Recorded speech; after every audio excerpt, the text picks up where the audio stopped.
All right. Good morning, good afternoon, good evening to every one of you, my Nigeria's family, Nigerians across the globe. How you guys doing today? Happy weekend to you all. Happy Saturday to you all. Today, 26 August 2023.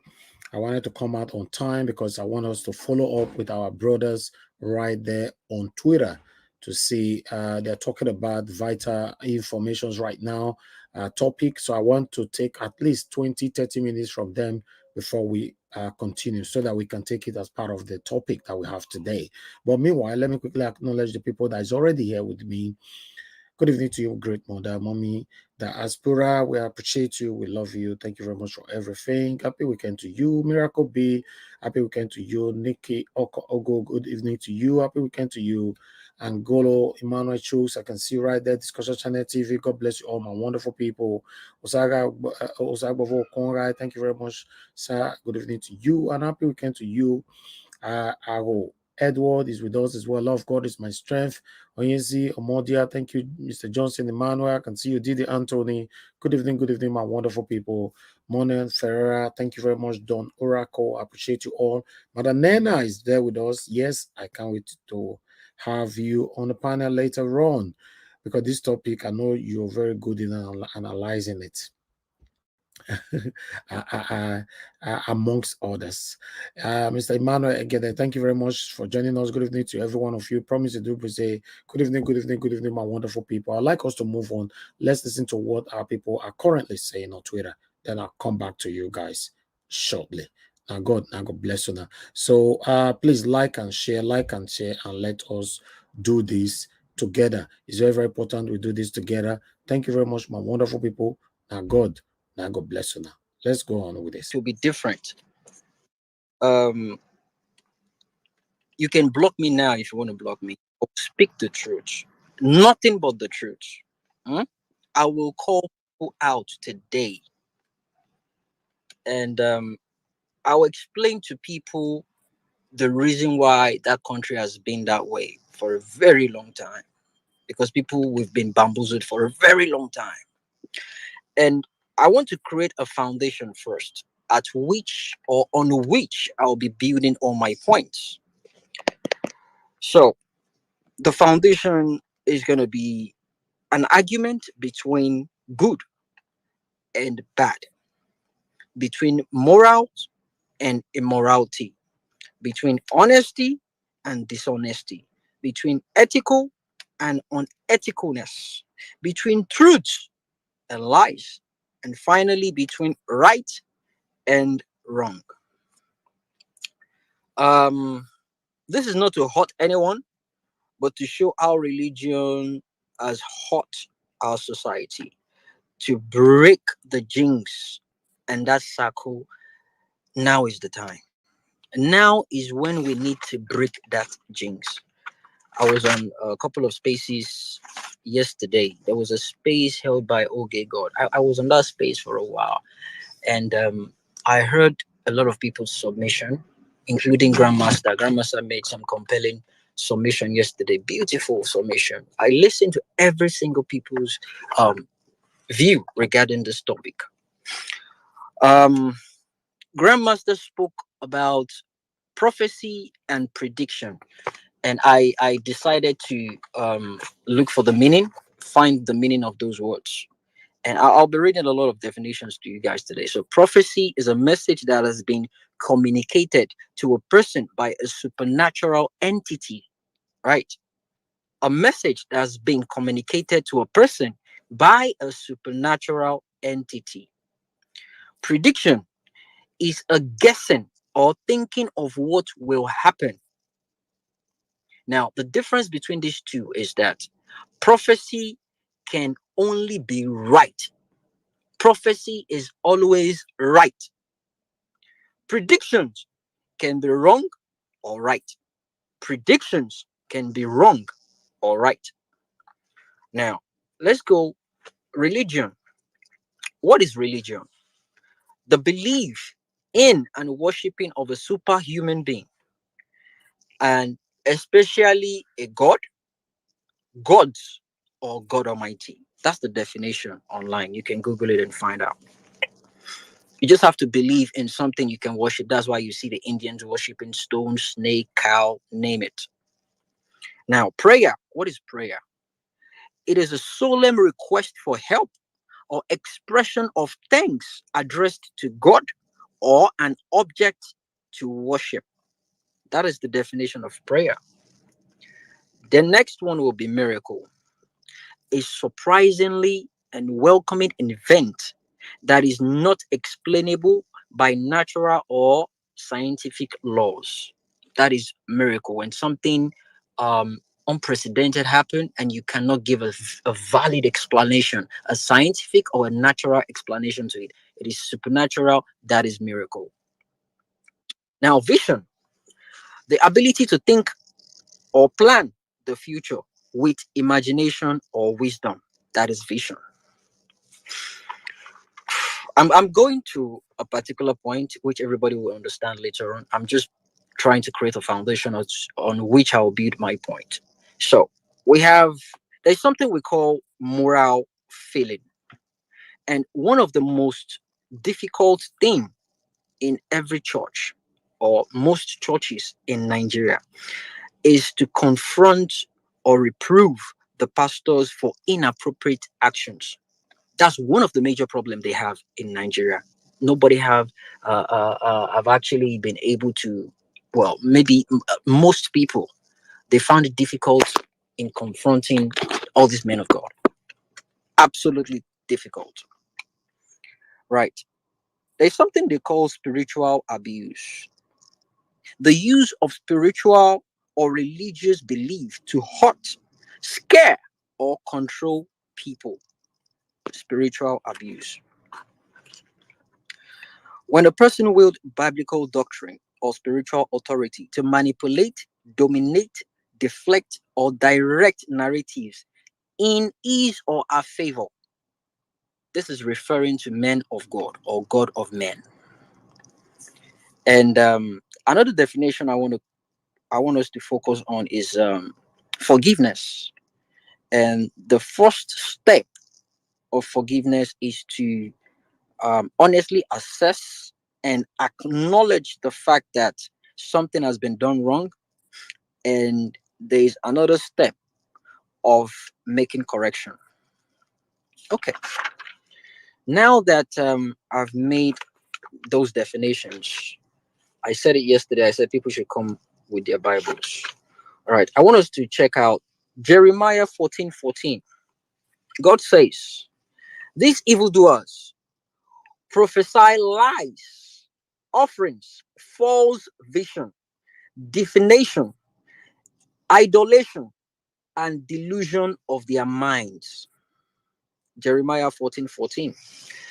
Deuteronomy 18:20. But a prophet who presumes to speak in my name anything I have not commanded, or a prophet who speaks in the name of other God, is to be put to death.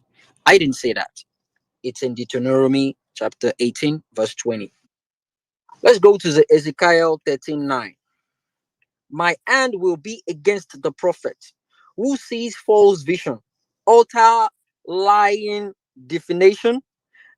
They will not belong to the council of my people and be listed in the records of Israel. That is Ezekiel 13, 9. All right. We have Jeremiah 23:16. This is what the Lord Almighty says. Do not listen to what the prophet are prophesying to you. They fill you with false hopes.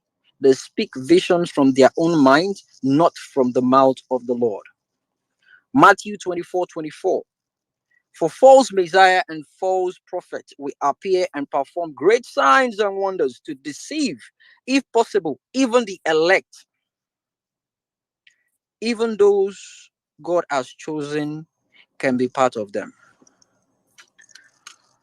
I'm going to start with Pastor Kumui. You see, before the election, people were going out to campaign about Peter Obi, campaign about their political parties. Obedient, God bless us all. We did everything we could to reach out to people. We came up with different ideas of impacting lives. And we thought, you know what? We can go to churches, we can speak to people. I mean, it is a platform where you can reach out to people and let them know this is the right thing to do. And a lot of churches were approached. And guess what the reply was? The church affairs should be separated from politics. Let us not bring politics to the church. Those were the words that were coming out of people. And but now, after the election, we have someone coming out to tell us to forgive. I'm still coming to that forgiveness. Coming up to tell us to forgive people for their wrongdoings, political figures for their wrongdoings. So all of a sudden, the church that doesn't want to get involved in politics is now coming back to tell us to forgive those political figures. Esa, you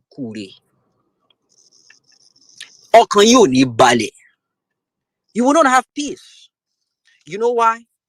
You see, the anointing oil that was placed on you has dried up very, very long time ago. You guys have done so much damages to that country that you control people's mind. You tell them what to do and they do it. You have parents, you have women kneeling down for men of God that they call themselves. And they can't even kneel down for their husbands at home. You guys are, there's no difference between you guys and the politicians. And I'm going to explain to everybody listening to me right now. There is no difference between your so-called men of God in that country and the politicians. Come with me. Pastors and politicians, they have certain things in common. I'm going to name them one by one. Pastors, they have big titles. You know, they have daddy geos, prophet, papa, mama, mommy in the Lord. Those are the titles they wield. And politicians, they have your excellency, Mr. Honorable, Mr. Senator, Mr. Commissioner, Mr. Governor. They have titles in common. Pastors, they tend to get away with whatever they do. And you have their church members protecting them. You have their church members standing for them. You have their church members defending them, debating on their behalf. That's what the pastor is all about. And guess what? The politicians, they have the immunity. Nothing can touch them when they are in power. You can't sue them. You can't take them to court. Immunity. Another one. The politicians, they will use so many big grammars. And they will throw the books of constitution at you. They'll come up with different points. Constitutional points. And things you've never heard. They will even do what they can to change the narrative of the constitution just to confuse you. And we have men of God. They will turn the Bible upside down. They will read what they want you to believe. They will read what will favor them from the Bible to you. They won't read the other part. In the case of 10%, 10% tithe, the Old Testament says something different. The New Testament says something different. On this case, they will quote the New Testament. But if it comes to honor your father and mother, so your day may be long, they will take you to Old Testament. You see that? In as much as the Bible says, truly and really, honor thy father and thy mother, so your day may be prolonged. Oh yeah, the Bible said that. And then the same Bible said, parents, do not provoke your children. The Bible not telling you waiting go happen when you provoke your children. This is what will happen when you provoke the generation that is actually meant to lift that country. The generation you guys have failed for a very long time. You failed over 2-3 generations.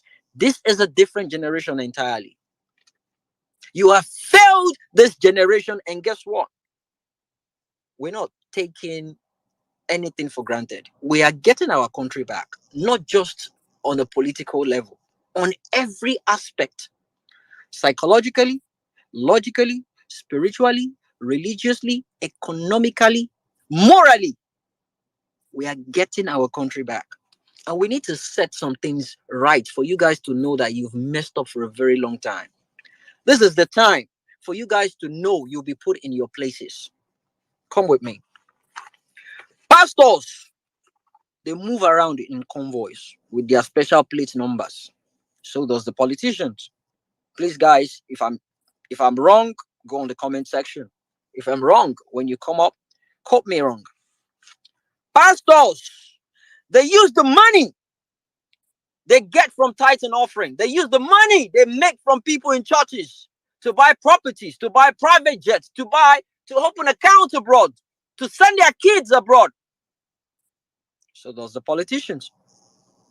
The money meant for each constituencies, money meant for the masses, money meant for the citizens of that country. They use it to spend their own life, to take care of their kids, their wives, their concubines all over the world.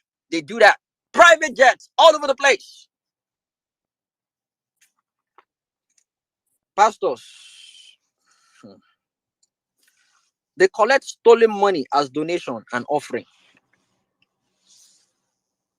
At that point in time, they put aside the 10th commandment. Thou shalt not lie, thou shalt not steal. They put those things aside for at that point in time. They don't care if you killed someone to make that money. As long as that money comes to them, they believe they have the power to cleanse you of your sins.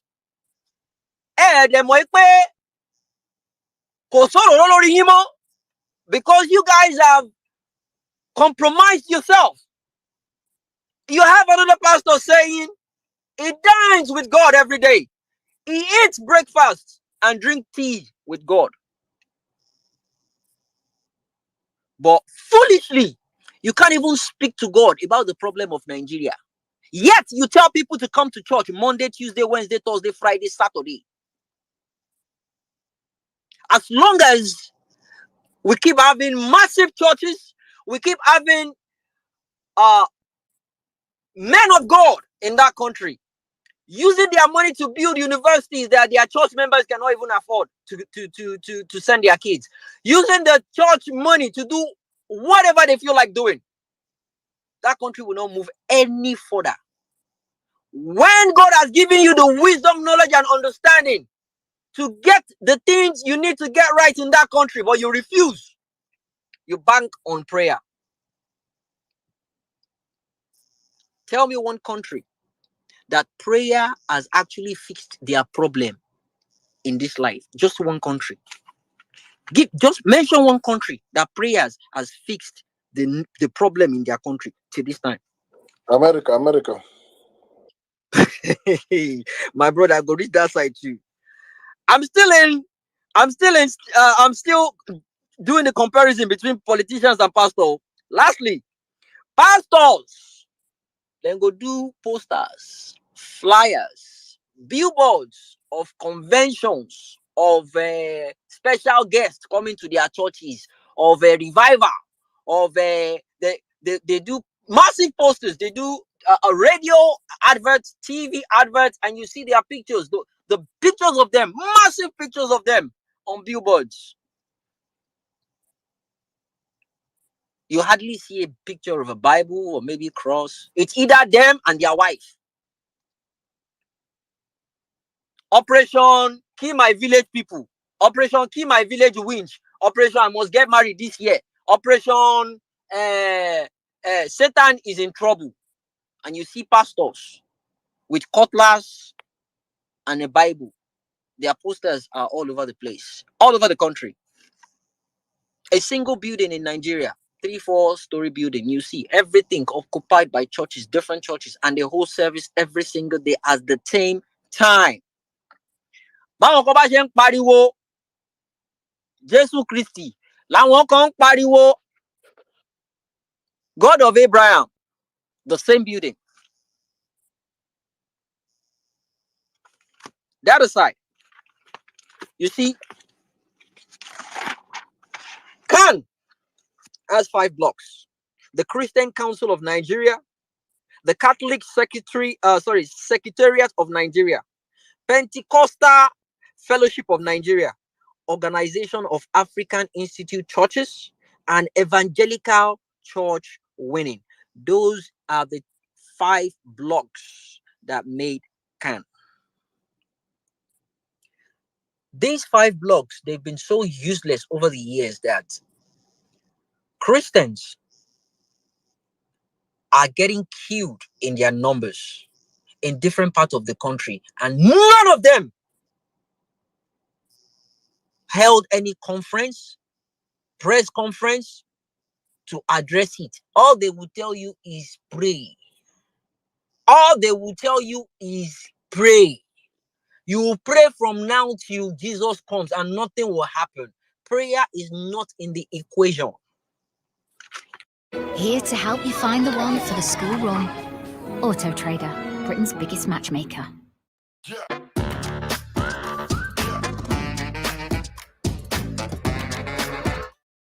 Thursday, faith clinic and widows meeting.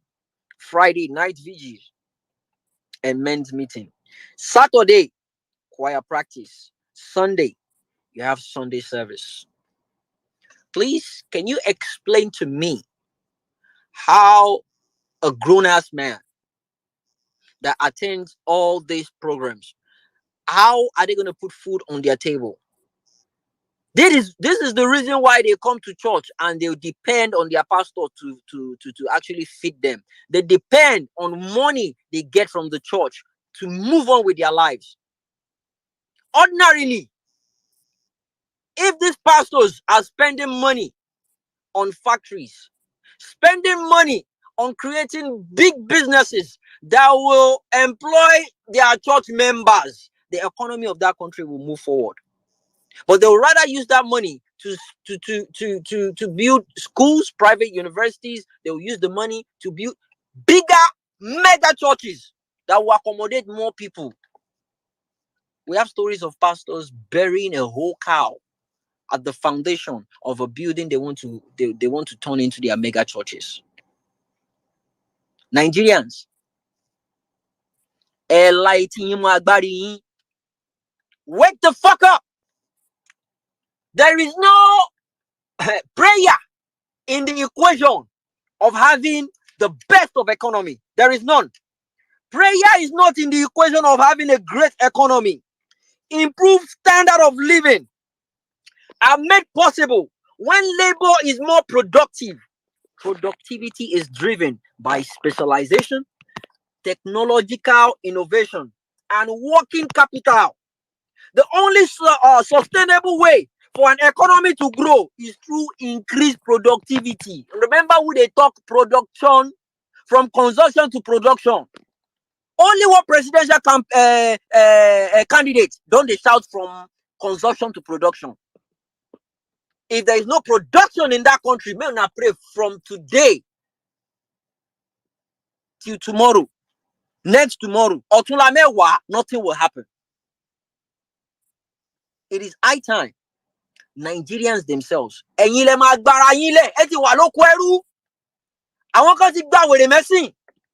have a lot of religious bigots. Whenever you mention things about church, they want to go mad.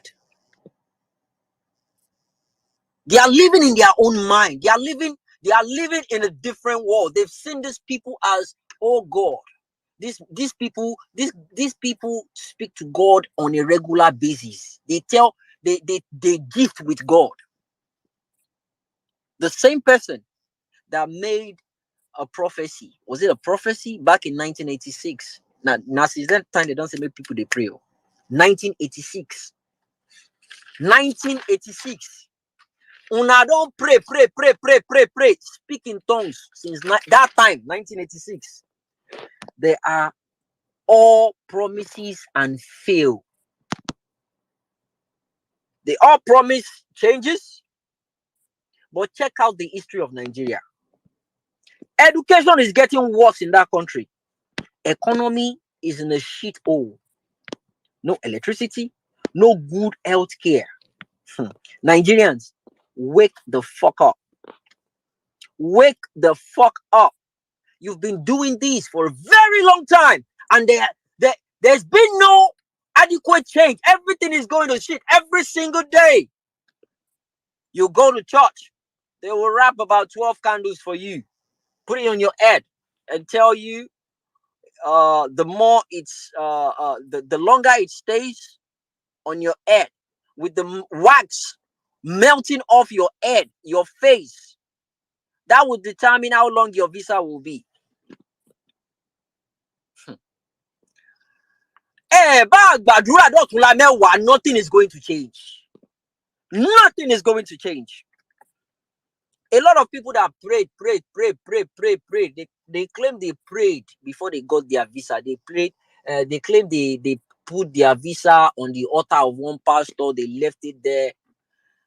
Coincidence is another thing these people use. Prediction is another thing they use.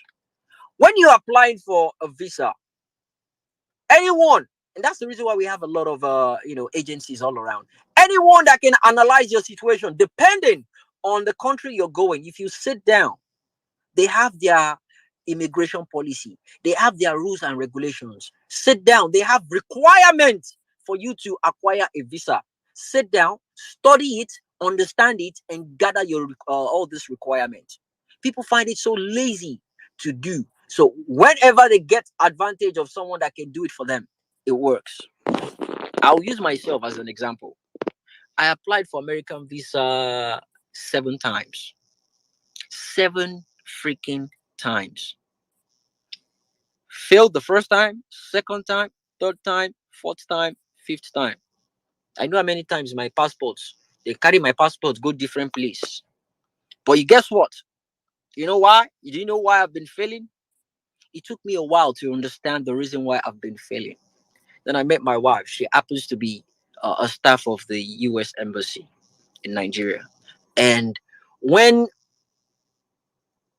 she spoke to them about the two of us coming to America for holiday and everything, I didn't go for visa interview.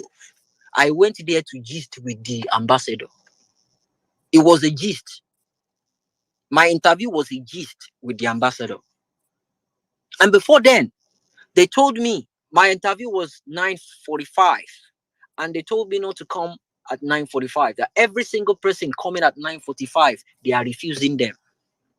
I got there 10:30, and when I got there, I met the security guys. They asked me what am I doing. I told them I'm here for visa interview. What time? I said 9:25, 45, and they were just laughing at me. You don't late already. So I called my wife. She came out and she just grabbed me, and those ones saw her. Madam, wow, we don't know our guy. We don't know our guy. We went inside. And I was having a conversation with the ambassador, and the guy handling the visa asked me a couple of questions. It was then I realized that all the 6th time that I've tried applying for visa, of course I did them through agency. You guess what? They filled in wrong informations. They filled in 6 different informations of me alone. Hey! They showed me the whole thing. 6 different. So if you keep doing it from now till Jesus comes, nothing is going to Imagine happen. say you can't go pastor. The pastor will say now your village people. Brother, now where they go? They go say that your mama dead here. Your mama no want me you go. They go say that your papa family for village no want me you go. And when they showed me that, and they were like, there's a lot of inconsistencies going on in my under my name. One, they spelled my name wrong. One, the date of birth.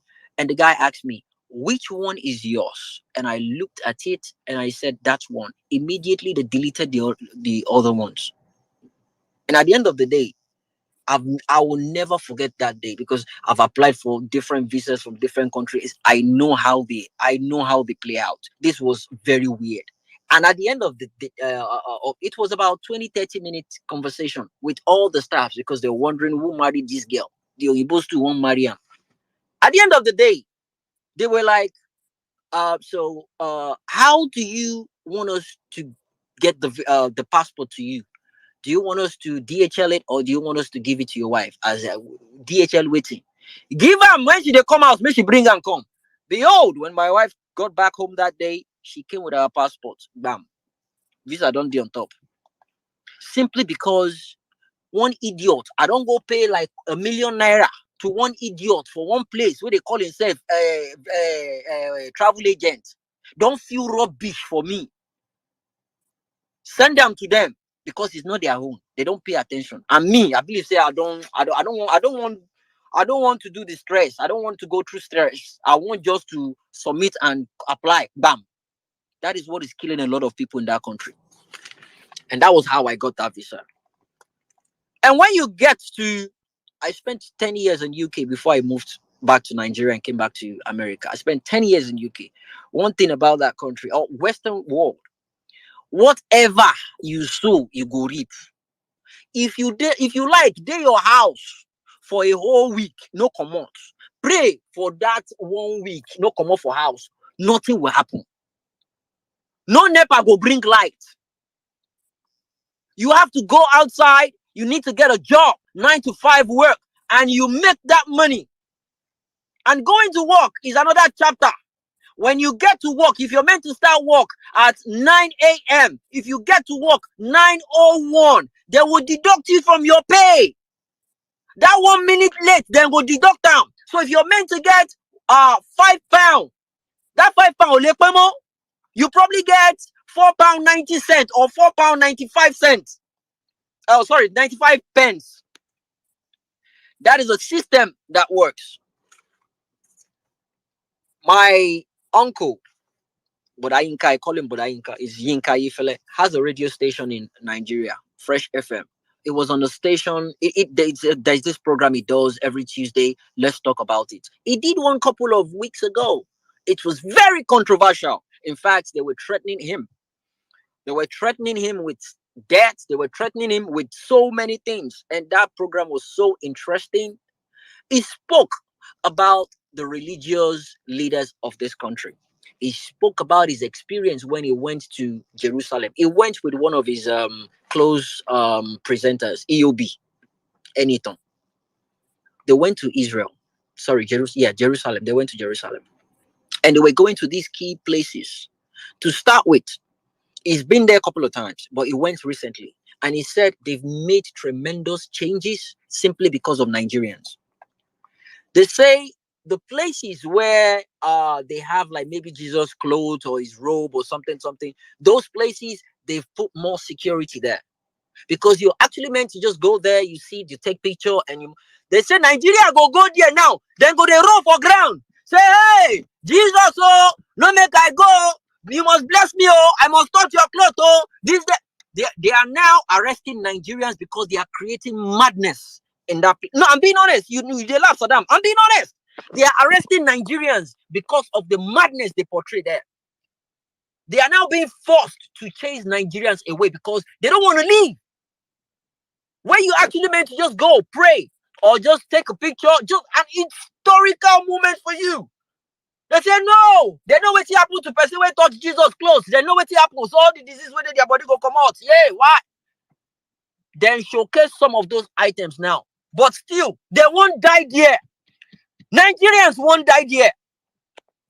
And one of the guys, the tourist taking them around, said, well, Nigerians, you guys, you pray too much. You pray too much, but love, no love. You pray too much, but love. But you see here, we pray small, we love big. We pray small. That is him explaining. That's the way you can explain to them that prayer is not a problem. Your prayer is not what is going to solve it. Prayer is not in the equation of getting things done. I keep saying it. Prayer is not the key. It's not. When you do the right thing, you pray and back it up.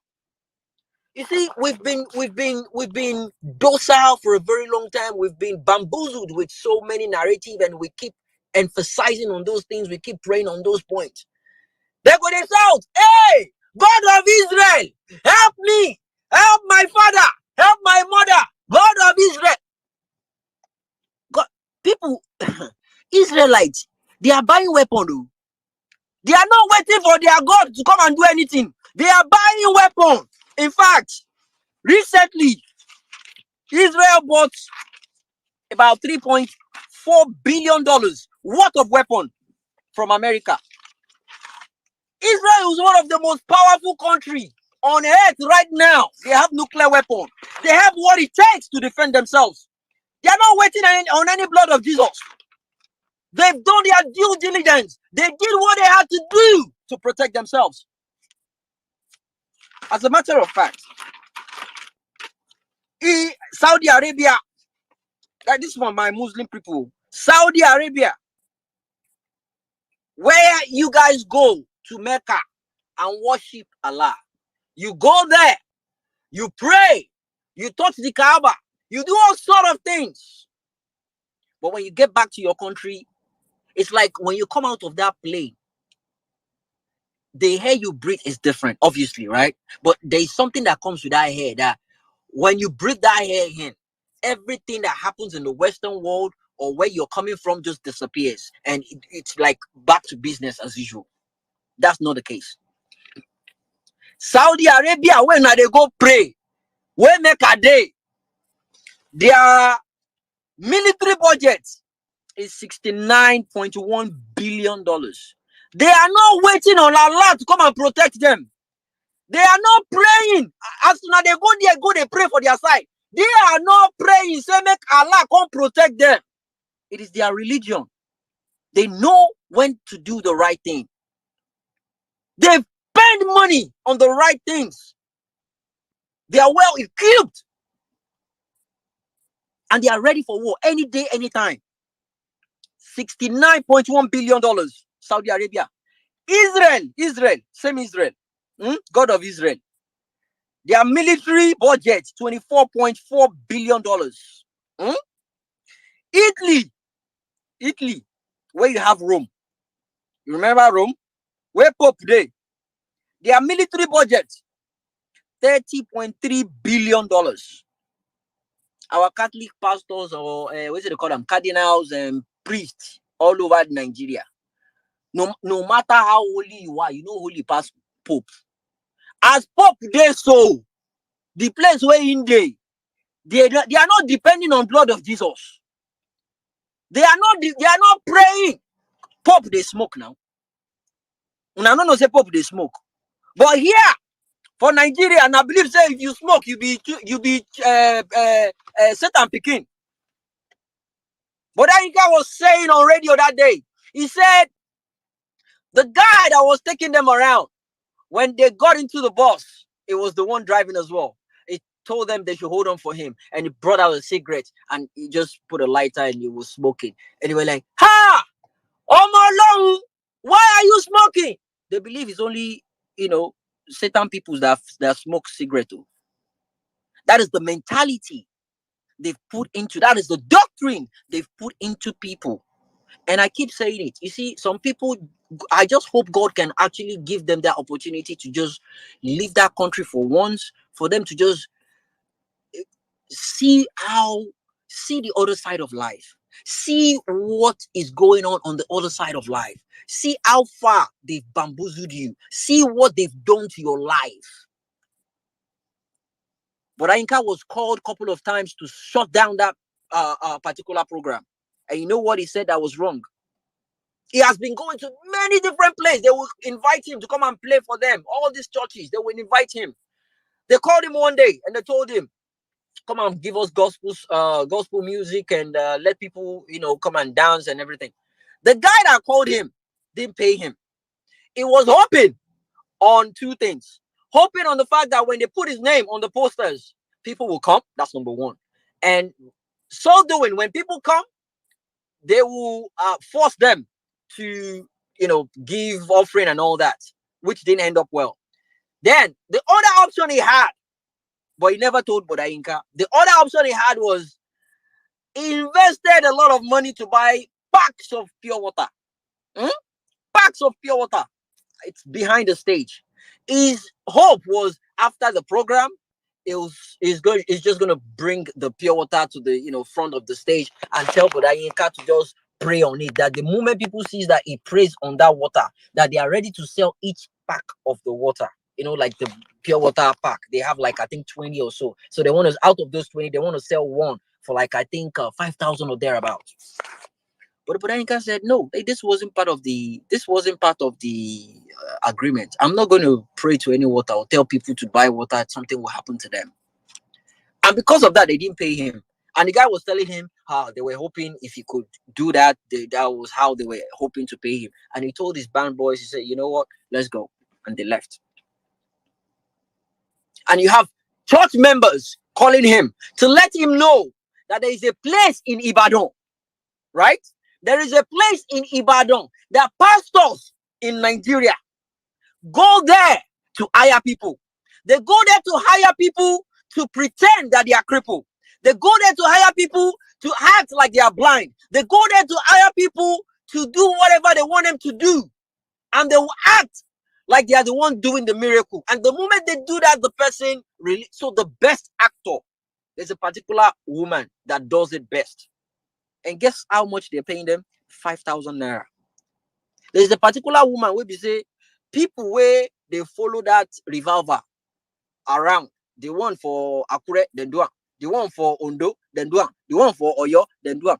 People, there are some fanatic, some people where they won't do anywhere this pastor day. They now got to realize that this same woman, now you do miracle for Oyo now, and the way they do it, they will come, pastors from like north will come to Ibadan to do it, to hire people. They will take them there because people won't recognize them.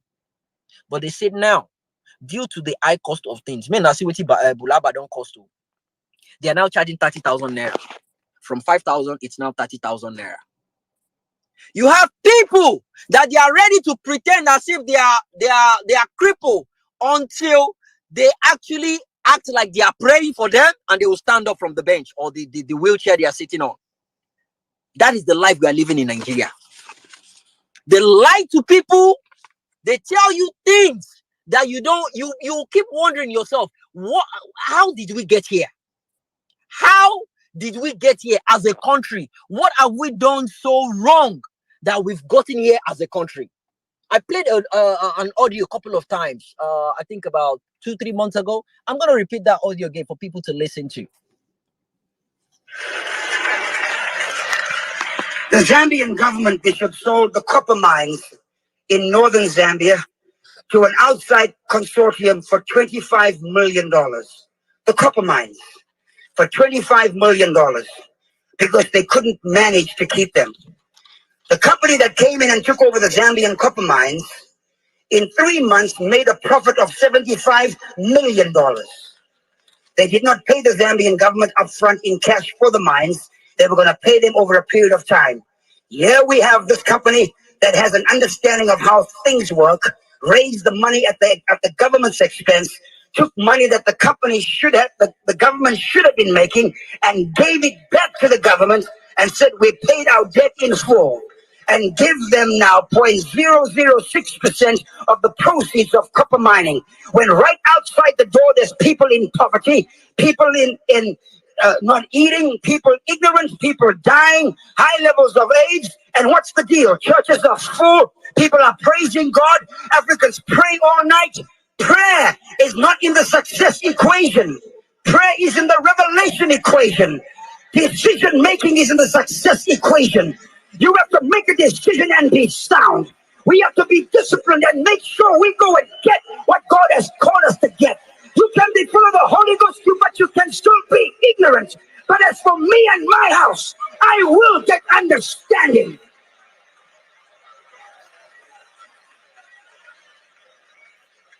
I will get understanding. I will get understanding. It's time now for us to rise up and be counted. This year, the country of Ghana turned 50. Ghana was born the same year we were born, in 1957. Ghana and South Korea had their independence dates on the same day, the same year. But look where South Korea is. South Korea is by nature not a Christian nation. South Korea by nature are Buddhists. China, which is the next large world economy, they have stated that in the next 10 years, 20% of the Chinese people will be multimillionaires. That means almost 450 million Chinese will be millionaires. They are not Christians, they are Buddhists. The Japanese are Shintoists. Those in Indonesia and Malaysia are Muslims.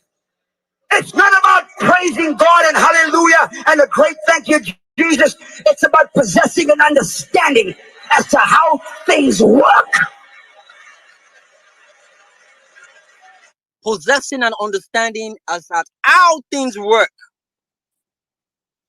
My father-in-law, Kolomba Miforunke, he died a couple of years ago.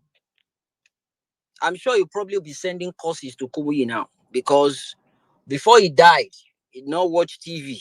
They tell and say TV now for na devil's box. You know, watch TV now. After the man don't die, finish, then they talk, say, they don't do wrong.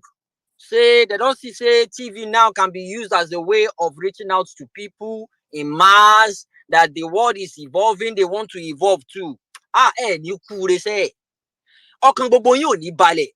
because I keep saying it. I read the GMD by Jenny. You are in bed with these politicians. You know that if the economy is nice, if the economy is rosy, people will go to job Monday, Tuesday, Wednesday, Thursdays. Men, youth, we have the confidence to face women. We have the confidence to be ready to get married. You know that would happen. But instead, you would never let that happen, because you know nobody will come to church again. There's no how you're going to be feeding yourself. There's no how you're going to be maintaining your high-level lifestyle. You know that for a fact. The moment people realize that you are the engine, you are the one empowering those pastors, you are the one giving them the power. People need to understand. Going to church is not a bad thing.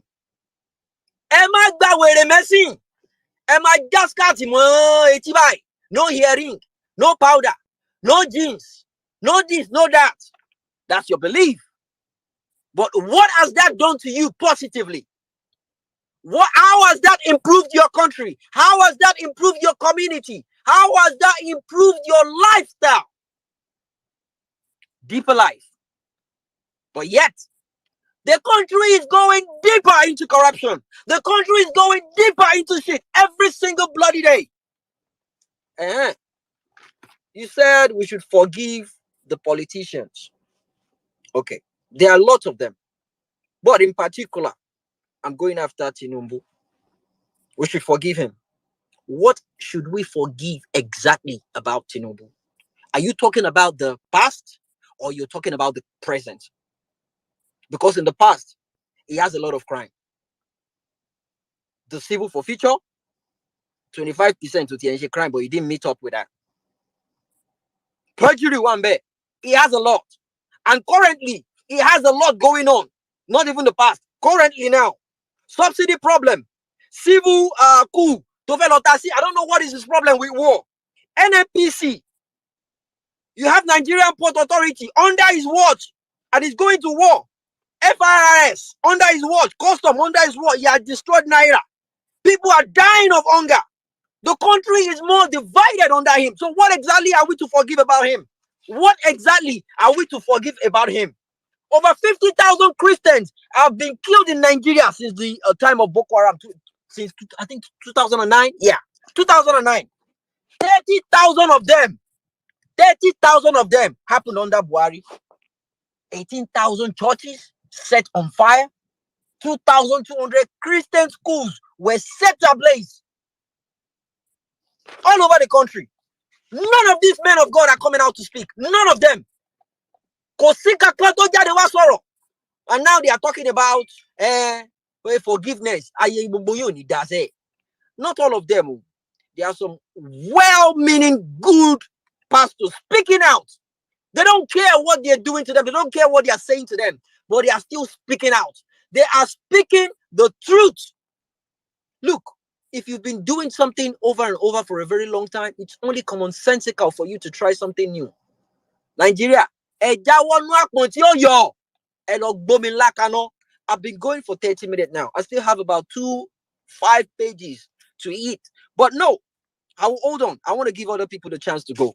I will be coming in and out because I came prepared for these guys. It is not going to be business as usual. We are getting our country back. We're not going to be rude to any one of you, but we want you to know that we're drawing that line now. Do not come outside and bamboozle us. You guys need to reason with us. And as I said, with the list of my foundation, I'm only talking about the right and the wrong, the good and the bad, the moral and the immorality, the common sense thing to do and the stupid thing not to do. That's it for now. Thank you guys for coming. I will jump in later on. I still have a lot to speak about, but I will jump in later on and do that. Home of data, facts and figures and intellectual boasts. Congratulations, obedience, and every single one of you that comes to this platform. We have created what I would like to call the greatest Twitter space on record. Today's topic, the hypocrisy of Nigerian religious leaders, is a vast issue. As Jimmy said, 30 minutes plus of pure data.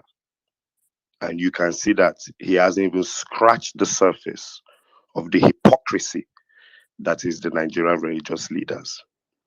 So let me do something even worse. As Saddam would say, if you have high blood pressure, if you know that your head cannot collect some things, go and take your medication and wear your helmet. Because where we are going to go is a journey. But I want you to realize my submission is both for the Muslims and for the Christians. In everything I will read to you today, there is no part of it I am telling you church is bad. There is no part of it I am telling you become an atheist. There is no part of it I would demonize Christianity or Islam. But all I will make you understand is you too are worthy before the throne of grace, as worthy of God's love, God's respect, and God's miracles as your GOs. Always remember, Namumu, they believe Nigerian GOs. Let's start here. If you're a Christian, there are a few Bible verses that should actually give you a lot of joy. One of them is this one, Ephesians 4:15. Speak the truth in love. We are to grow up in all aspects into him who is the head, even Christ. Zechariah 8:16. These are the things which you should do. Speak the truth to one another. Judge with truth and judgment for peace in your gates. Ephesians 4:25. Therefore, lay aside falsehoods. Speak truth, each one of you with his neighbor, for we are members of one another. Proverbs 12:17. He who speaks truth tells what is right, but a false witness causes deceit. Psalm 15:2. He who walks with integrity and works righteousness and speaks truth in his heart is a delight to the Lord. You see, why am I reading all of this to you? Every religion respects one set of people. They respect the people who speak the truth. Job 33:3 said, my words are from the uprightness of my heart, and my lips speak truth and knowledge sincerely. Just in case you're wondering, is it only the Bible that speaks about truth? What of the Quran? Does the Quran say anything on truth? Yes, it does. It's an amazing book as well. And I tell people that everybody should read both books, no matter what your religion is. So let us start here with some beautiful surahs of the believers that are men who are true to the covenant which they made with Allah, God. So of them is he who accomplished his vow, and of them is he who yet waits, and they have not changed in the least. That is the Surah Azab 33:23 from the Holy Book. Another one, whoever obeys Allah and his Prophet, peace be upon him, those are with those upon whom Allah has bestowed favors from among the prophets, and the truthful, and the martyrs, and the good, and a goodly company are they. They are a delight before Allah. Surah Nisa 469.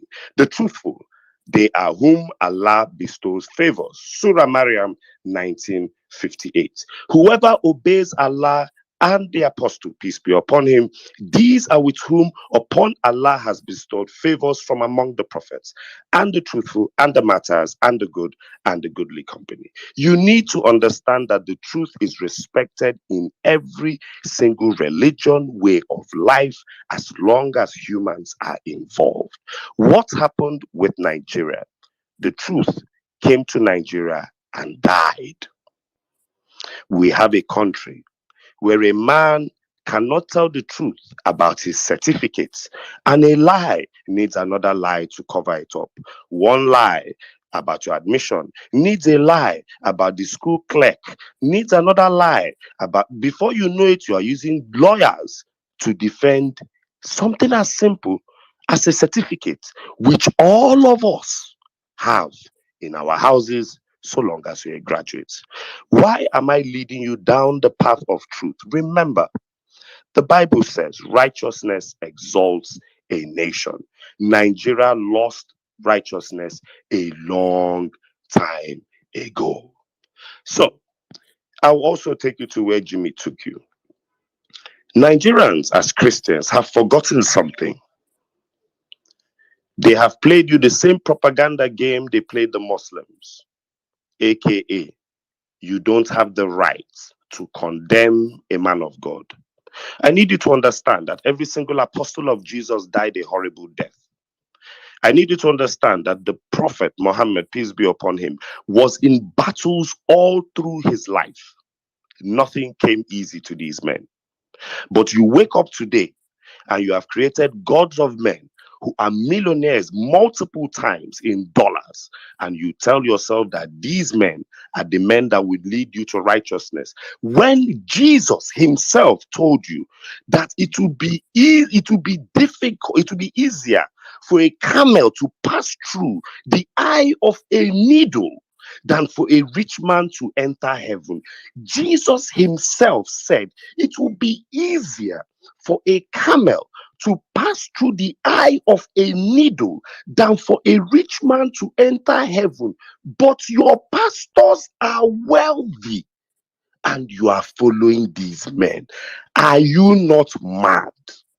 You, the Nigerian, are you not crazy? Are you sure there is something not wrong with your thinking faculty? You have been so hoodwinked that a book with literally a few pages, you cannot memorize it. But every Sunday you will go and listen to somebody who is dumber than you, least smarter than you, less technologically savvy, less aware of what is going on in the world, tell you about the kingdom of heaven. Let us at least admit as Nigerians where our men of God had their flaws and where we as a people have been idiots for a very long time. But that mythology ends today. Remember, the Bible has also told you, Matthew 7:15-20, watch out for false prophets. They come to you in sheep's clothing, but inwardly they are ferocious wolves. By their fruits you recognize them. Do people pick grapes from the thorns or figs from thistles? Again, the Bible will also tell you, an elder must be blameless, faithful to his wife, a man whose children believe and are not open to the charge of being wild and disobedient. Since an overseer manages God's household, he must be blameless, not overbearing, not quick-tempered, not given to drunkenness, not violent, not pursuing dishonest gain. Titus 16 verse 6 and verse 7. I said I had to go through the Bible to find where the word overseer was. Let me read it for you again as a Christian. A lot of you don't even know. If they ask you as a Nigerian, is Titus in the Bible? Some of you know Titus sardine, but many of you don't know that there's a book of Titus in the Bible. Titus 1, 6 and 7. An elder must be blameless, faithful to his wife, a man whose children believe and are not open to the charge of being wild and disobedient. Adeboye is not blameless. Oyakilome was not faithful to his wife. Adeboye's son, Leke Adeboye, is wild and disobedient. Verse 7, since an overseer manages God's household, he must be blameless. Every 99.9% of Nigerian overseers are all full of blame. They must not be quick-tempered. You see them flashing their tempers, arresting people. You say something about pastor will pick you up with DSS, transport you to Abuja. They must not be given to drunkenness. You see some Nigerian pastors, the kind of things they say, you can, I bet you if you do a toxicology report, he snorted at least 4 lines of cocaine and a bag of crack at the back end before you hear certain sermons. Not pursuing dishonest gain. Not pursuing dishonest gain. Which pastor that owns a university, that owns a private jet in this country did not pursue dishonest gain? And we are here playing games. I will flog the imams as well. But until you show me a Nigerian imam, top 20 imams, till you show me 20 imams with the list of them being worth 20 million United States dollars, I promise you that the Nigerian Christian and the Nigerian Christianity Foundation has a larger problem with what is going on in this country. The Nigerian Christian and the Nigerian Christian Foundation has a larger problem with what is going on in this country.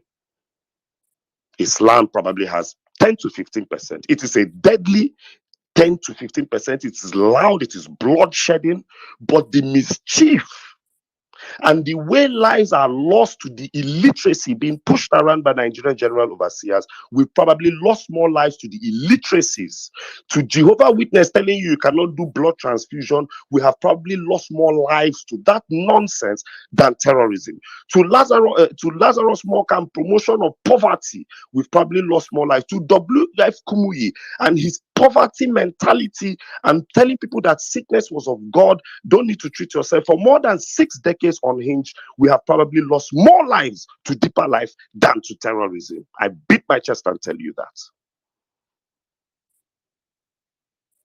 You wake up in the morning. If you challenge Nigerians and tell them, get up by 7 a.m. There is a woman that does workouts on Instagram, Nigerian girl, 7 a.m. every morning. Now 22 people, they watch the girl. 22 people. But a pastor, 7 a.m. in the morning, 30-something thousand viewers on Instagram, 240,000 on YouTube. Everybody,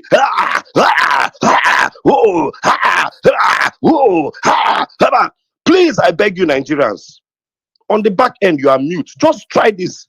Do you know the amount of cardio you do? The amount of cardio. But if I tell you, Nigerians, to go and walk out, 25,000 of you every morning, 7 a.m. If you do that religiously for 1 year, we will have 25,000 fit, mentally balanced, body nutrition-wise, smart and intelligent decision-making Nigerians. But you don't want that. You want 25,000 brainwashed dimwits. 7 a.m. religiously. There are many of you women, many of you men here who are religiously following these people 7 a.m. but you have not been to the fucking gym in 10 years. You can wake up and disturb the host of heaven before God has had breakfast. You're at his door by the tens of thousands, disturbing the pearly gates. When he has laid the earth bare before you. Work out and be fit. And you probably live to 80 or 90. Anything you do achieve at 40, you might do it at 60. There's no better gift God can give you on this earth than time and good health. 7 a.m. foolery every morning. Let's go back to data and figures. I love the Bible. It answers a lot of questions. 2 Peter 2.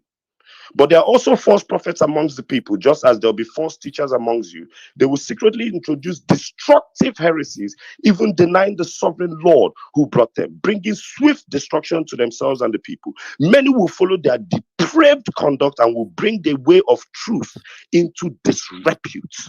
That is why a pastor would tell you that a man that is fighting with lawyers so that he cannot release something as simple as his documents should be president, bringing the way of truth into disrepute. A bloody liar.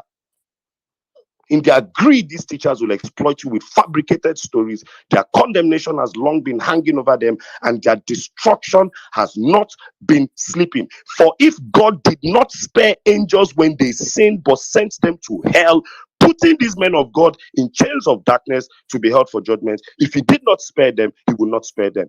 2 Peter verse 2. Go and read it for yourself. It's in the Bible. Stop playing with yourself. Let's go back to data. The Nigerian pastors that you worship so much, that when they call their names in judgment, you start to tremble and send DMs. Ooh, what God cannot do. Ooh, redeemed. Pastor Chris Oyakilome, during the height of COVID, acted one of the greatest tomfooleries I've ever seen in my life. We all remembered his COVID 5G mask bullshit. We all remember vaccines are going to be nanochips put into you for the 666. Dummy. Slickhead dummy. Let me remind you that in our cowardice in Nigeria, the Office of Communication, Ofcom, in the UK Broadcasting Regulation Authority placed a fine of £125,000 on March the 31st, 2021 on Love World Television Network, a station owned by church overseen by Chris Oyakilome. Why did they do this? They said he exposed viewers to inaccurate and potentially harmful claims about the coronavirus without providing adequate protection for his viewers. The agency noted that this is the second time in a year that the television network would breach the rules on accuracy in news and harm in its coverage of the coronavirus. Looking back at the coronavirus right now, should Chris Oyakilome have one single fucking person in his church today? After all the nonsense. He was drawing charts, pie charts. 5G. Not be the 5G they do Twitter spaces today. Not be the 5G they Tesla today. You die. God come. Now one wine Jesus. Should Chris Oyakilome, after such a dirty prophecy that didn't come through, have one person in his church today, after paying £125,000 fine to the UK? Let me go back again. A lot of you are very young and you might not know this.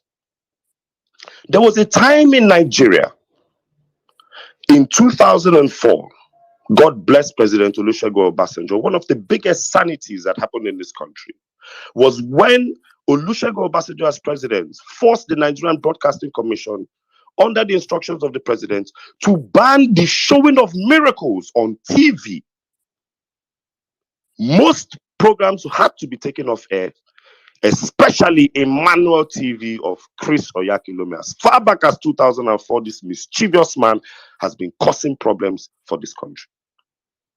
Chris Oyakilome will blow breeze, boom, a whole stadium will fall down, cameraman go still gallant. And nobody was asking questions. As far back as 2004. There was a rule that Buhari was trying to push that if you have been a GO, literally a CEO of a company, for 10 years, you should be forced to hand over. Why should Adeboye be a life owner of Redeemed?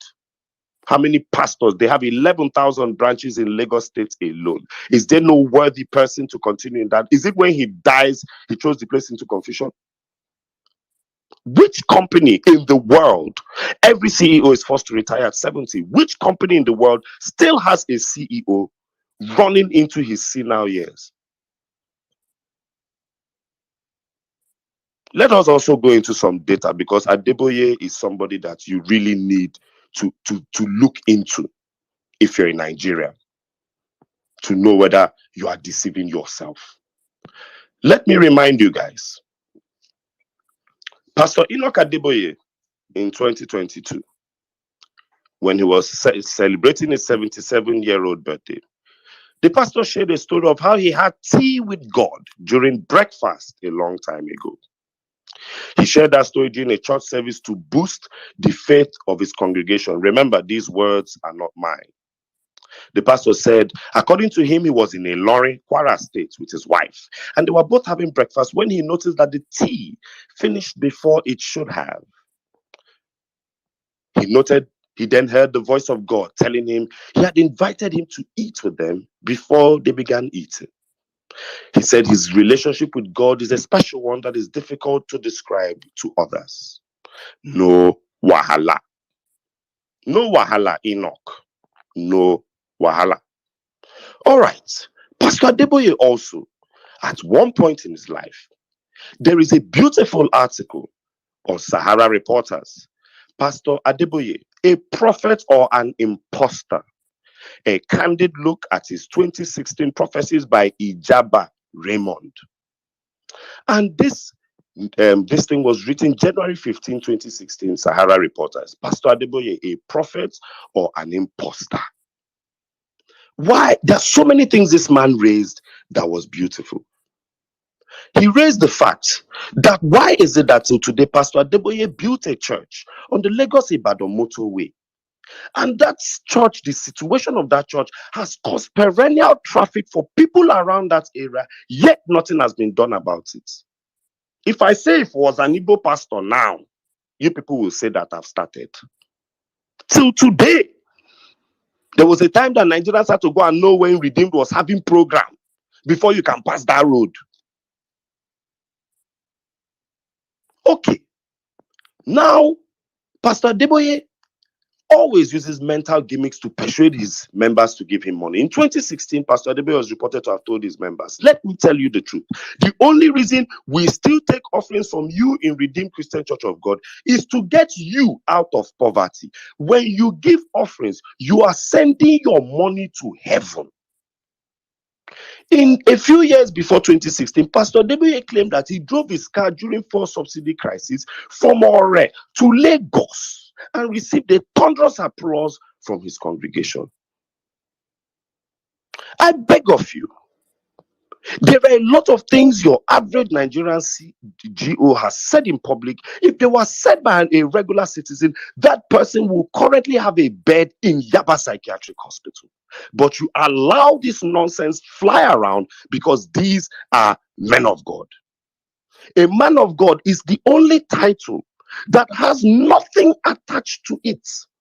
If you want to be a man of God under the old Orthodox churches, you at least have to study theology. You at least have to go to a Bible college. These crackheads wake up in the morning, formulate a dumbass story, start wearing fancy suits, and tell you that they're pastors. And you are going to believe them. Sorry, you know, Who complete called them? now. You know, complete them. He drove that car on empty tank or not. Where no they Empty tank, yes. Empty tank. If somebody met you on the road and said, hey bro, do you know, man, God was so good to me. I drove my car, empty tank, from Ore, Ilorin to Ore to Lagos. Please give me 10 million naira of yours. Let me go and invest for you. You go look this person and say, like, this guy, no be like say, he might be a professor of maths, but I'm not sure everything is complete. But if that same person tells you I'm a man of God, and God allowed me to drive my car empty or to Lagos, give me 10 million of your naira as tithes. I'm not even going to give you anything, but I'll pray for you.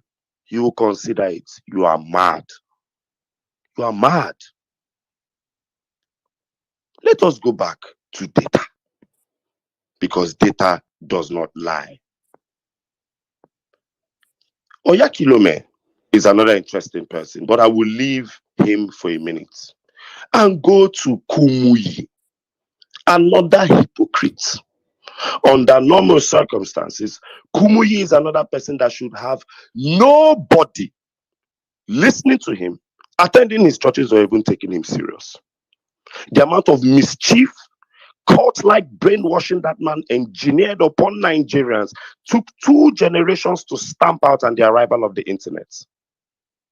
If not, Kumuyi would have taken a huge part of the Nigerian church and kept them in penury for years. He truly was a prophet of poverty. When the Nigerian scam pastorpreneurs were pushing the prosperity gospel, Kumuyi was actively destroying the middle class, which is the hope of any country, by pushing a poverty doctrine. Such men are dangerous to the body of Christ and should never be listened to and should be spat at when they make prophecies in public. God forbid. How can a man have a history of false prophecies towards the Nigerian government and the Nigerian people 4 consecutive times since 2016? Such a man should never be allowed to speak in the community of Christians. But here we are. Prophet Kumuyi, the gods. There's a beautiful Naira Land Forum column called 5 Old Beliefs of Pastor Kumuyi of Deeper Life, which he later abandoned. Number 1, television. In the early days of Deeper Life Church, television and anything that relates to it was seen as a taboo. Can you imagine how many families that were not allowed to access television, which would technically be the first line of intelligence that a whole generation received before the advent of the internet? We saw Deeper Life people, they were actually dimwits, and we complained. Not this new funky Deeper Life, the old ones, and we complained. The gadget was tagged the box of the devil, the devil's box. Members of the church were strictly warned against TV, video cameras in weddings, and so on. There are people in Deeper Life today that have no pictures of their wedding because Kumuyi told them not to believe in cameras. Now, Deeper Life Bible Church has over 10,000 televisions in their various churches for live transmissions. A hypocrite, a liar, and a false prophet. Video cameras are also being used in every event to televise Kumuyi live. Number 2, doctrine. Be happy when you are sick. In one of the old messages of Pastor Kumuyi, he made mention that saints and Christians should be happy when they are sick because it should be a thing of joy when it's time to cross over to the other side of eternity, heaven. But today, Pastor Kumuyi now prays against death for members of the churches, especially the rich ones, and even organizes monthly programs and crusades against every form of sickness. Number 3, Pastor Kumuyi had an issue with wearing of suits. He never publicly came out to say, but he said he preferred wearing shirts and trousers, and that was majorly his mode of dressing until the early 2000s. Do you remember that there is a prophet in this country of the Celestial Church of Christ who, because the man apparently biologically had large feet and couldn't find shoes, he walked around barefoot and forced an entire sect of people to walk around barefoot till today? Waiting concern that one with Jesus. If you talk, they go say you are condemning Sele.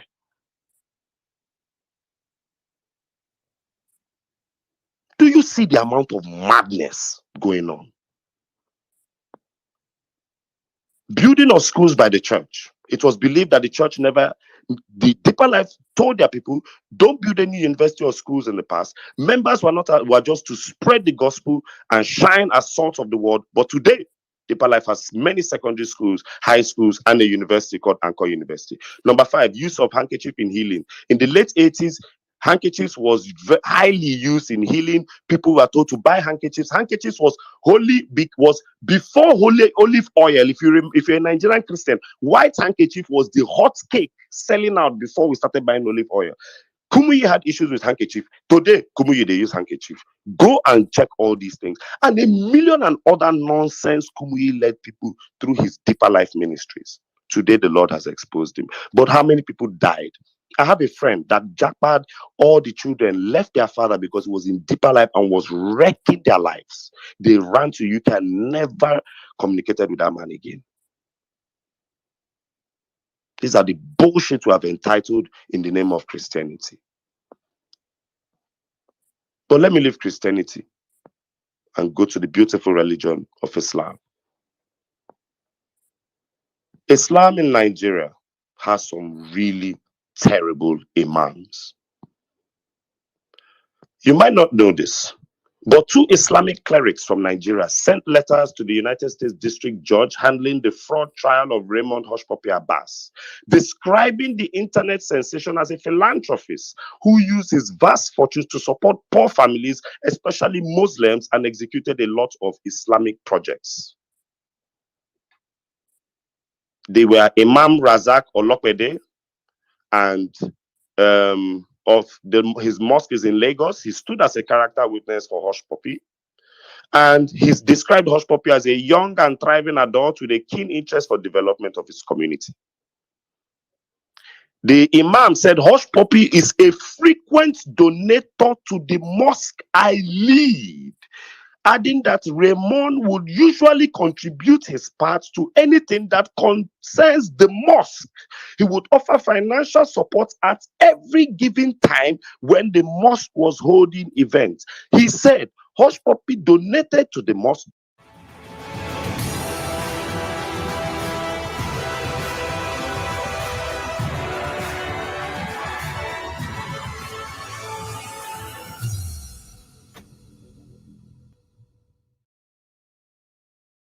to Muslims and poor families, November 5th, 2022, from Bala Blue.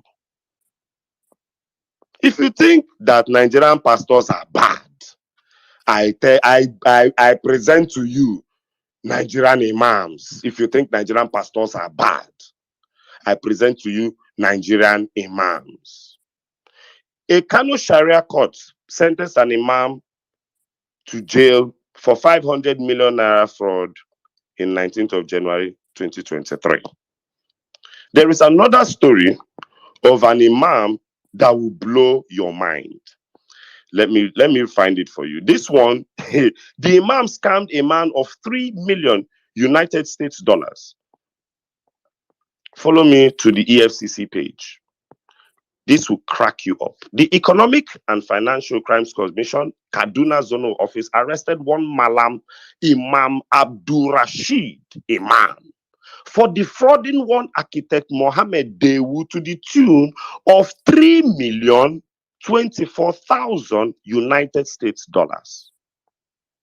Listen carefully. The arrest came as a result of a petition written by the architect who alleged that sometime in October of 2019, the suspect fraudulently collected the money from him, claiming that he, the imam, has the ability to impact Quranic knowledge to him by inserting a complete Quran into his head through the aid of jinns, spirits that he, the imam, was working with. He said that the imam made him purchase several items as follows: 2 bottles of perfumes at 70,000 naira each, 1 bottle of special perfume at 160,000 naira, 1 bottle of perfume for the medicine for his mother's sickness at 550,000 naira, a set of 60 perfumes to activate the Quranic verses that will be implanted into his brain by the power of the spirits at 1.68 million naira, 2 mobile phones, SIM cards, 20,000 naira each, 30 buckets of honey that will enable him transfer the Quranic verses to his brain. He paid the sum of $24,000 at one time in 2019. The suspect also asked the petitioner to pay $120,000 to help him secure money that will be dropped in 2 boxes in his room to also help with this Quran. This, any Yahoo pass this one, $3 million. Say you go put Quran for person head through the power of the Holy Spirit's jinns. If you meet Architect Dewu today and tell him, Architect Dewu, we have a movement called Violence Space, we have a media arm, we have Wala Records, please give us $1 million. Help us to push it. Architect Dewu will not agree. If you tell Architect Dewu today that Architect Dewu, in your village, bring $1 million, let us make sure that all the children will upgrade primary school, Architect Dewu will not agree. But Architect Dewu dropped 3 million United States dollars to buy 70 bottles of special perfume and 30 buckets of honey. If you think Nigerian pastors are bad, I present you Nigerian imams once again. Let me take you to another controversial pastor. He's late today, but his name used to always cause a lot of problems. and he goes by the name of T.B. Joshua. T.B. Joshua in 2016, another terrible false prophet. I say this with no fear or favor. He prophesied that Hillary Clinton would win the elections. When Donald Trump won the elections, VanguardNewspaper.com, November 20th, 2016 says, T.B. Joshua, prayers of Americans reversed my prophecy on the US election. T.B. Joshua said, following his prophecy before the election, some concerned Americans went into deep prayers and fasted, which prompted God to hearken to their voice, thereby reversing Hillary Clinton's win. Only a madman will say this, and only mad people will take him serious. Let me also remind you, Nigerians, because we also are a nation that forgets. But for somebody with a memory like mine, it is painful to actually exist as a Nigerian. Let me remind you that T.B. Joshua was building a church, or had a guest house in his synagogue, Church of All Nations. The guest house was built for 2 floors. T.B. Joshua added 4 more floors, 6 floors, and he killed more than 100 people. That matter was so evil that over 80-something South Africans died. Let me remind you that if there was, do you understand that we're going to war in Niger because they took out a president? Imagine if 84 South Africans came to Nigeria on an excursion and were kidnapped by Boko Haram and murdered. We would be at war with South Africa today. But T.B. Joshua added 4 structures to a building. 100, close to 200 people died. 84 South Africans or more, almost 100 South Africans died in that rubble. Their dead bodies were airlifted and sent back to South Africa. And T.B. Joshua denied it. Matter of fact, T.B. Joshua was such a bastard that T.B. Joshua on public record said a plane flew over that building, and that's why that building collapsed. Dear T.B. Joshua, planes have been flying over Ajawa Estate and no building in Ajawa Estate has collapsed. Google these things, let it not be that they are my words.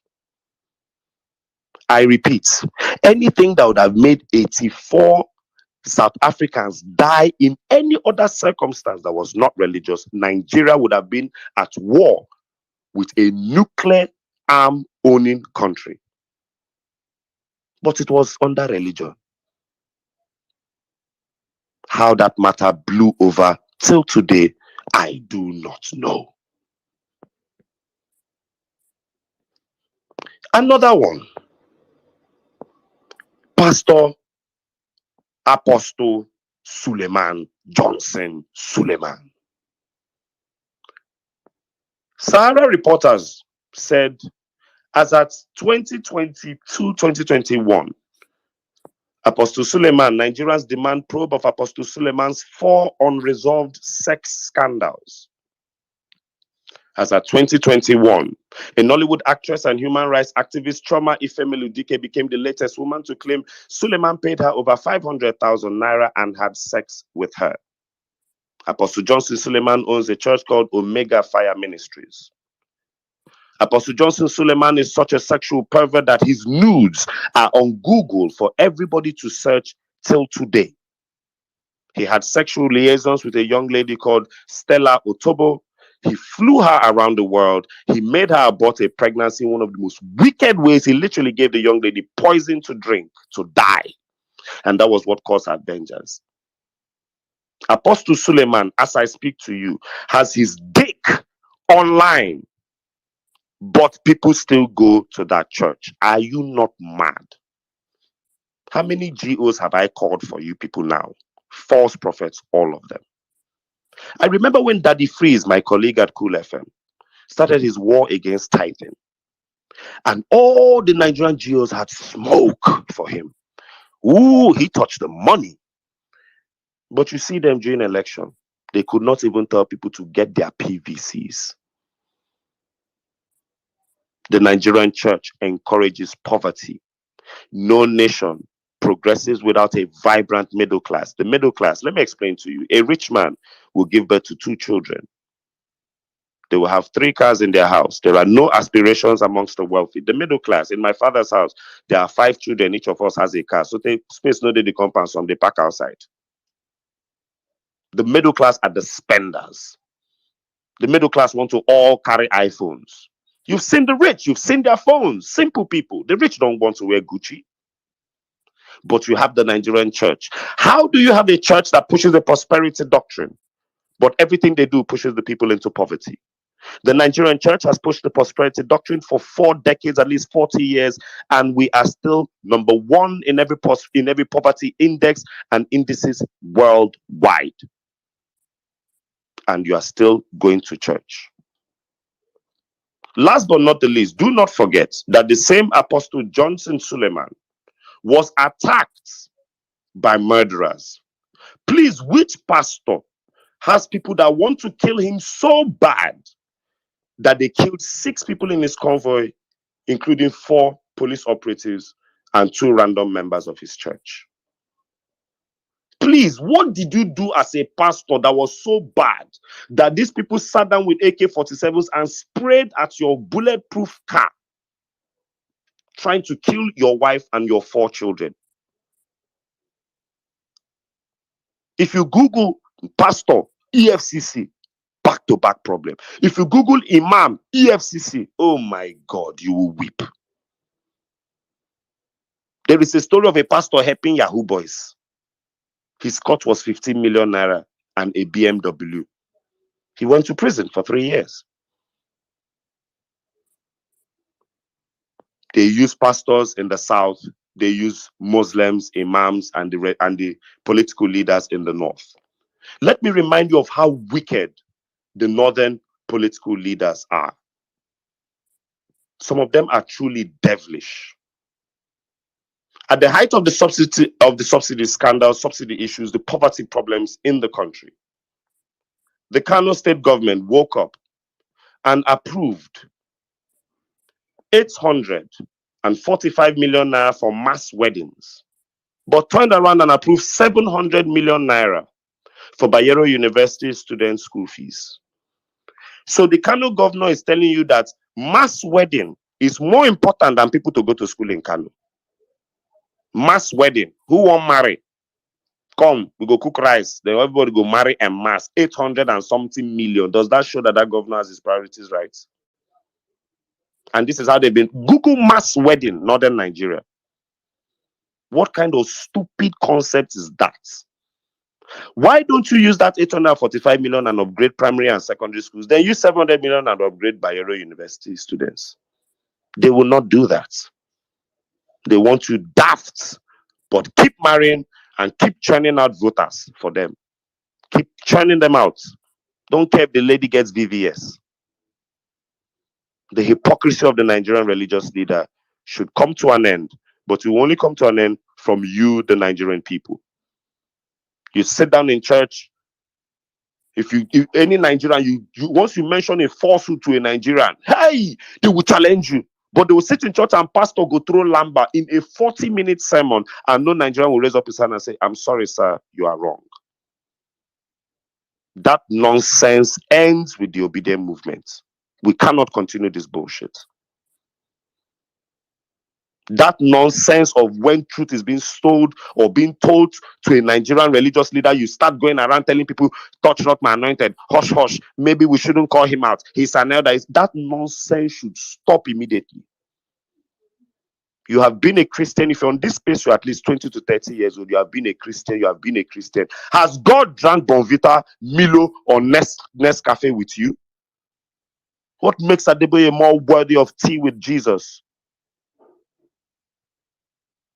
On this entire violent space, you want to tell me out of 2,000 people on this violent space, God has not drank tea with none of us? He has not found us worthy of drinking tea, but he drank tea with Enoch.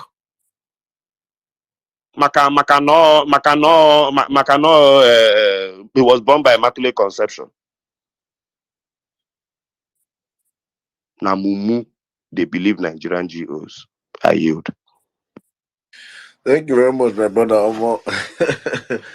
Honestly, just energy on a real mumu they believe in Nigerian Jews. So hopefully, hopefully, at the end of today's space, many people's eyes will be open to understand that these people are just normal human beings like me and you that have used the system that we are in to benefit themselves and their families, becoming so wealthy and untouchable. Let's keep the conversation rolling. I think Wealthy in Nigeria can come in right now. Then we'll open up the space. Thank you guys for your patience. I think today's space will go. Saddam, please, I'll send you a list. 15 of the wealthiest Nigerian pastors and their net worth. It's a 1 minute submission. Can I wrap that up, please? You can. But is that okay? Yeah, go on. All right. So it is so bad, like that thing you said that what's his name says, that you don't know the pastors of any other country, but in the Nigerian pastors are all over Google. The top 14 richest pastors. Sisu, sorry, before you go ahead, please, Yes, everyone, check on the Jumbotron. Apparently, there was a pastor that was bothered about the life of Nigerians. He now went to God. He prayed on one rock like that. He prayed to God, and God sent him master keys of David. God sent a lot. God even spoke to him. The video is on Jumbotron. God told him, "You go hear God's voice." Never forget, the Psychiatric Association of Nigeria says more than 60 million Nigerians suffer from mental illness. That is fact. So let me just wrap this up. Very quickly. The 14 richest pastors in Nigeria. Number 1, Bishop David Oyedepo. His net worth on Forbes is, as at 2011, was 150 million United States dollars. Number 2, Pastor Enoch Adejara Adeboye. His net worth, as at now, is definitely in at least over $1 billion United States dollars. Forbes estimated number 3, Pastor Chris Oyakilome, as at 2011 at $30 million and $50 million. As at 2011. Pastor Matthew Ashimolowo, another pastor that used Lambert himself into oblivion, $10 million as at 2011. I know I'm telling you this. They have so shrouded their latest figures, but when they were really in their prosperity groove, they were coming out and saying it. Bishop Ayodele Orise Jaffo, in July of 2010, as at then he was worth about $15 million. Pastor Chris Okotie was worth about $10 million in 2011. He also owned a Rolls Royce and a private jet. Pastor Benga Osho, the founder of Laughter Foundation Church, little known pastor, but a millionaire in dollars. Pastor Lazarus Moka is one of the top richest pastors in Nigeria, but I don't get how he is so rich, but somehow he pushes poverty. Makes no sense. Pastor Bishop Mike Okonkwo from Anambra State, another millionaire in dollars. Pastor Joshua Iginla, has an 80,000 seat auditorium in Kubwa, Abuja, but he doesn't have an 80,000 man employing business, but he has an 80,000 seat auditorium in Abuja. Pastor Iginla in 2019 celebrated his birthday with a new private jet valued at about $25 million. Pastor Chinyere Chibuzo, the pastor of Omega Power Ministries, you've seen his issue with the boys that came out, and also the young lady that came out and accused him of rape and impregnating her. Dr. Daniel Olukoya of the Mountain of Fire and Miracles Ministry, another poverty pusher. You can call it anything you want. Olukoya encourages poverty. Pastor Wole Oladiyun, another one. Pastor Joseph Agboli. It is so sad. Pastor Kumuyi is also here. He was worth about $10 million as far back as 2016. We cannot continue like this, Nigeria.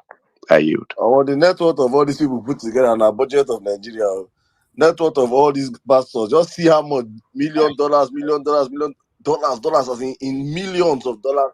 Since they this was when they were still in the business of churching. Since they diversified their portfolio into oil and gas, political dealings, universities, schools, and actual outright business ventures via selling of armbands, selling of they can right now all their accounts are shrouded in mystery. Anybody giving you the net worth of a Nigerian pastor is giving you an estimate. These people are worth billions of dollars. For what, Saddam?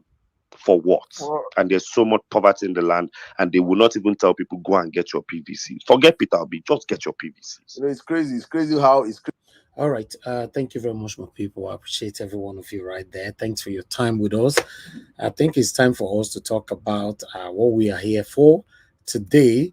Thank you very much. Thank you, thank you, thank you. Please press on the like button and let's do this together. I have to stop it right there so I can bring in my panelist. I have other couple of things to share with you as well. As you all can see right there, that Tinubu is about to increase the salary of all the judges in Nigeria. So Tinubu is about to do that now. I don't know why now, so we're going to be taking on that as well. Yes, it's very, very unfortunate that, because thank you very, very much, Violence Space. You guys are doing great. To be honest, I like it when it's a collective effort. If I have to add to what the last presenter just said, that after this broadcast, a lot of people will learn. I want to disagree. They will never learn. You said that the other ones are private parties everywhere on Google and all that. After this revelation, many of the followers will learn. I want to respond to that. They will never learn. And you've given their net worth of millions of dollars, and you said after that, all people will learn. They will never learn. In fact, the only thing that will learn here is to insult you. That is what they believe on. It's very, very sad that Nigerians prefer to pray rather to put in the effort to become what you wish to be in life. Many of them prefer to pray. When you talk to them, they say, God forbid. When you talk to them, they say, I rebuke. When you talk to them, they say, I cast. It's very sad. Almost all my life in United Kingdom, I've never seen the British people carrying church in their head the way we're doing in Nigeria. Guess what? There's a better life in the United Kingdom. There's a better life in America. There's a better life in every part of other countries except Africa. I don't know how to talk to you guys. I just want my mandate. That's all. Because there's no way you can talk to these people. Then automatically you might even become a Satan in their eyes. Because anybody that advises them, automatically you are a Satan, you are a devil. They believe that you're a devil. You're trying to drag them away from the hands of the pastor. And I want to also agree from what the I think that was Jimmy, what Jimmy said, that most of these women respect their pastors more than their husbands. That is true and fact. We've seen series. In fact, there's our neighbor then, close to my dad's house, who the husband actually, my use pidgin talk this one, the husband break her head then because of the continuous services to our husband instead of to our pastor instead of our husband. And we've read and we've seen, we've watched, we've seen, many of you can testify to this. Many women don't have respect for their husband, but they have for their pastor, 100%. I want to say this. Okay, no, I won't leave it. There's something I wanted to say, but I'll leave it. I just want people to understand that I'm here for my mandate. I just want a better Nigeria. But I know that not even Peter Obi can change the way the religion thing is going in Nigeria. On that, I will never back Peter Obi on that. He can never change it. And he will not. Not that he cannot change it, he will not attempt. All of us have been captured. Almost all of us have been captured. I will say, including Peter Obi. Peter Obi will not change the way religion is going in Nigeria. What Peter Obi can change is corruption. He will not touch anything to do with religion. I'm telling you, Mona, go write that down. Don't say when I talk something, and some of you now say, what are you saying? Yeah, what do you know? Okay, he not go there. Peter Obi not go that area. Peter Obi go help us repair Nigeria. In fact, Peter Obi will be the best president Nigeria have ever had. But he will never touch religion. And there's a big problem there. He will never. There's a big problem there. Some of you right now are already rebuking. I beg you, I don't want to talk put Bible say touch not my anointed. That's the only verse we many of you know for Bible. Touch not my anointed. They're going down, do my prophet no harm. God. Now, wow. Thank you very much, my people. I appreciate every one of you. Thanks for your time with us. Good evening, good morning, good afternoon, good evening to every one of you. I'm going to check, send a link. A link have been sent. Press on the like button and let's do this together. Thank you very much, my people. I appreciate you all. Help me to press on that like button.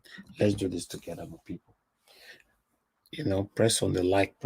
In case you want to join us on this conversation, because I'm going to take on the promise from Tinubu right now, so we can take all that together. Unfortunately, the way Nigeria is going is not helpful. It's not looking good. We can't continue like this if we want to have a better Nigeria. You see the way everywhere quiet. Now outside I deal. Now outside I talk to owner. It says everywhere quiet. The only thing we would hear now bed. But for Nigerians, when they speak like this, you go to hear church door already start in advance against tomorrow. In fact, church services for Nigeria are Monday to Monday, 365 days in a year. And you give offering for that whole 7 days. We can't continue like this. Can't continue like this. Thank you very much, Mr. Chooks. I don't see you. Okay, Mr. Chooks, are you hearing me? Yes, thank you, sir. I don't see you already. Good evening to you, sir. How are you doing today?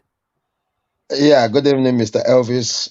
Good evening, fellow panelists and everybody watching us. Thank you, for this wonderful opportunity. It's been a while, my mobile network, I go places and it's tough now. I don't know what is going on, but I'm always on the background. The mystery is I can listen, but if I try to call or be on the panel, it becomes a problem. I don't know why.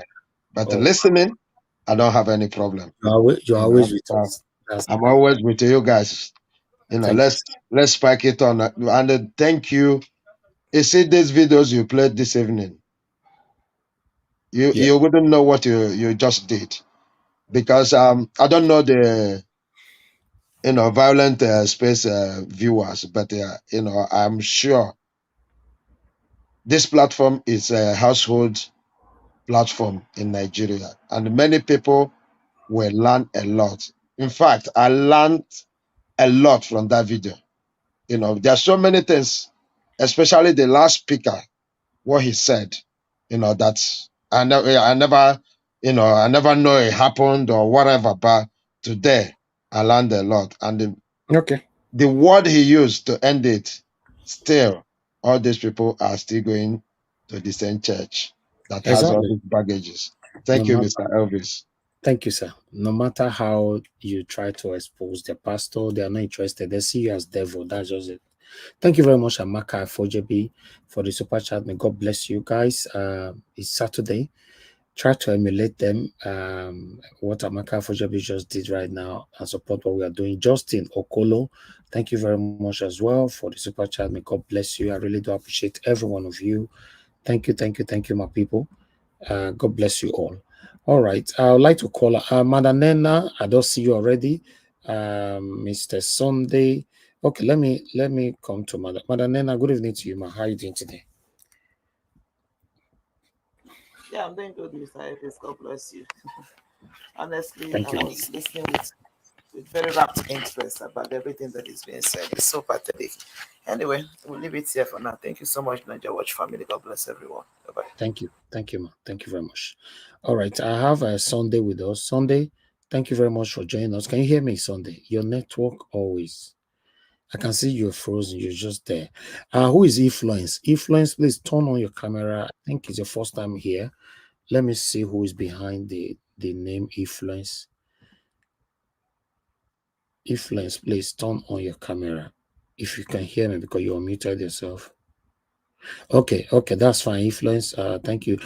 Okay, Influence, is it your first time here? Yeah, it's my first time on live, but I have been following you. I've been watching your program. Okay, but it's your first time on the panel. Okay. Good evening to you, sir. Thank you. Where are you joining us from? From Paris, France. From Paris. Let's not get light for France. Oh. In my room, sir. You know, I know. electricity this time. I just did joke, sir. Thank you very much. I beg, I'll come back to you shortly. All right. Let's see if we can have Mr. Sunday now. Mr. Sunday, can you hear me, sir? Mr. Sunday? You are muted. Hello. Okay. Hello, Mr. Sunday. Good evening to you, sir. Where you join us from? Please, can you hear me? Yeah, we hear you. Please, can you hear me? Good evening. I said the Hello. greetings are very slow. We don't talk. Maybe before you go hear my Hello, good evening. Can you hear me now? Yes. No, the thing is slow. Hello. That's why I'm answering. You know, his network is all. This is what we are fighting. Okay, Mr. Sunday, this is sad. I cannot even mute you. I'll put on the backstage for now. This is one of the things we're talking about. We're fighting for a better Nigeria. You see, now it's already affecting Mr. Sunday because obviously he joined us from Lagos. Yeah, he has joined us before. But yeah, that's the problem we're facing in Nigeria. It's very, very sad. All right, Mr. Moses, thank you very much, sir, for joining us. How are you doing today, sir? Good evening to you. Oh, we lost you there. Okay, we have another Mr. Moses again. Okay, it's the same one. Hello, sir. Can you hear me? Even you, Mr. Moses, your network. Can you hear me? Hello, good evening. Yeah, good evening, sir. Thank you. Please, where are you joining us from, Mr. Moses? Yeah, I'm joining from Ibadan. From Ibadan. Okay, wonderful. All right, I'll come back to you. I'll prioritize you. Good evening to you. Thank you. All right, let's see. Mr. Sunday, unfortunately, you're here, but I don't know what is happening. But before that, I would like us to take this article quickly. I'll put it on the backstage for now. You know, I have Peter on the backstage as well. Please turn on your camera. Let me see who is behind the name Peter. All right, thank you very much. I want to be Ferdinand. Thank you very much, sir. Good evening to you. God bless you. I appreciate every one of you. Happy weekend to you all. Please press on the like button and help us to share. Mr. I want to be Ferdinand. May God bless you, sir. I appreciate you always. All right, let's take on this article quickly, you know, because I don't really want to take more presentation today. If it's just two, that's fine. We can just take it from there. But meanwhile, let's take this. Let me put on the screen so we can take it together. My concern now is say Tinubu want increase the salary of our judges.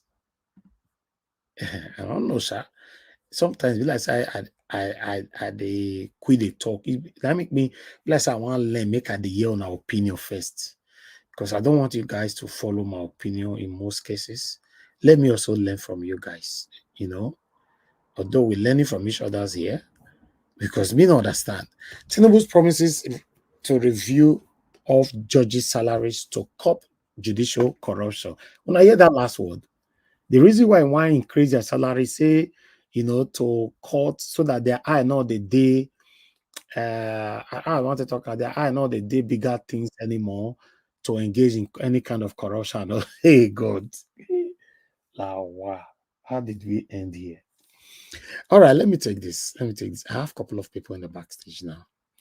Okay, Mr. Chusa, people say you're back. Okay. Mr. Peter, you did turn on your camera. Unfortunately, I'm not going to let you in now. But let's take this article quickly, my people. Let's take this quickly. I really want to hear from the people. We're also going to hear from Omoyele Sowore and one of our obedient member. Okay, let's hear this. Salaries to curb judicial corruption. Okay. President Bola Tinubu has promised to review Nigerian judges' remuneration. Mr. Tinubu made this promise while receiving the leadership of the Nigerian Bar Association (NBA) on Thursday at the Presidential Villa, Abuja. He said the government would assess the template for salaries of judicial officers. The NBA delegation was led by the association president Yakubu Makiu, a senior advocate of Nigeria, SAN presidential spokesperson Ayuri Ingelala, said in a statement on Friday. The president, according to the statement, noted that the fight against corruption necessitates a comprehensive review of the salary and allowances of judicial officers. He promised that the administration would conclude a thorough review of the remuneration template of the judicial officers in the country. Recalling Mr. Tinubu justice sector reform in the Lagos state, I don't really want to go there. Let's stop you right there. You see, this name one they see, so they are also corrupt in Nigeria. This name, NBA, Nigeria Bar Association. See them? They rub finger, they rub mind, they rub shoulder, everything with Bola Ahmed Tinubu. God go help us, eh? Very significant human development challenges, currently ranking 150 out of 157 countries in the World Bank's Human Capital Index. Where did we get it wrong and what lies ahead? Well, thank you for bringing me. And it's also great to see Chris on the screen on the other side. I think it's very interesting that the World Bank is the one expressing to the world that we are now lacking in human capital development. But what we must understand is that Nigeria was subjected to economic policies that actually degraded its capacity to produce people with capacity. And that was through the structural adjustment programs that was imposed on the military and that was executed precisely to achieve the objective that they are now reporting on. I became an activist. Can you tell us some of those policies? Yes, first and foremost, in 1989, as I was arriving at the University of Lagos, the World Bank was also giving Nigeria a $120 million loan, supposedly to fix our universities. But they knew that we didn't need that loan. What we needed was a leadership that could have invested in education. But the structural adjustment program specifically targeted the number of universities. Said there were too many universities, government had no business investing in free education. But look at it, some 30-something years later, the people that were half-trained by Nigerian universities are now being brought to the UK, Europe, and America as doctors after COVID-19 hit them. So had we had that opportunity to progress when we started free education, invested in education the way we should, had we had the opportunity to have an unbroken leadership in the civilian sector, we would not have had that break that led to the destruction of that human capital development they are reporting upon. So they are guilty. The World Bank, the IMF, they are guilty of this. They know the kind of policies that they have spread over time. But you know, leadership changes hands, so the leadership then will be different from the leadership today. Whoever put the report together will be different from who's managing other aspects. Because we are still dealing with structural adjustment program. The current dislocation that they imposed on Nigeria through the removal of so-called fuel subsidy, it was a World Bank and IMF prescription. And the man who read it on the day of his own inauguration probably didn't even think about the fact that the moment you have 80% of your economy in the informal sector, you just can't come up one day and destroy opportunities that people have to do business and live. Because you already know the statistics of how many Nigerians are living below $1 per day. And what is $1 today is almost 950 naira to a dollar. As of 6 months ago, the naira was stronger than it is today. It has depreciated over time. So what I'm saying is that it's not as if we should blame the World Bank and the IMF all the time for, but you would link that with the kind of leadership they also promote. I'm talking about the West on the continent of Africa, the kind of characters they imposed, and I think we're going to talk about this later. Since independence on the continent of Africa, what it did, killing the real leaders of Africa who fought for independence. Some of them were killed through coups. Mm-hmm. Some of them were killed through, mysterious plane, crashes. And they have now also started directly, killing people. And you now have reached a point where even military rule has returned to the continent of Africa. Africa is not making progress with the return of the military to power. You now find even a new generation of young Africans who are hailing military Boy Scouts, who are taking over all these African and West African countries. That's not progress. Mm-hmm.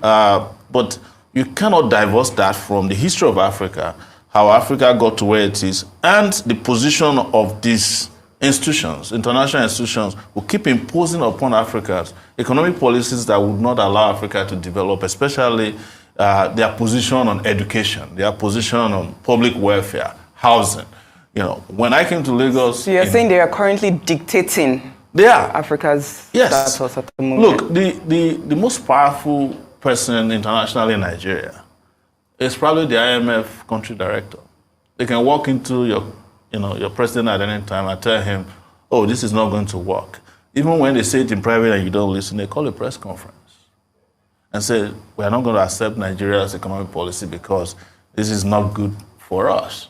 But they know what they are doing. They are preparing your country for their factories to dump whatever it is they want to dump on you.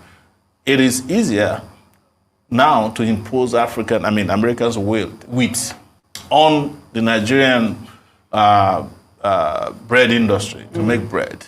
But guess what? The farmers who are growing wheat in America are the most subsidized farmers in the US. So how do you compete with a farmer who is subsidized to grow wheat in America?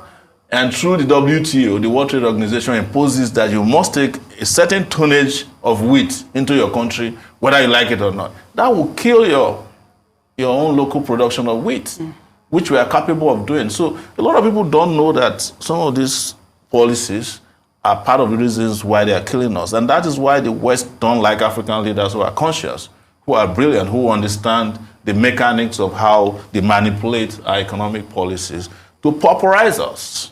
They like cooking up numbers. You mentioned earlier that Nigeria is the biggest economy on the continent of Africa. I don't know how you came about that. Mm-hmm. How are we big when we don't have electricity? Potentials. Well, maybe potentials. But how are we big when you don't have electricity? You can't even electrify half of a city. How can you be big? Yeah. It's not a big economy. Nigeria is the big for nothing, what Fela used to call BBC, big blind country on the continent of Africa. With huge potential. It has huge potential, but for you to get to that potential, you must remove the roadblocks. Leadership is a major factor in making sure that Nigeria is in charge of the destiny of Africa. The fact that we need ECOWAS to speak to Boy Scouts in Niger and all that shows our weakness. If Nigeria were to be the right country, in position that it ought to be on the continent of Africa, we don't need West Africa to tell our neighbors in Niger that they should sustain democracy. Absolutely. Let me bring in Unwa Okobia from our Abuja studio. Unwa Okobia, how would you analyze Nigeria's current government and state of leadership in line with what Sowore just said? What updates on the judiciary matters ongoing? And do you foresee Nigeria having a seat at global leadership gatherings, including the BRICS and the upcoming G20, within the nearer future? Let me first of all appreciate Arise TV for this incisive dialogue, if you like. Let me salute my brother there.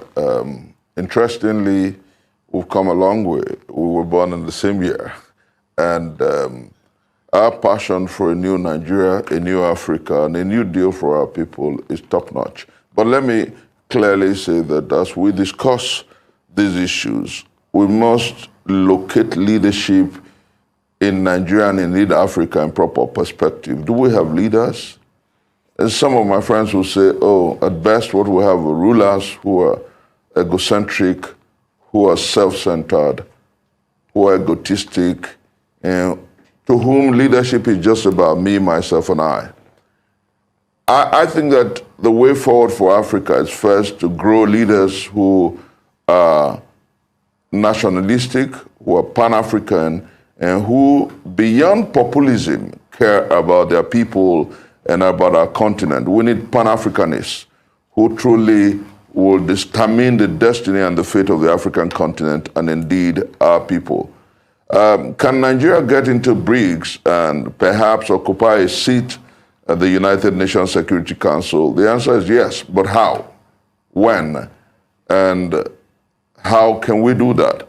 And let me say simply that we must first of all grow leaders who are totally people-centered and people-centric.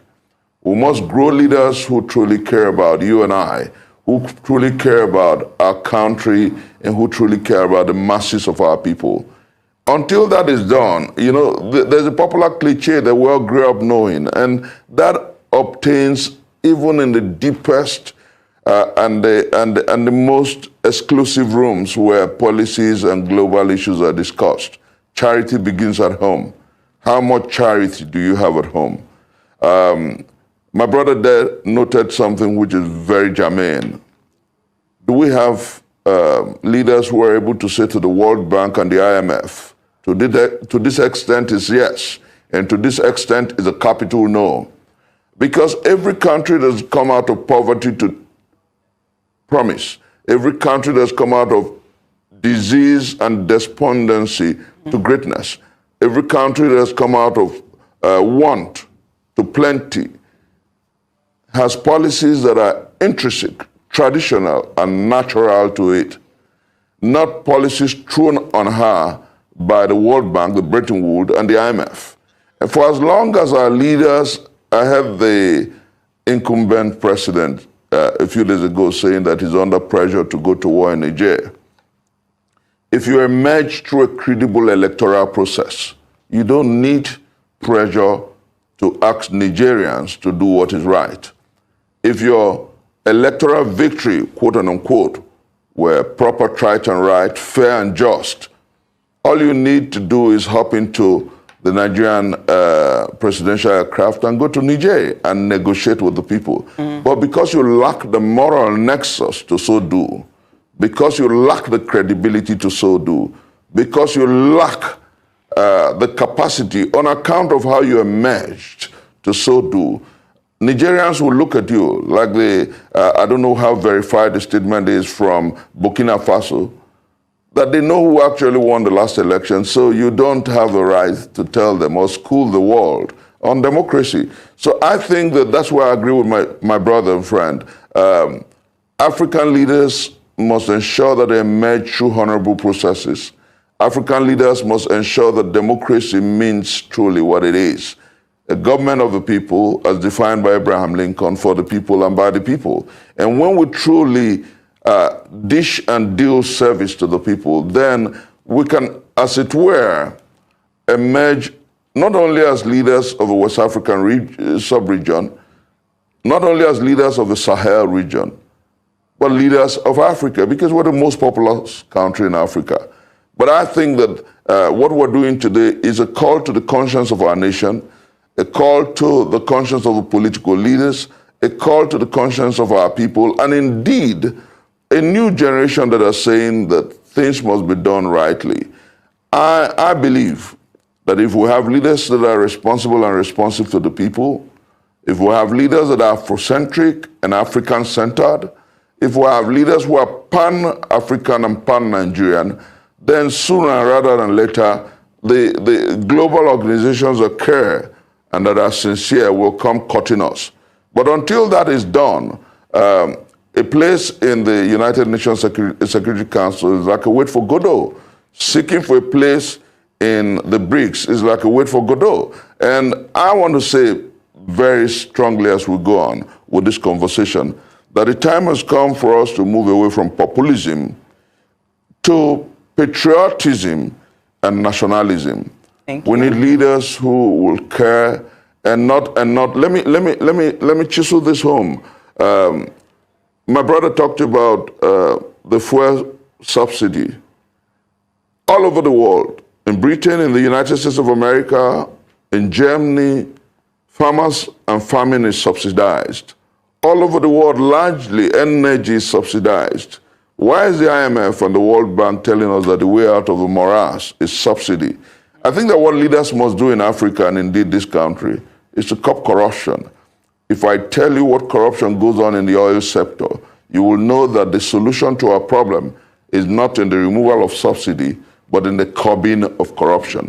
Trillions of dollars, trillions of naira are stolen by people who are protected by the state, are stolen by people who are protected by the PDP, the APC, and those who politic with our collective destiny. The way out of the morass is to check corruption, not increasing poverty for the masses of our people and making lives better for the rich. That's the way to go. We must be African-centric and pan-Nigerian in leadership. Wow, that's all I wanted to showcase to you guys on that particular video. But for any reason you want to watch the full video, you can go to Arise. It's a very, very important video. I watched it from beginning to the end. You learn a lot from both of them, you know, on that particular video. So, but because of time, I would like to start hearing from our panelists. Thank you very much, my people. I appreciate you all once again. Mother of all, Mommy Diaspora, I can see you. Thank you very much. Thank you, everybody, right there. Femi Batch, I can see you right there. Emmy, frankly, Ugo Best, thank you. Blessing Monday, thank you very much. John Hanobi, thank you very much for the super chat. May God bless you. I appreciate you all, my people. Happy weekend to you all. BTV Nigeria, you are there with us, and many other people right there. Okay, let me start hearing from our people. The first person we have on the panel, you know, is Mr. Chuks Obibweze. Mr. Chuks Obibweze, I can see your network is not stable. I don't know if you are good now. Yeah, I'm good now. Thank you, sir. Good evening to you once again. Please talk to us with all we presented today. Yeah, thank you for this opportunity once again, and I greet everybody listening to us right now. Yeah, I would like to start with the video of violence space, because I truly, from my heart, I truly enjoyed that video, because there's a lot of things they said and that I haven't heard before, and this is, we can see everybody is talking about new Nigeria, and we cannot start new Nigeria without we, the people, and this is why, every time, you talk to these people who are related to these criminals, they tell you, oh, it's our society. They are one of us. That's the excuses they give. It is because, in a normal sense, some of us refuse to do the right thing. Like that video, the last speaker, he said, even though people died in TB Joshua's church, in ordinary thing, and I can feel him, that would have been a very serious issue between South Africa and Nigeria. But because it's a matter of religion, they will exchange hands, live and for God, asking. It's gone, it's gone. There's nothing you can do about it. No justice, no nothing. And that is where we found ourselves. Again, I mean, the buying of, those people in that church. I'm not, I don't know about this, and I don't know how Nigeria treated that, because we buy every day and nobody cares. It's just normal thing. Imagine in a country whereby if you have a case with somebody who buyed your family member, police will tell you to go and settle with those people. That's exactly what is happening. So I will not be surprised nothing happened during this incident. And that's what we're talking about. And I bet you some family member who are affected in that same church collapse will still be going to that church and they're telling them, leave it for God. That is a major problem.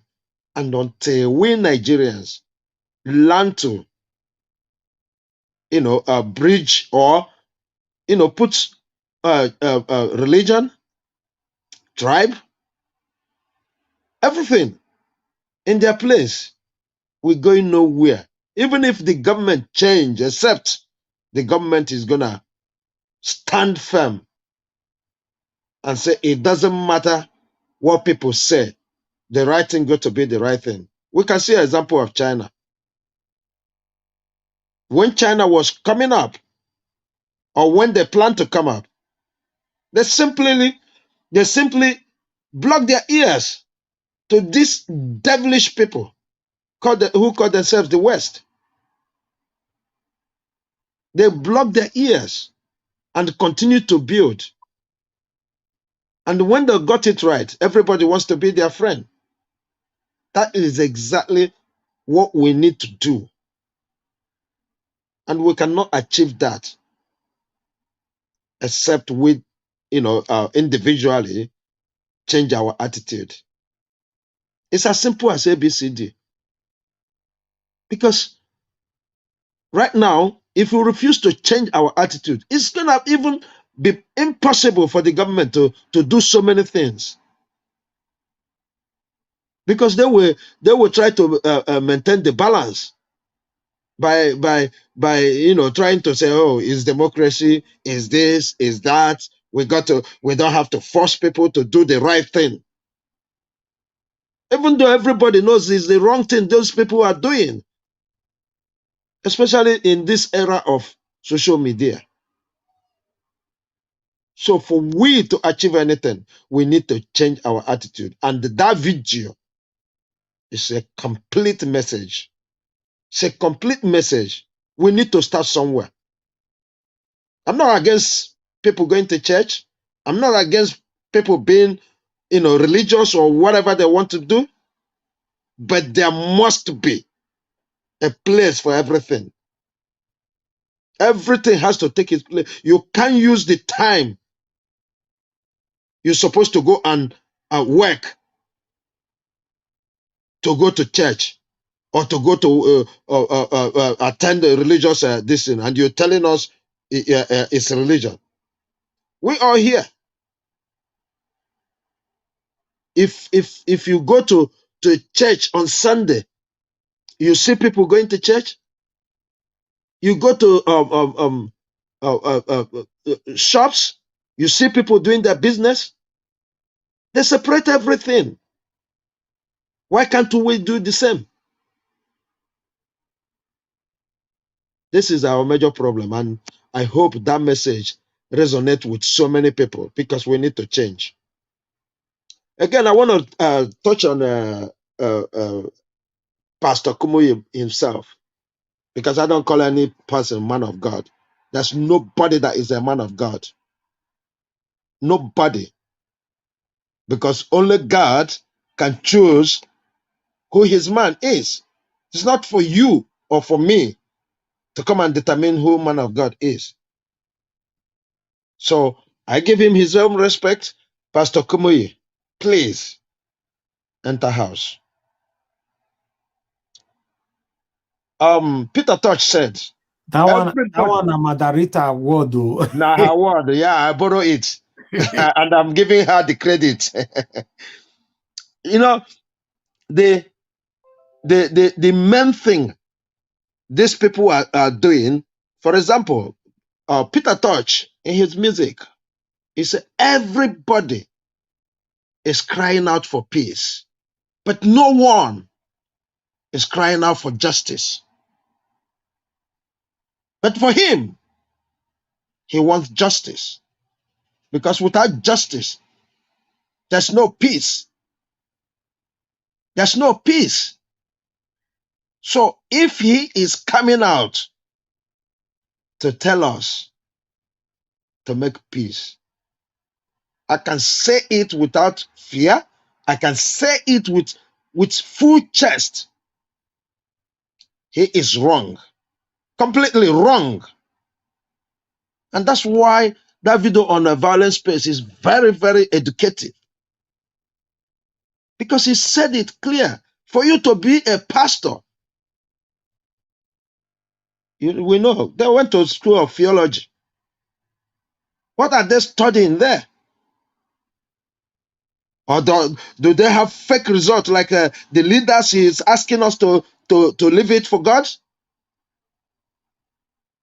Because if he's truly a man of God, he will understand that justice is the root to every peace.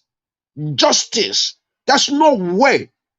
Imagine if somebody buys my family member and you are telling me to make peace without justice. I don't think I can do that. I never been in that situation, but I don't think. It doesn't matter how you beg or how you look or whatever condition you're given. I will stand and demand for justice first. That's why where we live today in Western world, things that happened 50, 60 years ago, once it's come up, we know how much Trump spent in settling the cases that happened ages ago. In this UK I'm living, there's an incident that happened in 1986 with Liverpool fans. About 2 years ago, people are still going to prison because of that. That tells us there's no peace without justice. It's completely two different things. The first one must be justice. Then peace comes along. And that's why even people in Niger, they're keeping their card to their chest by telling them what they want. That is part of the justice. These people have to leave their country. They have to go. So, Pastor Kumuyi, like Madam Rita used to say, enter house. It's time for you to enter house. Because it will not be good for we the obedient that you call, maybe people will say we are attacking you. Nobody is attacking you. And I'm using that opportunity to tell those that are still coming, especially the pastors, our traditional rulers, and the elders, please enter house. This generation will not tolerate what our fathers tolerated on our behalf. We cannot. It is impossible. It doesn't matter how you see us as wayward people, but by the time we take you guys out of those places you are occupying right now, people who are against us, we see it, we know what we are doing. It is completely unnecessary for us to start coming after you if you enter house. We are not asking you to join us. If you want to join us, you are welcome. But if you don't want to join us, please, I use Madam Rita's word again, enter house. Yeah, I'm going to talk on Agbado, saying that he is the one that is calming the whole situation. I don't know what to say to him. Because in the first place, he shouldn't even get himself involved, knowing who he is, what he's occupying that didn't belong to him, knowing how he stole it, how he grabbed it, how he ran with it. He shouldn't be talking at all. We all know what the Americans, the French, want to use you for. They want to use you to make Africa and West Africa in particular a war zone. And we are rejecting it. We are completely against it. You can walk away from there. Let them stop holding them. Walk away. We want to see how America or France is going to come down there and fight. We want to see it.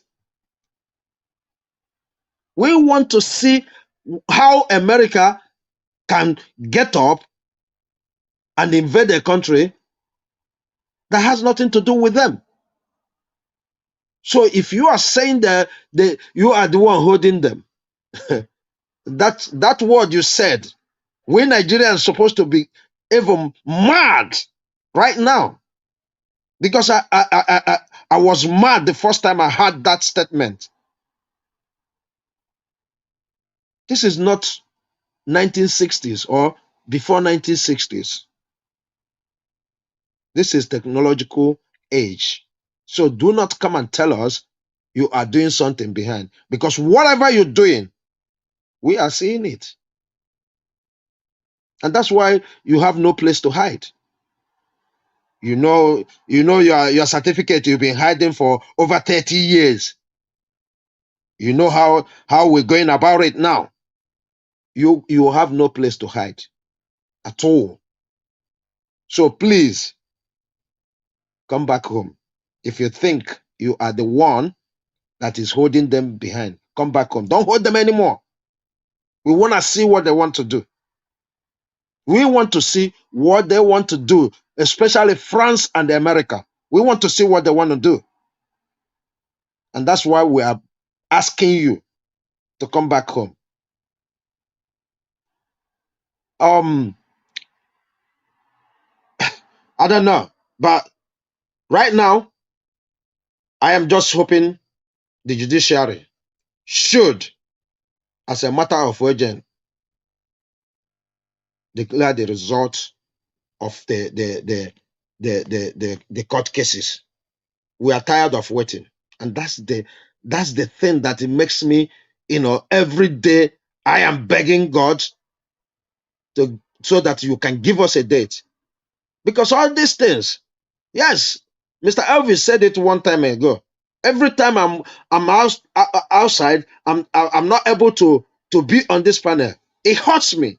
Why is it hurting me? Because we are still in the same situation. Mr. Elvis said it, that once this is over, we can go back to normal life. Go back to maybe 1 or twice a week, so that each and every one of us will have the time to come around and do the necessary things. Exactly.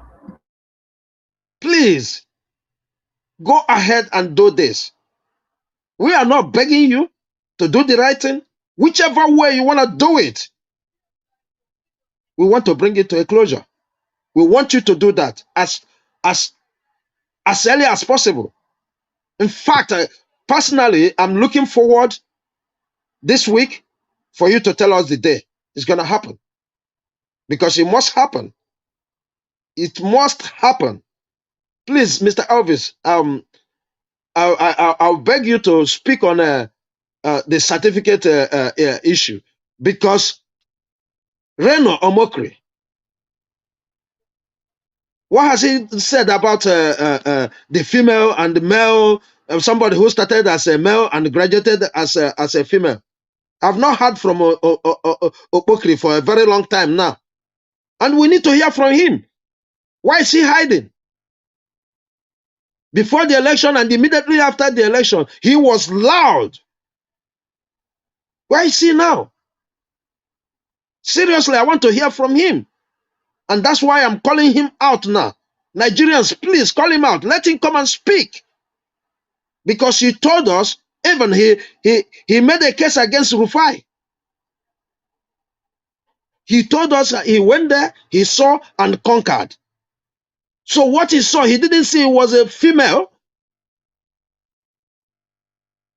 He told us he went there and obtained a copy of the certificate.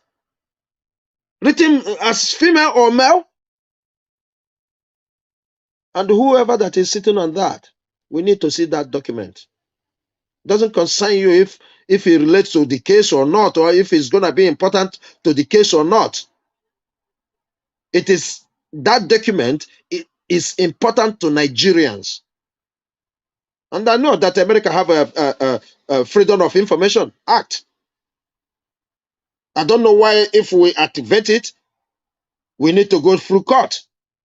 I don't know if it is how America does it. I know there's a degree of document you will want, then there will be a court sitting for that. But I know there are so many you can write. If they take it to the judge, he will approve it straight away, and you got that document. So please, America, stop. Stop. And that's why we talk about your democracy. Practice your democracy. Is good for you. Have it the way you want it. If we can practice it the way it suits us. Who are you to who are you even to who determines what is best for anybody? Who? And that's the same problem they're having with the president of Rwanda. Because when the man knew that you are coming and knew the people you are coming with or through them, when he do the right thing to stop them, you brand him a dictator. And I'm advising African leaders, if you doing the right thing means you're a dictator, we Africans is going to support you. We're going to support you. We like that. Because we need to come out of this quagmire. Because I can't fathom why the richest continent in the world is yet the capital, the continent capital of the world. It's so embarrassing. And I can tell you for free, since this Niger incident, a lot of friends who are not Africans, they discuss it with me. And they're calling us fools. Because right now, so many of them are going around searching for information, see the kind of resources that God endowed that nation, that continent with. And yet we are the poorest continent on earth. It's so sad. Mr. Elvis, thank you once again. I yield here.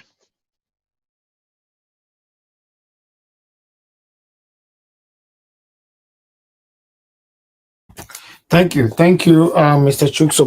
Thank you very much, sir, for your wonderful submission. I would like to come to Mr. Moses. To be honest, I'm supposed to call you first because you joined us from Nigeria. So please talk to us, Mr. Moses. Thank you very much. Good evening, sir. Thank you. Good evening to you, sir. Fine, evening, sir. So, first of all, I want to lay emphasis on Tinubu. We all know the man. I don't want to talk about him anymore because I didn't vote for him. He always bribe people. You understand? He used money to buy everything. Are you getting it? So we should respect that one from him. But what I believe is that God will put him to shame. Are you getting my point? Now, concerning we Nigeria, we have a lot of problem. And there is a problem that have pushed us to where we are today. Mr. Niger Watch, I want to ask you one question. In America, we are talking about.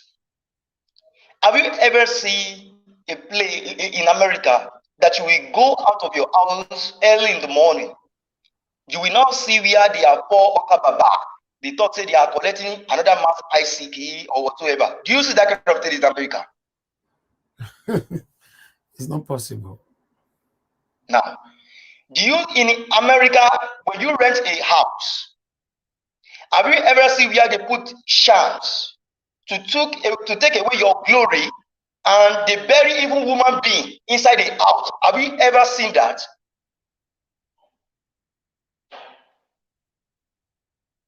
Hello, sir. No, I'm listening. I'm here. Yeah, go ahead. Yes, Go ahead. I'm asking you a question. Because, you know, when we bring this kind of issue, we need to balance things very well. I've seen a situation whereby I rent office. Every morning, they always pour okababa on many things. The last thing they did, we don't know how they threw a goat inside a well that is having a very strong cover. When I now wash, I use the water to wash my bum bum. I begin to have as if they are something choking my bum bum. Now I have to run to a prophet, so and the man said, "Excuse me, sir. Sorry, you are diverting. What are you no, actually it's saying?" not I'm diverting. I'm saying the reason why people leave their job, the reason why they leave their job to go to church. Oh, okay. Go ahead. I'm bringing the reason. The reason why people leave their job, and you first of all, let me just leave my job and go to church. When have you entered your village last? Because me that I'm talking, I've run out of our village now. I don't even yet want to enter my father's village. Why? Because we are so wicked. So it is this wickedness that is pushing us program upon program when you're supposed to work. Okay, you are actually saying that the wickedness of the black people is what pushing people to pastors, right? Yes. So it is our wickedness that is now making us to be looking for solution. Are you getting me now? So in that aspect, there is a little way we can blame people. Because when I look into all these kind of things, in fact, I'm tired. There is one person, he said, the day he stepped out of this country, his life began to be progress. So that problem, that is our own problem we are facing. Sherry, in terms of the judiciary, we continue to tell them all eyes on judiciary. We don't say they should not let them collect salary or whatsoever things. But one thing I'm after now.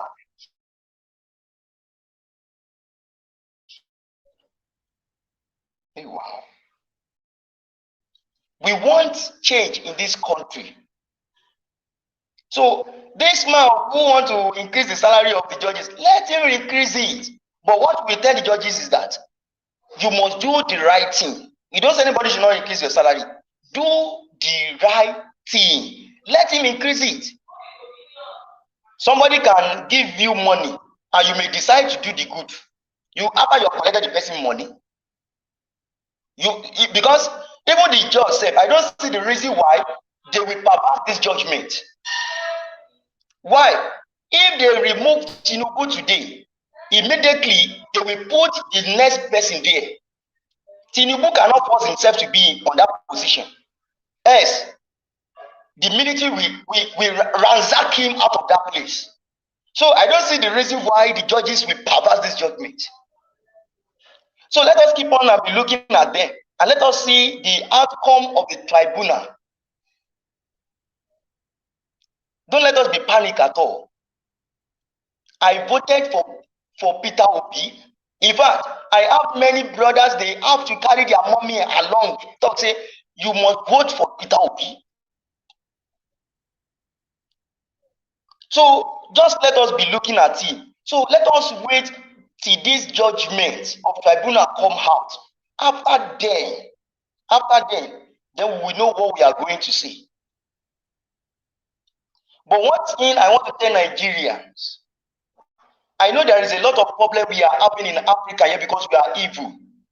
As you pray, take a step. The right thing you're supposed to do. Maybe you need to invest anything, whatsoever thing. If you go to church, make sure you balance things. So let us balance things. That is the only advice I will give. Wherever you want to go, whatsoever you want to do, in order to make your life to move progress, At the same time, lay hand on that thing that you want to do. If you want to go to your work, if it is 2 hours, you just have to go to your prayer or whatever you want to go. If it is 2 hours, and make sure that work to balance everything. So all our economy, everything will be okay. And we need to talk to those people that always do this rubbish thing to people. Because it is plenty today. When you are going on the road now, when you turn to the right, they afford this. When you turn to this thing, when you turn to the left, they afford a lot of these things they are using to collect ICP and what do they call it. So all that thing too needs to be taken care of. Nobody should put anything on the road where people are passing again. Why will you pour? Where will you go and pour in front of another man's house? That is wickedness. So those are the things that we are facing in this country. So if by the time we begin to take everything one by one, we'll see that everything will be okay. We have a lot of things to settle. We have a lot of things to settle. We have a lot of things. We have a lot of place to tackle before we can have a better Nigeria. One of people that kidnap people for rituals of money. You know, we have it. So all these kind of things, we need to check into all these things one by one. We need to check it. And all this thing needs to be solved. So that is the reason why people are just dying every day, anyhow. A lot of things like that is happening in our country. May God help us. So that is the little thing that I have tonight. Sorry to interject, my beloved brother. There is no need for God to help us. We have to help ourselves. I'll take the bull by the horn. Okay. Thank you, my people. I have a caller. Let me take some calls, then we take it from here. I appreciate you, Mr. Moses. I will contribute to what you have just said shortly. And thank you very much. Yeah, good evening, everyone. Good evening, love of God is good my strength. evening. Thank you, madam. Please talk to us. It's a lovely day. Good evening, everyone on the panel, comment section. And thank you, Mommy Diaspora, Naomi Bella, Patrick, every ladies on this platform. If I don't make sure your name, I love all of you. Inena, Pat, Sister Rita, every lady that has come on this platform, and the joy that normally call, and it felt something like that. Every one of us, well done. Now, let me start from the pastors and Imam in Nigeria. You see, our religious leaders, both in both religion, Muslim and Christianity, they have really done a lot of harm to the citizens of Nigeria. They have deceived a lot of people. A lot of people has even left this world through their deceit. I have two aunties that left the world because of they cannot drink medicine, because the Holy Ghost will come and heal them. My favorite auntie, she cried at home because they said that they are coming from deeper life to pray. She was a multimillionaire. She died carelessly because of that. I have another auntie also that left this world because they don't want to drink medicine, because it's against what their pastor says. A lot of people, they have given all they have as seed to pastors. And those people up to today, they cannot even stand up again. But the men of God, they are going all over without even thinking about those that they have left. They have deceived a lot of people that somebody is doing them, one person is doing them. And you know, a lot of our people, they have gone through a lot through these men that call themselves men of God. So what am I trying to say? These men of God, they are even among the people who are putting us in where we are now. Because every time a leader comes out, instead of look at Martin Luther King, he came out and everybody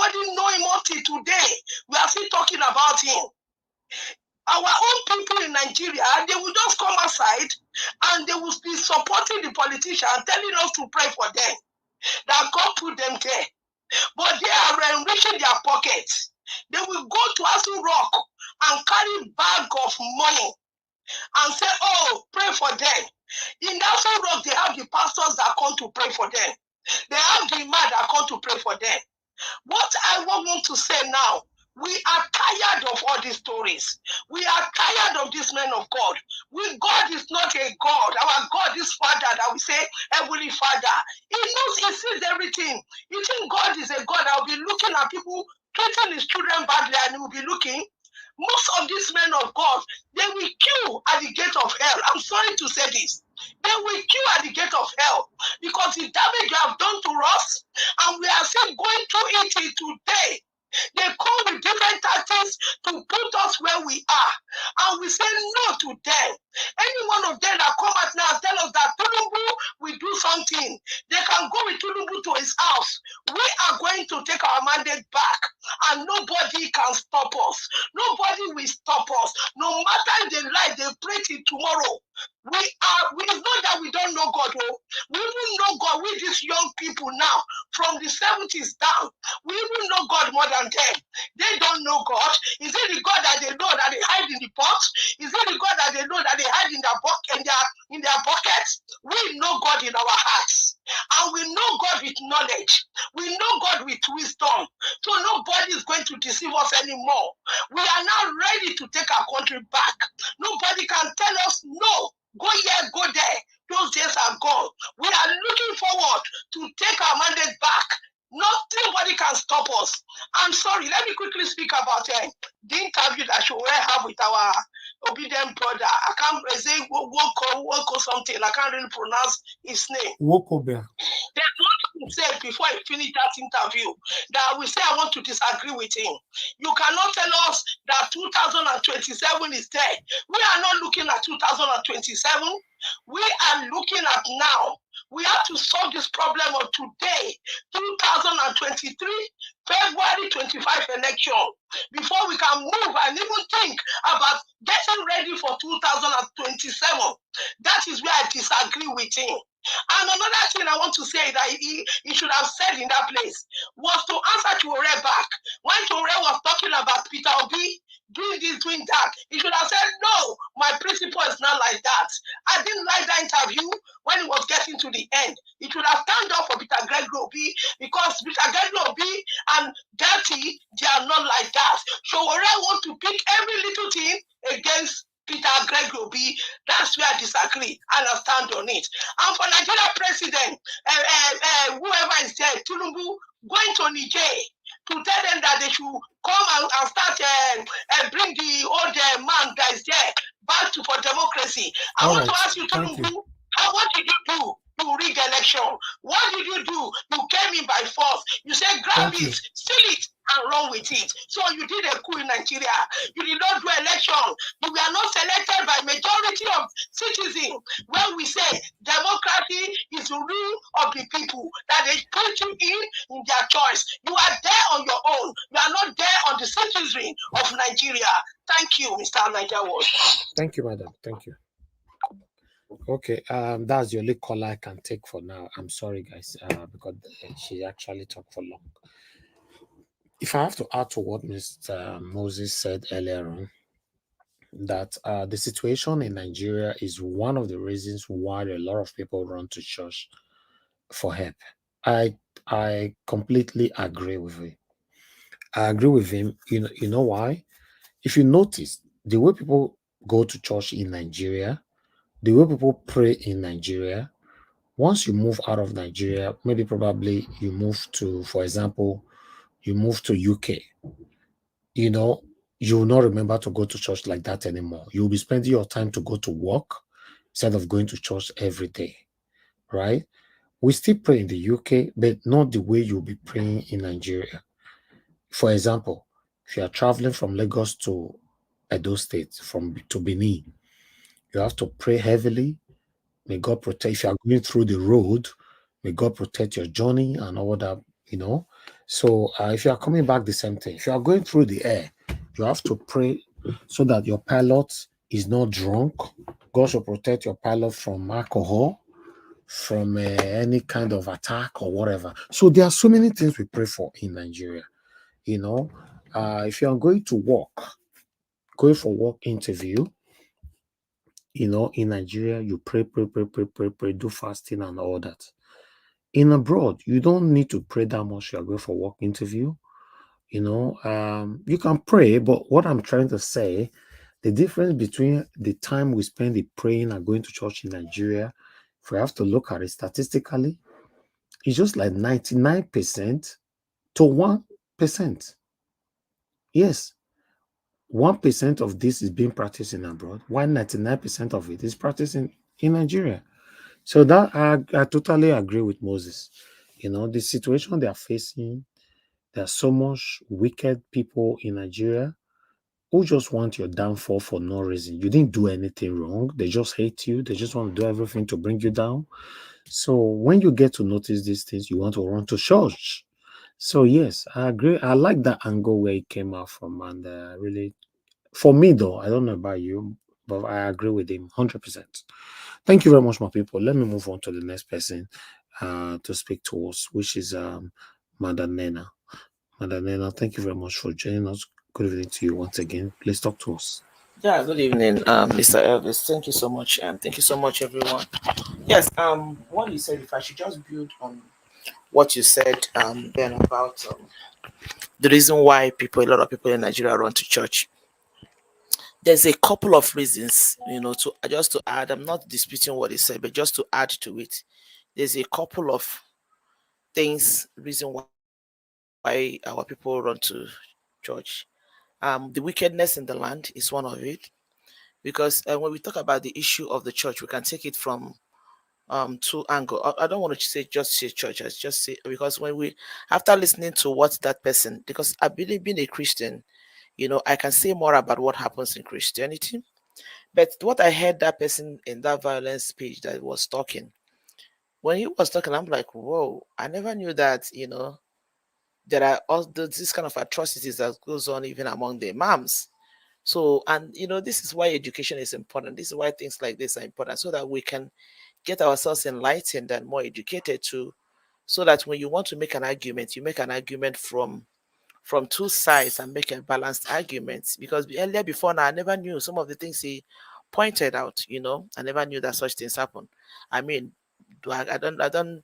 Maybe others don't, but for me, I've never been to a mosque. I don't know nothing. I don't know anything that happens in the other religion. Apart from maybe going it on the periphery about their religious leaders and everything. So, but when you look at that about the whole thing, I want to take, like what we are discussing, we don't want to take it from the part of the people, the congregants now. The reason why people troop into the church is about the wickedness that happens in the land, the evil that happens in the land, and all whatnot that you can think about. And then we come to the part of the pastors. Some of them, I don't want to say all of them, because there are still a lot of very good, wonderful men of God. I mean, there are still people with conscience, just like somebody will say politicians are evil. But P2B say politicians, he is not evil. You understand? So there are still a lot of men of God, people that went into the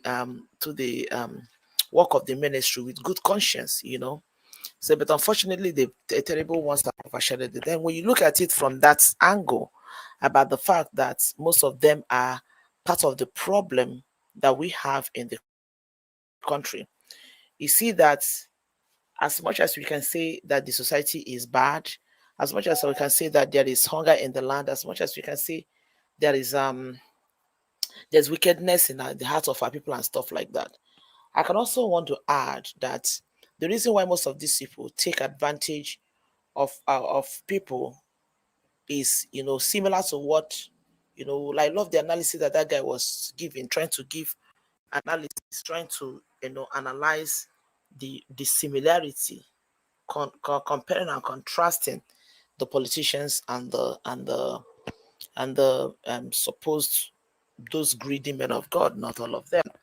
So I see it on the angle of, I don't know how to express this. It's like everything that gets into the hands of Africans, or everything that comes into the hands of Nigerians, becomes abused. Because today we're talking about democracy, bad governance, and everything. This is something even the West that we criticize are practicing is working for them. From the moment it came into Africa, it became abused. We separated ourselves from slavery. Now we say we are self-ruled, yet the people that are called themselves self-ruled are the ones suppressing their brothers and sisters. So that is the same way I see this Christianity and religiosity, if I should use that word. It's not that there are no greedy pastors in the Western world, but I think the problem in Nigeria is that I would just want to focus on Nigeria and not other country because I don't know much about what is going on there. Is that our people have brought themselves to a point, I don't want to sound very insulting and very condescending, but our people have brought themselves to the point where I can say that a lot of our people are lazy, and a lot of our people have decided not to just be wise. And that is why you still see people still arguing and still defending the likes of Tinubu and the likes of them. So bringing it to the church now, this is why you see a lot of people will still stand up and still want to defend these people when it is becoming very obvious to you that this person is actually manipulating you, intimidating you, suppressing you, exploiting you, and you still see somebody still, a kind of defending them. As we are saying it, a lot of people will be offended. Just like the other day, one of the bring issue of somebody began to warn in advance not to talk about Kumi. Tell me one good reason why I will not talk about a man. People who say that, just like that man analyzed it, that the church should be separated from politics. Some of them will tell you politics is a dirty game. It's not good for a child of God to get into it. It's not this, it's not that. They want to separate, take away. They make such preaching. Yet the same people will come back when things become terrible, when the likes of the criminal Tinubu comes into power, and tell you to pray for him that God, okay, if the church needs to be separated, the God who is the God of the church, what makes you think he's interested in the man that is sitting up there? Why are you bringing him into it? Like sometimes these people talk, I don't even know who they think they're talking. But of course, do you really blame them when people are there to just defend them even without reasoning? So I think to some extent, our people have proven themselves to be so gullible and to be so lazy, not everybody, a lot of people, to the point that when you tell them things or when you present things to them, a lot of people don't even want to go and make research. A lot of people don't even want to sit down and really think about the whole thing, analyze it, digest it, and ask themselves, does this thing even really make sense? Is it really impacting me?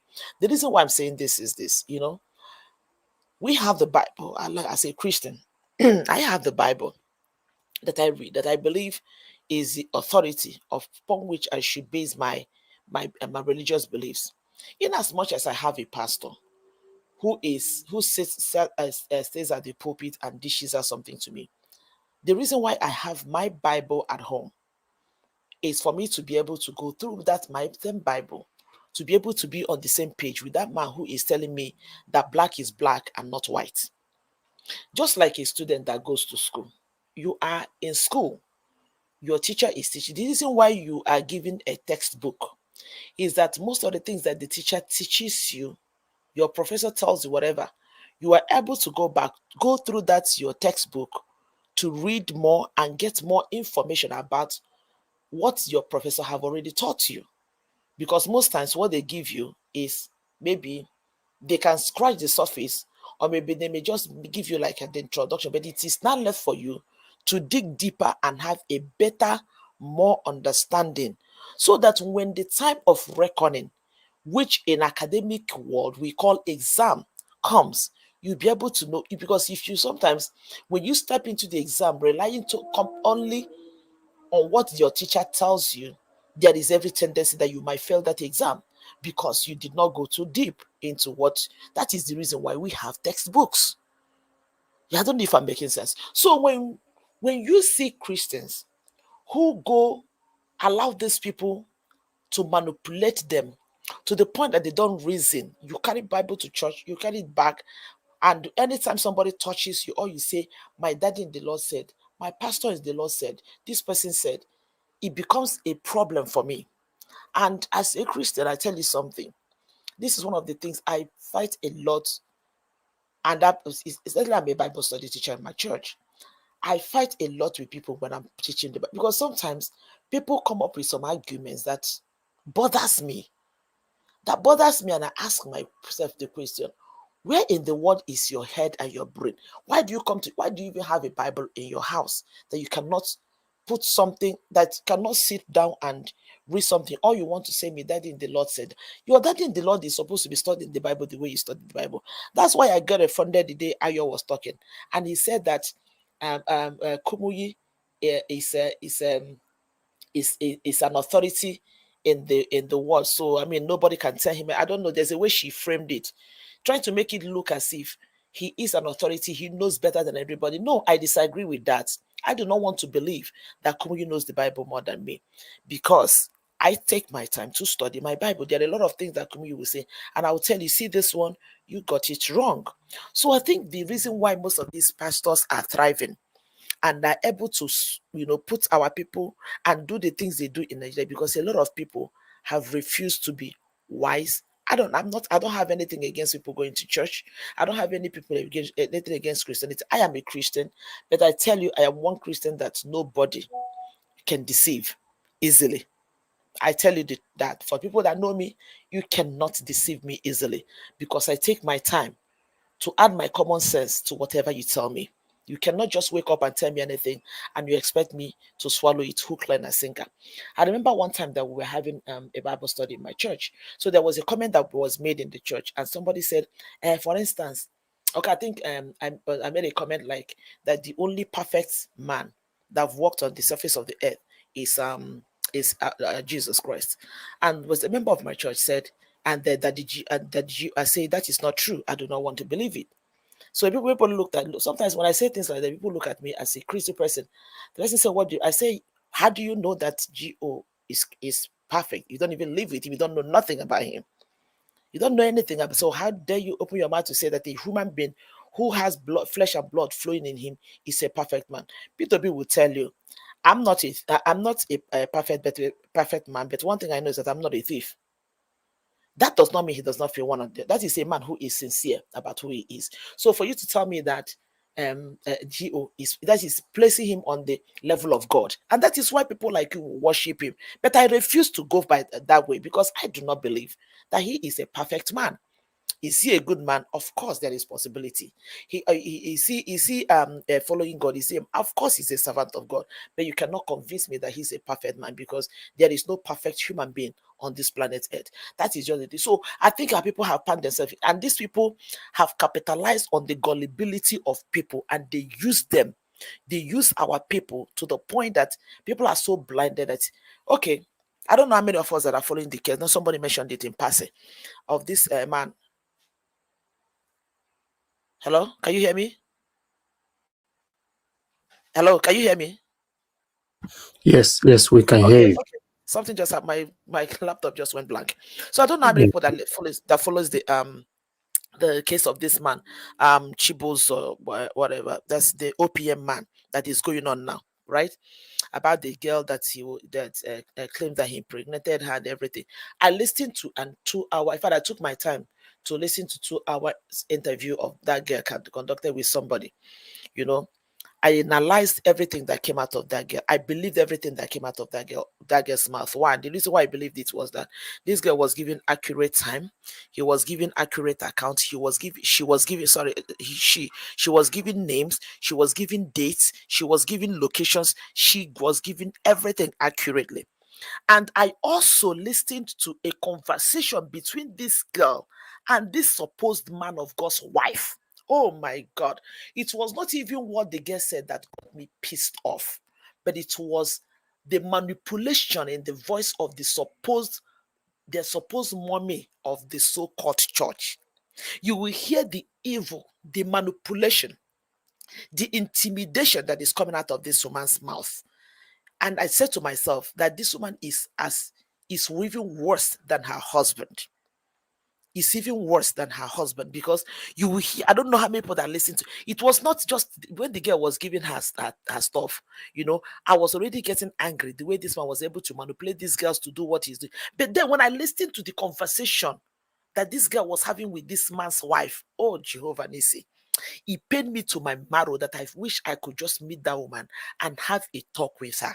And then in the course of the conversation, the girl was saying that even the man's pastors, lawyers, a lot of them were, telling her, when you bring this thing, nobody will pay attention to you, nobody will believe you. You will see how far people can go to defend these people, even in the face of wickedness and the face of evil. And this is why these people do these things and they get away with it. This is why these so-called men of God, they subject people to all these kind of behaviors and they get away with it. It is so bad, it's so sad, it is so disheartening that anything that enters into the hands of our people, Nigerians, we just mess it up, we just abuse it. The Christianity we are practicing here is not what Christianity is being practiced. Just like you rightly said, Mr. Elvis, when you have the opportunity of stepping out of the shores of Nigeria, you begin to see things in different perspective. You begin to have a better understanding. You begin to understand that what we have, where we are coming from, is nothing but a charade. It is just foolishness. The other day I was having some argument with some people about this so-called, I know a lot of people here will disagree with me, but I say what I say without no apology, and I say it because I've made my research to understand it, of what the so-called white wedding we do in Nigeria. I was asking somebody, can you please explain to me what is this thing we call white wedding in Nigeria? These are all part of the deception that we bring into the church. Somebody will tell you, if you get married, if the pastor don't bless you. I said, where did you find that in the Bible? There is no way the Bible said that the pastor has authority to bless my wedding. The only person that authorized by God to bless my marriage is my parents who raised me. Go through the Bible from Genesis to Revelation. Show me where it is in the Bible that a pastor has to bless my wedding. What we call white wedding is the Western world's traditional wedding. So in Nigeria, invariably we do 3 weddings. We do our normal God-ordained wedding, which is where you go pay bride price, do whatever you need to do. We go do the one we call customary, which is the British one, and we end up doing the one we so-called white church wedding, which is that. Where in the world did we even get all this nonsense? For me, I said to them, this is just all about waste of money and waste of time. The reason why I bring up all these things is that the way we have been so blinded by some doctrines that does not add anything to us. That is why you see us with all the religiosity that we have in Nigeria. The level of poverty in Nigeria is deepening and deepening and deepening every single freaking day, because our people have refused to be wise to know. I am not saying don't go to, I go to church, I'm a Christian. Tomorrow is Sunday, I'm going to go to church. But I don't go to church like a blind person. I don't go to church like a dumb person. I don't go to church like an ignorant person. That is just the point I'm trying to make here. So that is, and because our people have refused to open their eye, because our people follow people like dumb, deaf, and mute people, that is why they are being easily manipulated. That is why people are being subjected to where they're subjected. So I agree totally that the majority of these our religious leaders are part of the problem that we have in the part of world that we come from, because majority of them are nothing but greedy. Ask me why a pastor will have 3 private jets. This is a man you cannot point out at to say this is one charitable work that he's doing in any part of the world. Somebody like Billy Graham, they have a private, they have jets. But then everybody Google Samaritan Purse and see what that organization does all over the world. Somebody should Google Samaritan Purse. Know how much billions these people spend. I remember during COVID, when the hospitals were overflowing, with people, Samaritan Purse went to outside the field, open places. They were erecting. These are tents that are being erected within Please hours. round up. 1 minute. Yes, I'm rounding up now. They erect it within hours, equip it with medical equipment. Doctors, nurses volunteer there free of charge, taking care of people.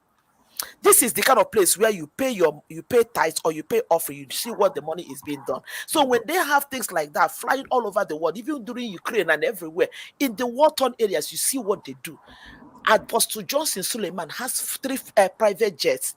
That this man has nothing that he's contributing to the welfare of any human being in Nigeria, talk less of outside the world. And people will be there justifying the reason why Apostle Johnson Suleiman should have 3 private jets. It doesn't even make sense. So do you really blame these people who capitalize on people's gullibility to enrich themselves? Of course you don't. Because Sorry, the society... Sorry? You mean Suleiman also had 3 private jets? Johnson Suleiman. Did you hear him during COVID where he was boasting that COVID was one of the best things that happened to him? That he was able to acquire his 3rd private jet during COVID. That's what he said. Eh? That's what he said, yes. That was what he said. So that young guy has 3 private jets too? Yes, Apostle Yes, Johnson now. Suleiman. He said it with his mouth that COVID-19 is a blessing to his life. Yes. People were dying and he was celebrating. He was celebrating that the wife was like telling him, wow, so life can be this sweet. That he acquired his 3rd private jet during COVID. Can you imagine that? When people are dying, when people are begging, scrambling for palliative, and somebody will be somewhere clapping for him right on Papa. Are they paying for hangars to keep those private jets? Paying for what? Hangars. Of course they pay for Of hangars. course You don't not. dump them in your compound. Of course now. They are pay for paying hangers. it. They have lots of church members who defends them. They are paying course. prayer tithe and all that. Of course. So what do you expect? When somebody like that would be saying things like that and people are there clapping for him, cheering him on, why wouldn't they be suppressed? And that is why people run around. So part of the reasons why I think our people, I mean, I've read so much of this church thing that I've not even touched the other things. But I'm just going to end so I don't take other posts. But just close with this. Part of the reasons why some of these people do these things and get away with it, even what our politicians are doing to that getting away with it, is that our majority of our people have chosen to be just lazy and don't do nothing. I will just end with that. Thank you so much. God bless you. Thank you, Madam Nena. Thank you very much. If I have to quickly add to that as well, it's just the same thing we are doing now. Just like Jimmy, we're doing comparison between the pastor and the politician. The same thing I would like to quickly add here as well. We're fighting the politicians to do the right thing for us. Then we have some gullible Nigerians who fight us back. When you fight the satanic pastors, the fake ones, you see their supporters will fight you back. So this is the situation we find ourselves. That is just the exact situation. No matter, even though you caught them live or what they are doing on their wrongdoings, their supporters will still let you know that you cannot judge the man of God, because the Bible said, do my prophet no harm. They will read that verse for you. That verse, they magneted it on their brain. I beg, let's move on. Let me call on Mr. Felix. If you are there, sir, please talk to us. I dare my beloved brother. I greet everybody, all the panelists, comment section of your worldwide. Since now these people come up to today, I asked one question the other day. Say, person wey God call with person wey give God miss call, whether they're the same. All these people coming out to expose themselves, the type of person they are today, I can say it is the hand of God in it, because for them to expose themselves, that is why you see them supporting all these political dealers, because they belong to the same coven. They know where they meet in the night or day to discuss how they are going to destroy the whole system. But this Kumui and the rest pastors and that the Geo, Mommy Geo, will give God miss call. Make una remember, read Malachi 4 verse 4. Law of Moses is very important. Make una remember, read them. All these things, what are they do? So if they come back to una, whether una like it or not, if they come back to una, it may delay small, because according to what the Western world teaches us through Bible, say God is a God of mercy. The time when they use Amadi Oha, Ogun Shago, and everybody they swear in any whether traditional ruler or others for Africa. Come put her for the Jews swear. If you say may you do bad thing to this village, or may you do bad things to this state or this community, nobody fear not let them try anything pain that we disagree with what they said before under the oath. But now they carry Bible come out, carry Quran come out, say put your hand. That is going to be a patriot to the country. patriot my foot. This time not be time to say pray. It's time to act. Here they pay me say this next selected Nigeria president Tinubu. He don't know what Westerners want use and do. Nigeria Judiciary today. I call you people as the owner of a hen. Why I call the political dealers as a chicks?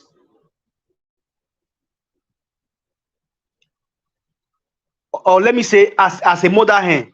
Any mother hen that expose his chicks to the whore to devour, does she want to become a mother hen? What will the owner of the mother hen do? He take it to the market, sell it off, or slaughter it? Are you to make a better pepper soup? Judiciary, you are the owner of the mother hen. You can see the different types of danger this Tinubu is exposing the Nigeria, Africa at large to. Please take this man out of the office by disqualifying him. If possible, let him pay for everything, every bad thing he have committed. If America really believe in democracy, why are they not letting the article legal thing to have all the information they want? What are they hiding? This is the country we are emulating, that we are practicing democracy just like America? Are you kidding me? Blessed memory, Muammar Gaddafi once said, democracy is not made for Africa. Tinubu, I said it the other day, I dare you, send your troop. Then, the same troop you are going to send with us to Niger, ECOWAS, and the rest. I bet you under 1 year, all the West Africa will be taken over by a military. I dare you to try yourself.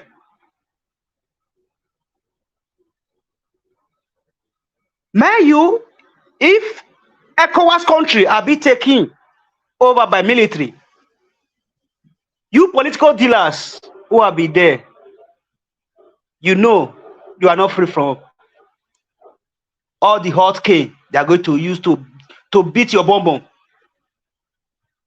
Because a military man cannot take over without holding the political office holder hostage. If not, it's not called takeover. That was what Babangida said when he said, I step aside. I don't know what they do in short. After come, after a day they break. We they wait. Judicial, take this man out from there for peace to reign in the country and the whole Africa. All the evidence out there is more than enough to disqualify him. Disqualify him recollate the remaining results accordingly. Obi one we know, but recollect it. If it's article so, recollect it, recollect Obi so, declare the rightful winner for peace to reign and disqualify Tinubu. Very important. If you know what is good for you. All this delay, we know all the tactics. We have been with these political dealers, we know how they operate. It's not strange to us. Judiciary, just do the right thing. That is all I have to say. Just do the right thing. That the GO enter house. Thank you.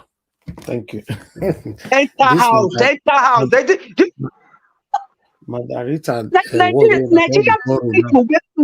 they need to wake up. Whether today church, tomorrow church, aeroplane, na prayer they take you down. Thank you. Thank you very much, my brother. Still really invest me. I appreciate you. I appreciate your submission. Thank you very much, my people. Right there, before I call on the next person, which is supposed to be pro delivery, I'll come to you shortly. Let me appreciate the people right there on the comment section. I can see CEO. Thank you very much for joining us. Atonov, I can see you as well. Thank you, my wonderful people. Jonathan, I can see you as well. Maui Ezra, I can see you. Anthony Ola, and many others right there. Thank you very much, my people. Prince Mass Clinic, thank you very much. Let me pick this call and see who is behind it.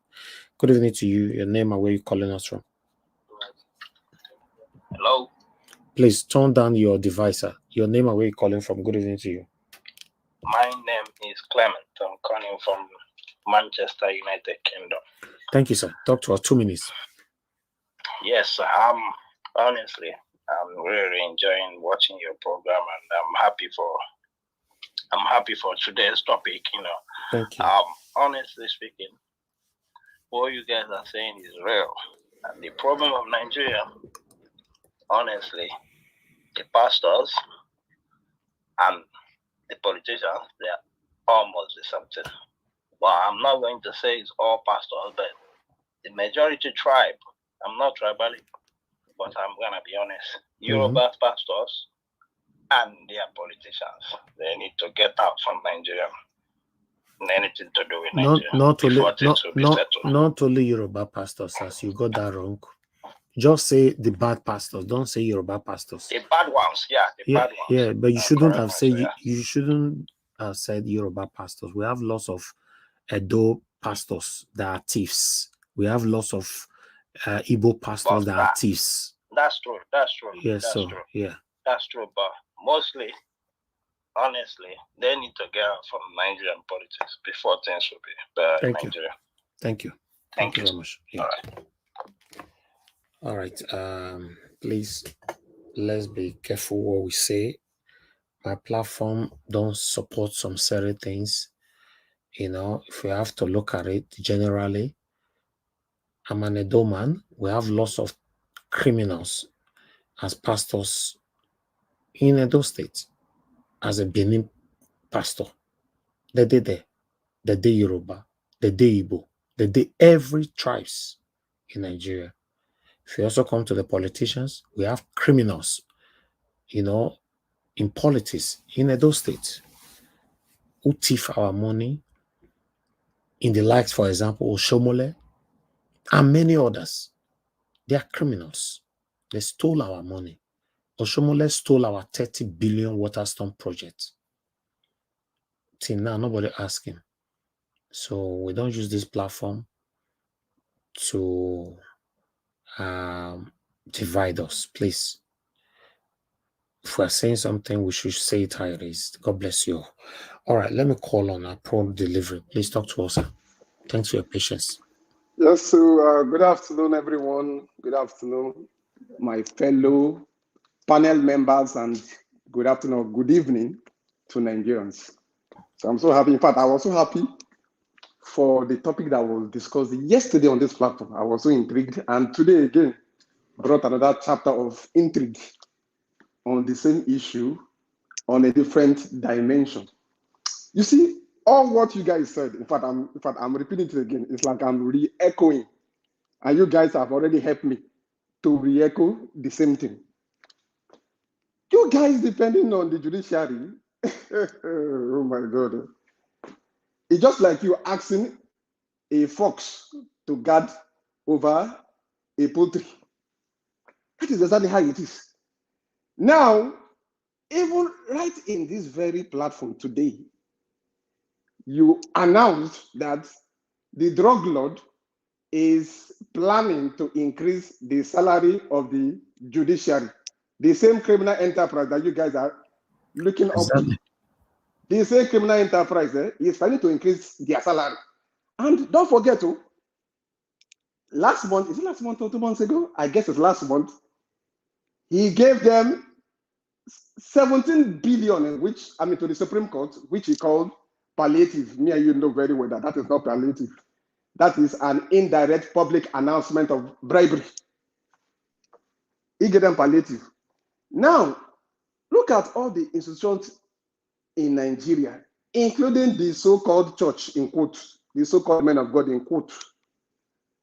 All of them are in support of the same drug lord. Now, look at what is going on in the United States, Chicago in particular, that Chicago State University. I'm beginning, in fact, it is very obvious that there's a funny game going on in that school.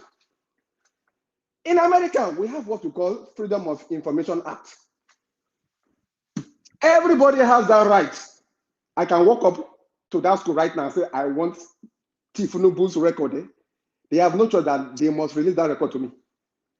It is a federal law that binds all the states in the US. Although all the states in the US, they exist as if they are sovereign nation. But there is a federal law that binds all the whole 50 states in the US, including District of Columbia and the 4 US territories. This same federal law binds all of them. So for the school, Chicago State University, not to release Tinubu's record, it tells you that either the president of the school, which we call in Nigeria vice chancellor, is either the president of the school has been compromised, or the registrar of the school has been compromised. Something is going on in that school. This same idiot must have gone to bribe them and shut up the amount. So I like what Atiku did by going to the court to invoke that Freedom of Information Act and compel the school to release this idiot's academic record. And another thing that is baffling to me also, which I need a serious answer to this number one question.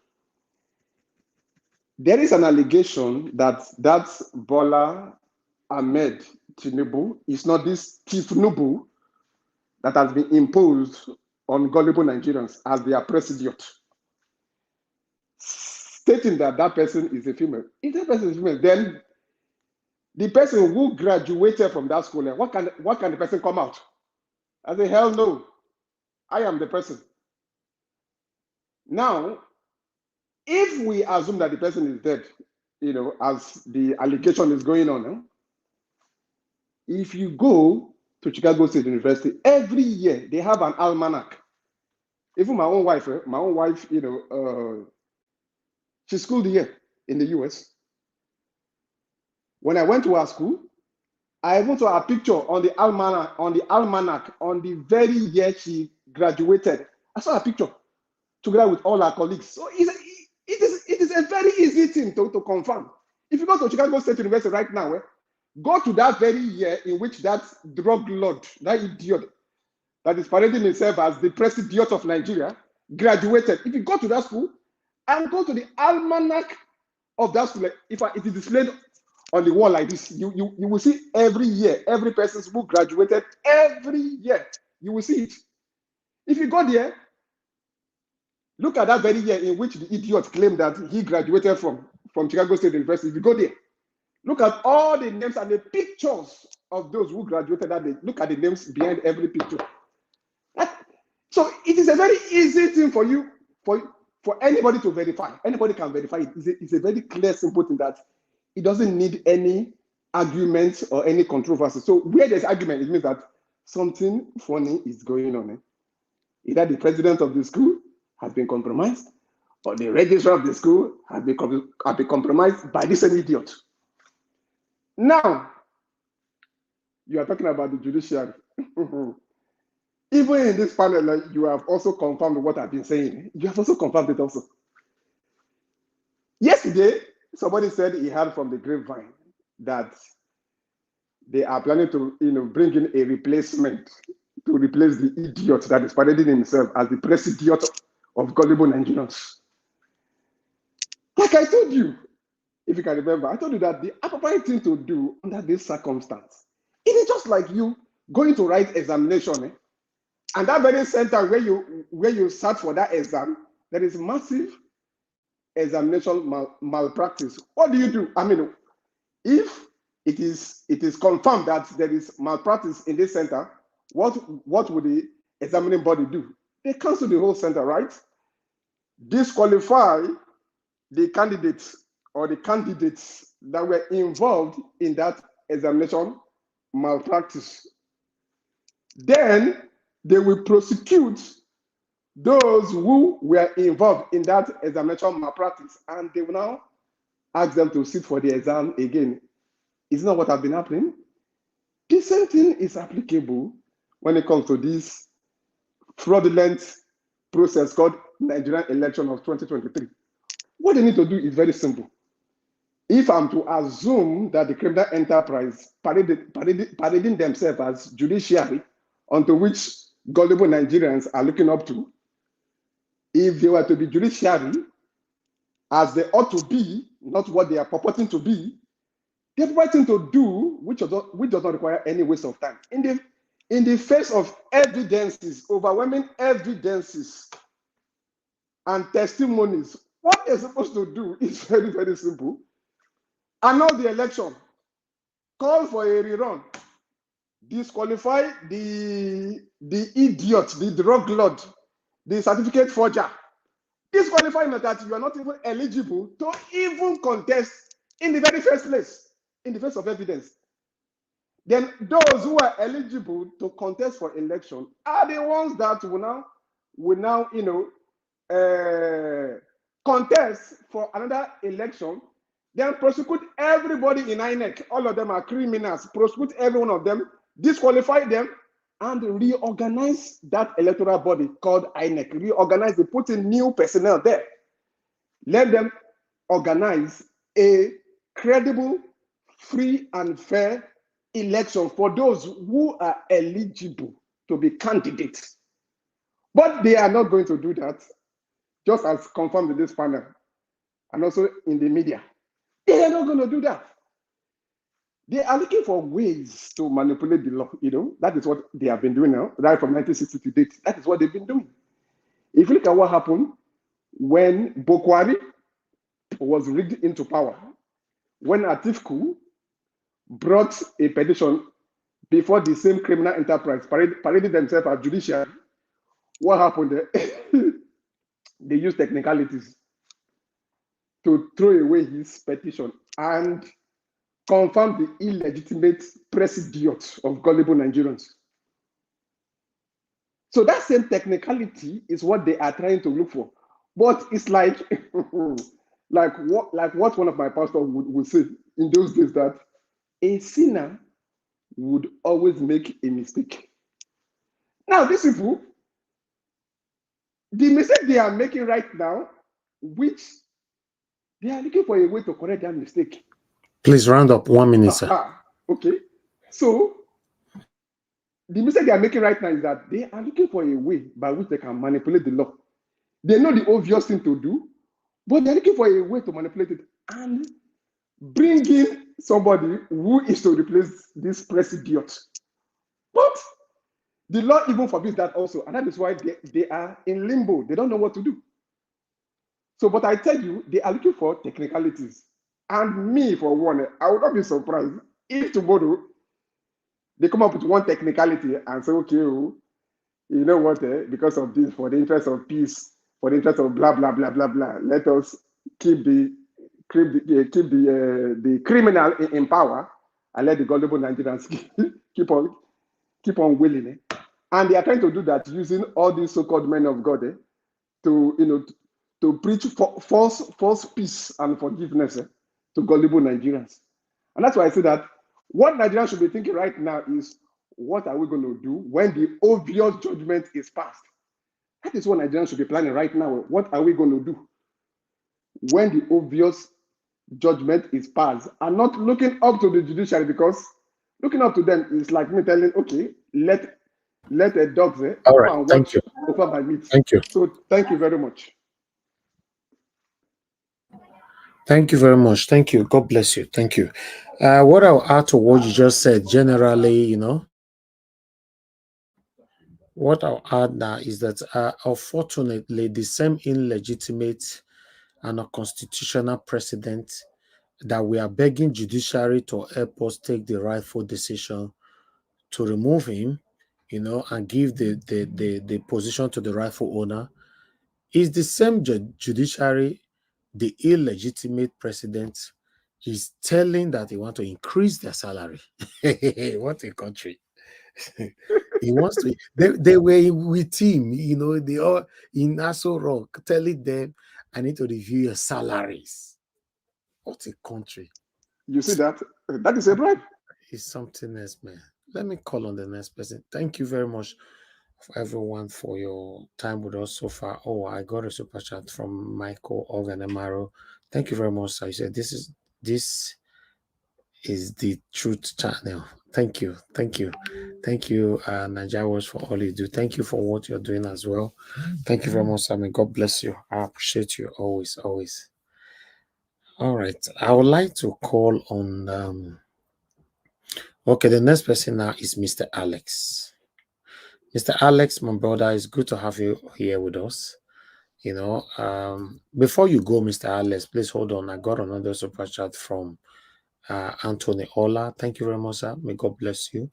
You said thanks to the incorruptible Mr. Elvis and the relentless Niger Wash crew. 24/7, 365 days, stay blessed. Wow, that's huge. I like that. I like that text. Thank you. God bless you, sir. Thank you. Thank you. It's a collective effort. We all are here together every day. Thank you. I really do appreciate you all. Thank you. All right, my brother. Thank you. I beg if you get an additional remake, open now to chapter 6, verse 8. Equals to 2, as we have our brother here. Mr. Alex, my brother, talk to us. Yeah, don't open us. It's the Elvis Waves Yaga. I don't my own. No. Now that verse, if you open that verse, you'll figure what they talk. If not, and then the year Lobo, Abasha, Lobo, Kolmashi, all those things. Last time I forget to carry my dictionary. I hope you will not tell me I have 1 minute left. By the time you are done using all my time. Okay, talk to me, my brother. You are speaking normal now. We don't. If you speak like that, we don't have any problem. We don't need to be cracking our brain to study our verses. So you get what I mean. Go ahead. Thank you. My ever comic media pichichi, Mr. Najawas. I want to say thank you for the work you're doing. I want to thank all the panelists, those who are here, those who are not here. I thank you for the work you're doing.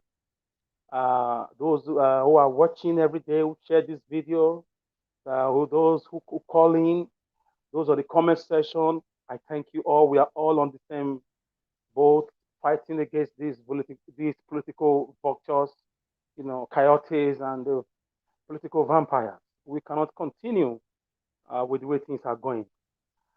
I thank all of you. I stand on existing protocol. I was watching and listening at the same time the videos you were playing. Yeah, a lot of things were touched from the religious leaders in Nigeria to the Western powers' hypocrisy, to the interference of African government by Western world. And as a political scientist or as a social scientist for donkey years now, by the grace of God, I will come from a different angle so that I will not I will not put my audience in a state of uga moga or laborare es orare. That is a state of confusion that is. As for if you check right now, let me use the peripheral as an example. If you check, if you are about to go to Italy, for example, and you have a Spanish passport, you don't need a visa, right? If you have a UK passport, there are a lot of countries that you don't need a visa for. If you have an American passport, there are a lot of countries that you don't need a visa for. They make these Western world countries and recently some Asian countries, they selected themselves. They call themselves G40, G20, G7, G whatever. Some say they are European Union. Some say they are Asian tigers, and they open their border. But only in Africa. If you want to go to South Africa from Togo, the kind of papers they are going to give you to fill to get a visa, you will be frustrated. The same African continent. If you want to leave Nigeria to Tanzania, the protocol you go through to get visa, and they say it's visa on arrival, it's all nonsense. Sometimes you are deported. If you want to leave Nigeria and you want to visit somewhere like maybe somewhere like Botswana, it's a big problem. Why? Because these Western powers, during the scramble and partition for Africa in the Berlin Conference of 1884 to 1885, they divided us. A lot of countries got independence in 1950s and 60s. Some of them thereafter. But the legacy, the scar, the marks, when an injury is healed, you have a scar. The marks of colonization is still left there by our boundaries, which were not always there. So our leaders who are independent, many of them tried, like Kwame Nkrumah of Ghana. He gave a speech in Ethiopia in 1962 that our independence, he first studied in 1958, that our independence with other 13 African countries, he said our independence or political independence is nothing if we do not have an overdrive and do economic independence by disconnecting ourselves totally from these people. But we didn't listen. Look at where we are today, gentlemen and ladies. It's a struggle. It's a big problem. There is a problem in Africa. We must set our minds free. We must try to make sure we see ourselves as one. Therefore, we must raise leaders who have the mindset of our founding fathers, who fought the colonial or the colonizers to stand still with the pen and the biro and the paper rather. The likes of Kwame Nkrumah of Ghana, although many of them lost their life, they paid dearly with their life. They paid the highest sacrifice because they wanted a free Africa. The same thing Muammar Gaddafi did. Yeah, call him a dictator. That's what the West always do. The same thing, even to a large extent, Patrice Emery Lumumba is still playing out. We don't have leaders who are selfless. Like that guy replied to Mr. Showori. We need people who are pan-African. Pan-African is a big word. People who are really African, who are not half Western, who are not easily dissuaded. And guess what? We must use France as an example to tell the whole of the Western world to leave Africa alone. They are not our problem, but they should stop interfering one way or the other. They should stop interfering. What was Tinubu doing in France before election? Who was giving him the boldness to ignore Nigerians, to run to Chatham House in UK to do his shenanigans? What exactly is happening in these countries? Are we really free? Why is it that each time a leader comes up to build this country, suddenly either the person is gone, he dies by plane crash, or by a military coup, he's assassinated? Why is he always like that in different countries? Go and check the situation under which Kwame Nkrumah lost his life. Go and check the situation under which Patrice Emery Lumumba lost his life of the then Zaire. Go and check the situation under which Thomas Sankara lost his life after developing his country for 4 or 5 years. Go and check how MKO Abiola, although it's a little bit different situation, but go and check who visited him and what happened. Go and check who is behind, as we speak, our stolen mandate. in Nigeria right now. I've been able to bring you home, right? Who is behind the cloning of Obi passport? Who are we really fighting against? Why did Francophone African countries wake up and say, France, leave us alone? When are we going to be bold enough to say England or British, leave us alone? They are not our problem, we know. France is not the problem of Niger. They are not the problem of Mali. They are not the problem of Burkina Faso. They are not the problem of Guinea. Why is everybody saying, leave us alone? We should ask ourselves some deep questions. We are fighting our evil leaders, we know. But who are behind their backs? Who are always behind them? Mahmoud Yakubu went to England to go and tell all the lies. As the British government said anything about it, to condemn that character, that display, that beavers will deliver everything in real time. No, up till now, no. At least a statement to condemn it. I'm not blaming anybody for my problem, but there's no smoke without fire. So it's time we raise leaders who are Pan-African, leaders who are from amongst us, leaders who are patriotic to the cross. People who are willing to lay down their lives against the threat of these people. Mr. Elvis, trust me, the day you come out, just like Peter Obi comes out, you lay out your program, you want to rescue Nigeria in one way or the other, and the Western powers don't like it, they're going to come for you, one way or the other. They're going to come. They can't do it directly, but they will manipulate it through some of us also. So the truth is this: our leaders are wicked and they are evil, and the game is over. Africa, through technology, is being liberated. We are not Nigerians. We are not Togolese. We are not Ghanaians. We are not Burkina-based. We are one African people. They call themselves Europeans in spite of their nomenclatures, Italians, Spaniards, but they say we are European Union. We must have a common ideology and identity to stand on our ground to build our nation. So I'm not against them. I'm just telling you where the real problem really is. Maybe it's time for us to also declare our own. We need to be free. As we say, judiciary, do the right thing. All eyes on judiciary. All eyes on Buckingham Palace too. All eyes on every country who in one way or the other is ganging up against Mr. Peter Obi, against the Nigerian progress. Because the day Nigeria stands up, Africa will stand up. Because we have no other land to call our own. We do not mingle in Italian election. We don't mingle in Spanish election. We don't mingle in the American elections. We don't mingle in British elections. We don't mingle in the Western world elections. We don't call the shots there. So we are citizens, freeborn in our land.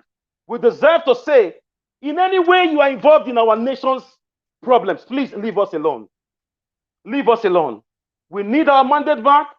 We are tired with the way things are. We know as Nigeria continue to go down, people are benefiting in other countries due to the wickedness and the waywardness of leadership.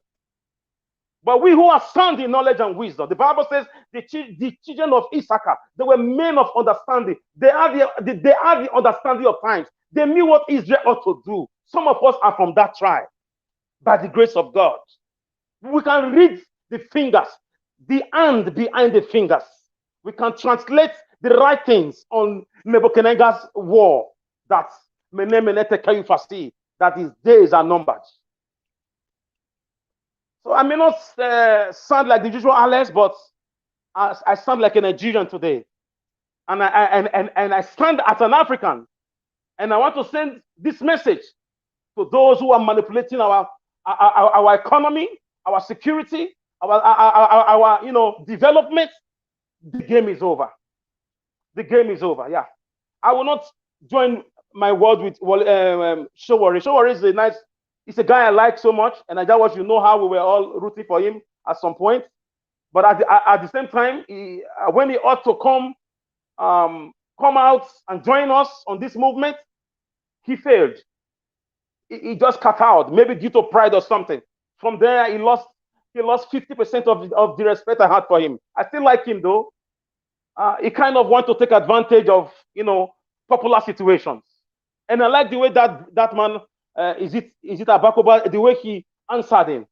That we need leaders leaders who are pan-African, leaders who are from the soil, not people who have been 30 years abroad and they want to come and give us the Western way of leader. If the Western democracy, according to somebody, is working for them, we need a democracy that will be, tallied on the realities of our land. If the country can't work, they should split it. If they can't give Obi's mandate, split it and let us go our ways and exist as neighbors like Denmark, Norway, Finland, and Sweden are doing. They were all once one country.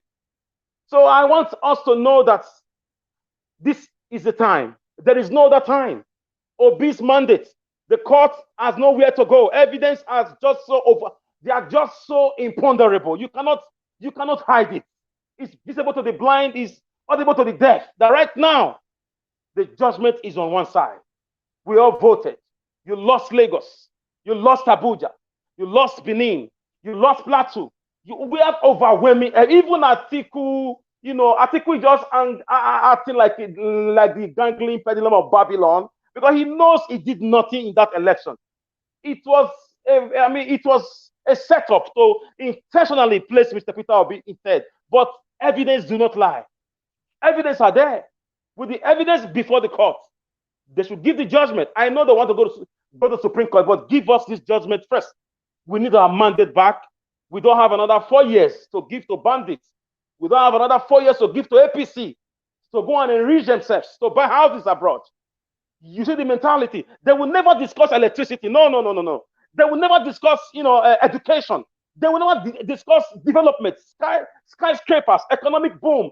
They will never revisit the 1980 Lagos Plan of Action that all countries in Africa came together to have.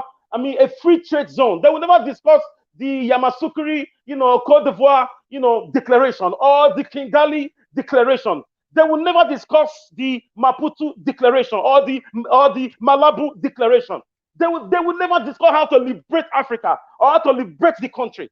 All we hear is minister this, minister that, 100 billion, 70 billion, 1 billion, 6 billion. That's all we hear. But we know that nothing lasts forever. This country belongs to us. Our great-grandfathers gave it to us. We have a duty to continue to speak. This is why I'm proud of you, Naija Wash. Your education is not wasted, and those of you who are using your God-given talent to serve humanity, posterity will never forget you and your generation. If you went to school and you are gifted, you are talented in all these areas, and you are quiet, history will judge you too. Because even if you have American passport, European passport, Chinese passport, when the chips are down, you realize that no place like home. It happened in Ukraine war, when the war started newly.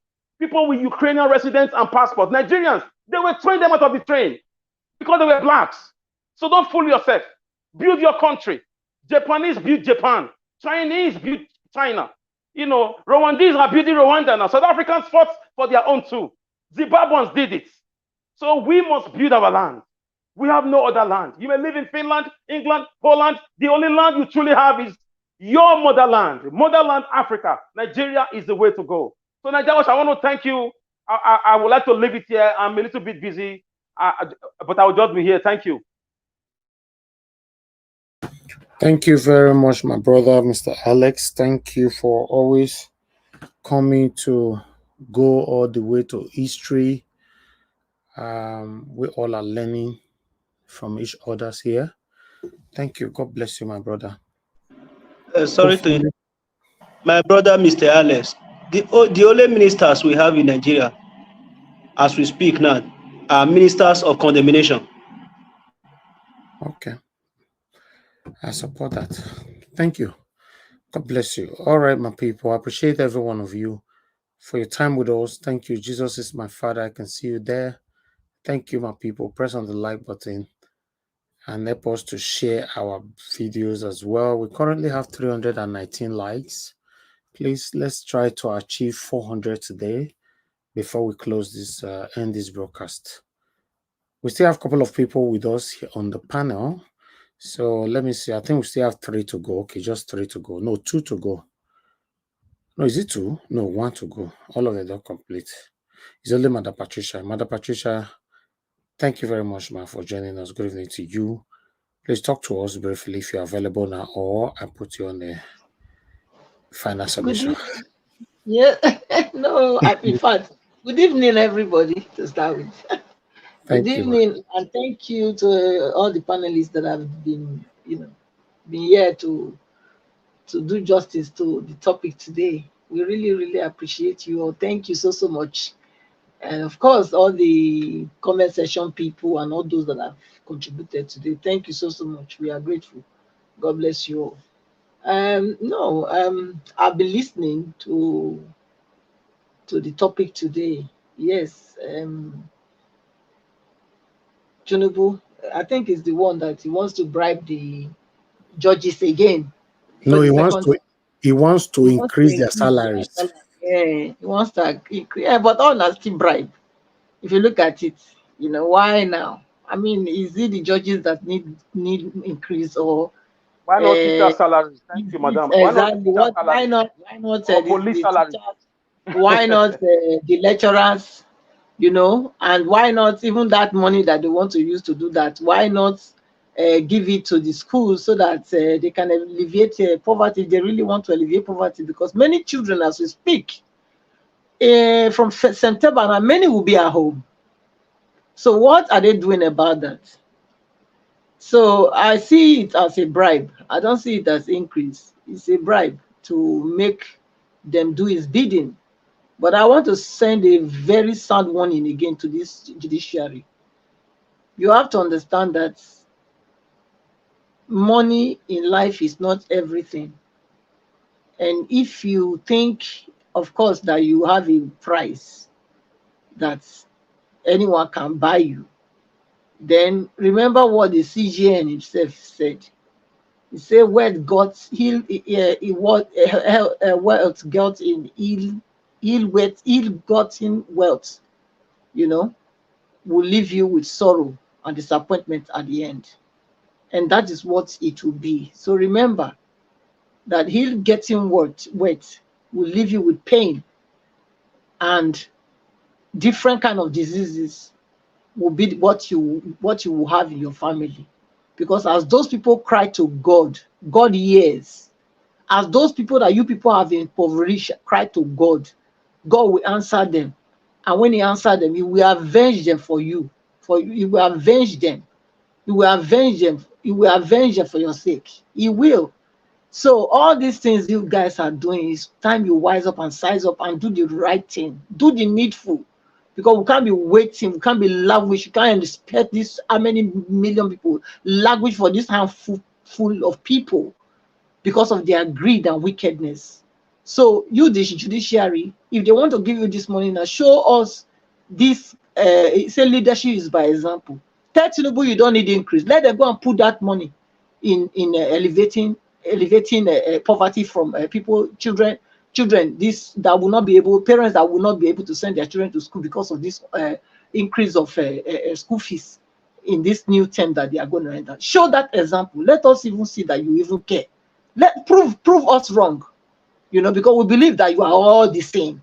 You are from the same satanic and evil group. So prove it to us that you are not, by telling Tinubu that you don't need that increment right now. That what you want to see is to alleviate this, to alleviate poverty from the parents that cannot afford their children to go to school by September. You went to school, that's why you are a judge. At least I want to believe so, But yeah, so do that. And also don't delay this process anymore, because it's getting too much of you. You must exhaust it for 180 days. Must you? Remember that the only person you should fear is God, not man. You have a maker, and when you stand before him, you are going to give account of all this nonsense that you think you are doing. So wise up and size up, because this world, it's not the end of all the matter. You have a greater issue, a greater matter to address when you stand before your maker. So, Mr. Elvis, I will leave it here. I believe they are hearing, and they will. It says a few words for the wise. If they are wise, they should do what we are telling them here. So, thank you so much. If I have any other thing, I will add later. Thank you. Thank you very much, Mother Patricia. Thanks for your Mr. Ellis, I submission. wanted Okay, to ask a question. Maybe somebody can help okay. me on the platform. Okay, if I don't know, maybe I'm the one not getting it. Let's assume if you have stolen this mandate, is there not a time in history that people stole kingship and they even before they gave it back, even while going to prison or while they were being persecuted for the crime, they were putting out good things they did. So you stole a mandate. Is it difficult to work for the short time you got this mandate? Are you going to work with it for good, or you're going to just inflict people with evil? I Is don't that a get question? it. Yes, for the panelists. Okay. Where is this evil coming from? Thank you. Okay, we are going to have our final submission now, my people. Thank you very much. We've been here now for almost 5 hours, 4 hours, 22 minutes, and still counting. So let's have our final submission on just 4 minutes so we can round up the broadcast.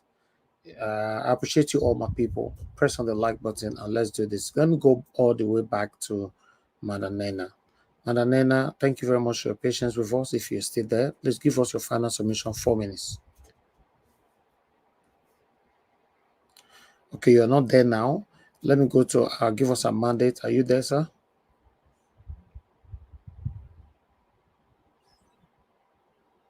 Okay, you are not there as well. That's fine. I'll move on to Mr. Felix. Are you there, sir?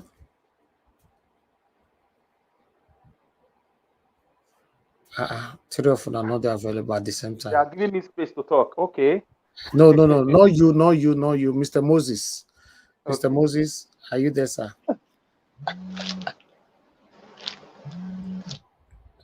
Okay, even Mr. Moses is not there. See, now they enjoy on a weekend already. Now leave let Mr. Harless talk to us. Mr. Harless, I bet wait. Let me take this call quickly. Thank you very much, Mr. God's Power. Thanks for calling in. You have 2 minutes. Talk to us, sir. Good morning, Mr. Evans. And good morning, and good afternoon, good evening, depending on where you are. I want to say thank you for the opportunity that you've been giving us. Thank you. For being the voice for the mouth of all your brother and sister from Nigeria. I want to say may God continue to bless you. Mr. Evans, when we always talk about this our satanic government, they don't have plans for everybody. And they are hand in hand with our so-called clergymen and women.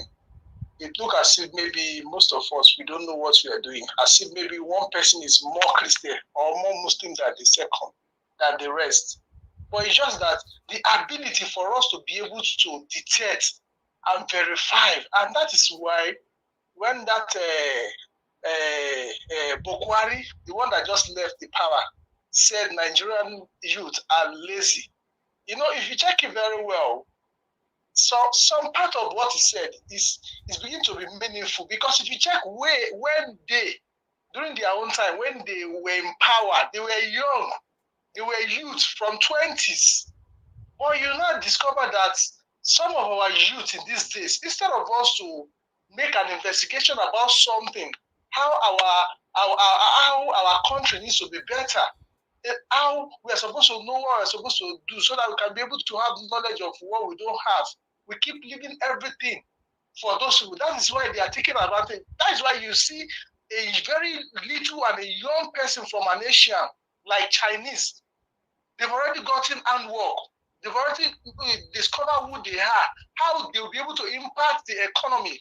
But it's unfortunate, even though we know that we have a satanic government, but our youth these days, most of them are lazy. To be honest, I must tell you the facts. If you go to, I thank God you just left Nigeria. You see the way they are. Sometimes you imagine that people that you are clamoring for, they've already move on with their mind, because they don't see the reason why they need to take their country from this evil and satanic people, because it's about their future. Because these people, within how many years, they will go and join their ancestors. So it's unfortunately, then coming back to our clergy people, I always said the difference between you Christian or you Muslim is because those men be able to sit down and study this book called Bible and Quran.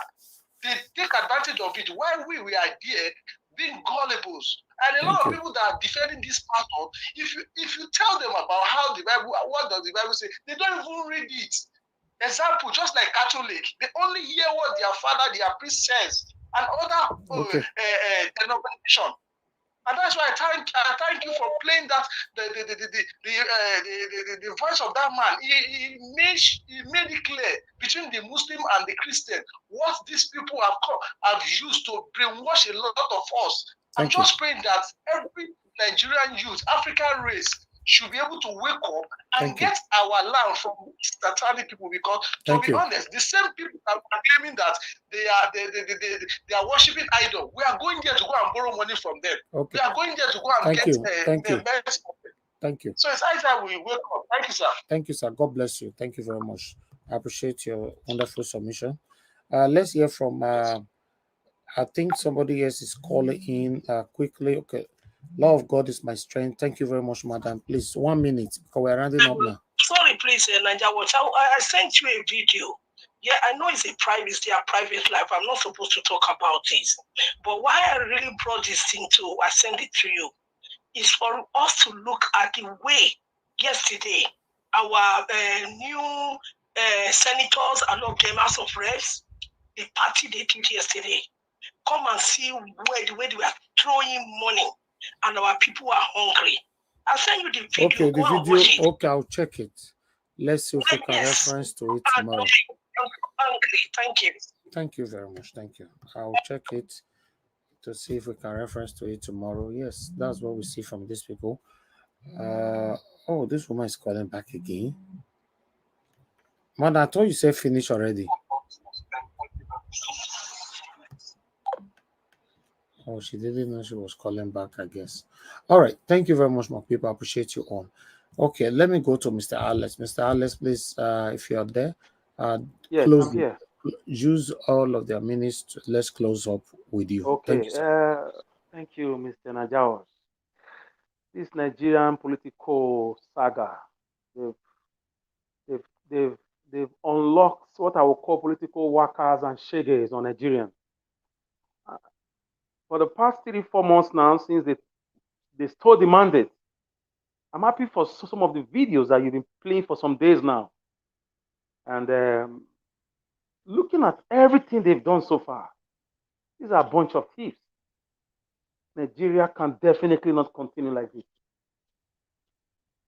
I have watched a movie, Robin Hood, Prince of Thieves. He goes to steal from the rich and give to the poor. He didn't even think about himself. He had just 2 or 3 clothes. It was a very strong message from that movie. I was thinking, since you stole the mandate, knowing that you are going to return it one day, in fact, very soon, the little time you stole yourself into that place, a few things can be written about you, even if it's a bad thing you did. Look at the suffering in the land. You can never tell me that development is speaking English, wearing beautiful clothes, agbada or suit, come on TV, talk and talk. No. Development is what is the prices of things in the market. How many industries have you created an enabling environment for young people to even open or operate? The cost of, as we speak, according to the news, a lot of multinational companies are leaving Nigeria, and they will leave more. More will leave. Thousands of jobs. People are being lamented. A giant pharmacy company left the country last few weeks. Peter Obi cried. He said Nigeria has lost something great. They've been in Nigeria for more than 40 years. Development is what is your currency ratio to dollar and pounds and euro. Development is 24 hours electricity is being processed or is already operational. You cannot discuss development without talking about, killing corruption totally, influencing the lobbying, the so-called hollow chambers, National Assembly, to bring a capital punishment on corruption, starting with your own office. You're not serious if you don't do that. Development is how to pin down young people in your country with the best of life, ease of transportation. You think Europeans are stupid when they build the train station, the metro station, bicycle lanes, footways, They build 24 hours electricity. They build what's it called? Street lights. They build even down to the villages. Mr. Evie, you say you live in the aspect somewhere around the UK. That is like a village. But you are comfortable. So this is what you do to develop. You don't just come around, you talk. And today you talk again. President is talking, a senator is talking, House of Rep is talking, governors are talking. We are still the same where we are. People are running out of the country as if there's a war. My friend traveled out of the country. He said when he left from Lagos, the flight was filled, totally filled. When he was taking his connection flight to his destination, the flight was not full. It was very few people inside, majorly white people. There were just 2 blacks inside that plane going to his destination abroad. But from Nigeria to Addis Ababa, in fact, the cabin crew almost did not have a seat. Everywhere was jammed. It's like a war. It's like refugees leaving the country. My goodness. These people, I don't know, this kind of Satan inside their heart, the kind of evil is just so gargantuan. It's just so artificial. It's a colossal type of satanic mysticism. Ah, my goodness. I don't know. Imagine what they are doing. Nothing for the common people.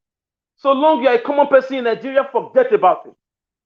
If you talk, they come and arrest you. They will use your governor to target you. Sometimes they use your senator. They use Agberos to come after you. That is the kind of country these guys want to project to us. They're not even thinking about restructuring. Where are the Yoruba professors who were shouting under Buhari restructuring? Where are the Edo professors? Where are the Igbo professors? Everybody's quiet. All of us are quiet now. Restructuring. Oh, restructuring. I have not heard that word now. Where is he? Under Buhari was shouting, Nigeria is too complex, it's too centralized. All those grammatical boogaboo. We need to poo-poo them. Let's call these guys out. Restructuring means handing more powers to the region, making the central less attractive. Dismantle the senatorial house, dismantle the House of Rep. Let the president be a ceremonial president, and let the regions have more power. Let them develop themselves with what they derive. It's called confederation. It's what they agreed on the Aburi Accord in Ghana during the Civil War. The Igbos and the Ojukwu said on Aburi we stand. Because it was a confederation. Gowon did not know. He was not educated. The Queen of England radio that said, you are a fool. Said, go and continue the war. You've allowed them to go. So this is the way to go. We have to sit down. They have to revisit the Jonathan Goodluck 2014 National Conference or Confab. Resolutions were taken. Billions were spent of Nigerian taxpayers' money. And we are right. We agreed on certain things. To dissolve the central or the federal government. It's too attractive. That is the number one problem of Nigeria right now. Too many powers on senators, on the president, even on the Supreme Court. Too many powers. It needs to be dissolved. So let me focus now on the nitty-gritty of the day. The judiciary. For me, Tinubu increasing their salary is just a continuation of the previous bribery, saga. The guy is running a task getter. I want to praise the prowess, the wisdom of Mr. Peter Obi. He really carried out his words. He said, I'm not leaving this country. I will stay here. In fact, Mr. Obi and Mr. Ahmed Dati and the National Party Chairman, Abure, all Labour Party people, those who are still with us, whether you are fake, you are real, it's okay. But so long you are still with us, I thank all of you. With the way we've handled these people. They didn't see us to shoot at. They didn't see us to come and arrest. Obi did not give them a chance to take him in. So I'm happy. Now they are running a task getter, bribing left and right, hiring everybody who they seem as a threat. So then they bring them into ministerial posts. It will not work. An idea whose time has come can never be stopped. It will not work. It's time for Nigeria liberation. It's time. It's time for the senatorial monies to be slashed into 300,000 per month. If you are not interested, get out. It's time to dissolve all these this financial hula baloo, this financial satanism going on in the federal government. It's fine. I'm happy now. Because let me see how they're going to manipulate the judgment. How? How will it talk about the 25%? If you like, increase your salary. In fact, all the law students that are not even graduated, that are not even called into bar, go and give them money. We don't care. We have our evidence. There's no way out. It's like when you've caught a thief, everywhere you fence around, the gate is locked, and the fence is extremely high. He starts running a tasketer. There's nothing he can do. That's exactly what Tinubu is doing now. How will he talk about what's it called, the Chicago Gate scandal, the Chicago results, or the narcotic activities, or the 25% gate scandal? How do you talk about the Beavers switch stuff, the 18,000 blood results? How is Tinubu going to elope from this web of corruption, this web of evidence against him? It's so gargantuan for brothers and sisters. So I'm happy. And I see the result in our favor. Anything otherwise, let's forget about Nigeria. It's a scam. It's a fraud, a big fraud. If it doesn't work now with Obi, it will never work again. Kiss it goodbye. Why? I will tell you why. With the following reasons. Number one, the high cost of living. The intentional insecurity orchestrated by this same federal government, APC. They brought in bandits into the country in 2015, thinking Jonathan will not leave power. They recruited all miscreants from everywhere around the world and brought them in to cause mayhem. Luckily, Jonathan left, and they couldn't exit these guys again. They couldn't evacuate them, and they let them have a free hand. They paid with the lives of Nigerians. They are telling us 63,000 people lost their lives. No, Amnesty International is saying 1.1 million, 1,078,000. Under Buhari, lost their lives. Christians, 24,000 churches were burnt down. So the same APC, they've messed up big time. The country is in comatose. Our students' education is decayed. Infrastructure, there's no road. And governors are not even helping matters. So Nigeria was, there is no way out for APC. No way. All these shenanigans you are seeing, minister this, minister, these are just decorative activities. They are just trying to try. The last kick of a dying horse. They know they are gone. The only people who can talk to them in Nigerian politics are the ones they are bringing on board. First of all, they called on board the 1999 set of governors because they know those ones, some of them who are criminals, they see control a little bit of influence among the touts and the agberos in their areas. They just brought them in. They brought in another nitwit called Asari Dokubo, who ought to be in jail for brandishing AK-47. Now they brought in all sorts of character, including Governor Nelson Wike, who is I call him now a political tout, a political traitor. What next? They should go and bring in Amini from the grave, or Rambo. So it's a no-brainer. It's a no way out for them. Let's see what this witches and wizards. You didn't call those ones.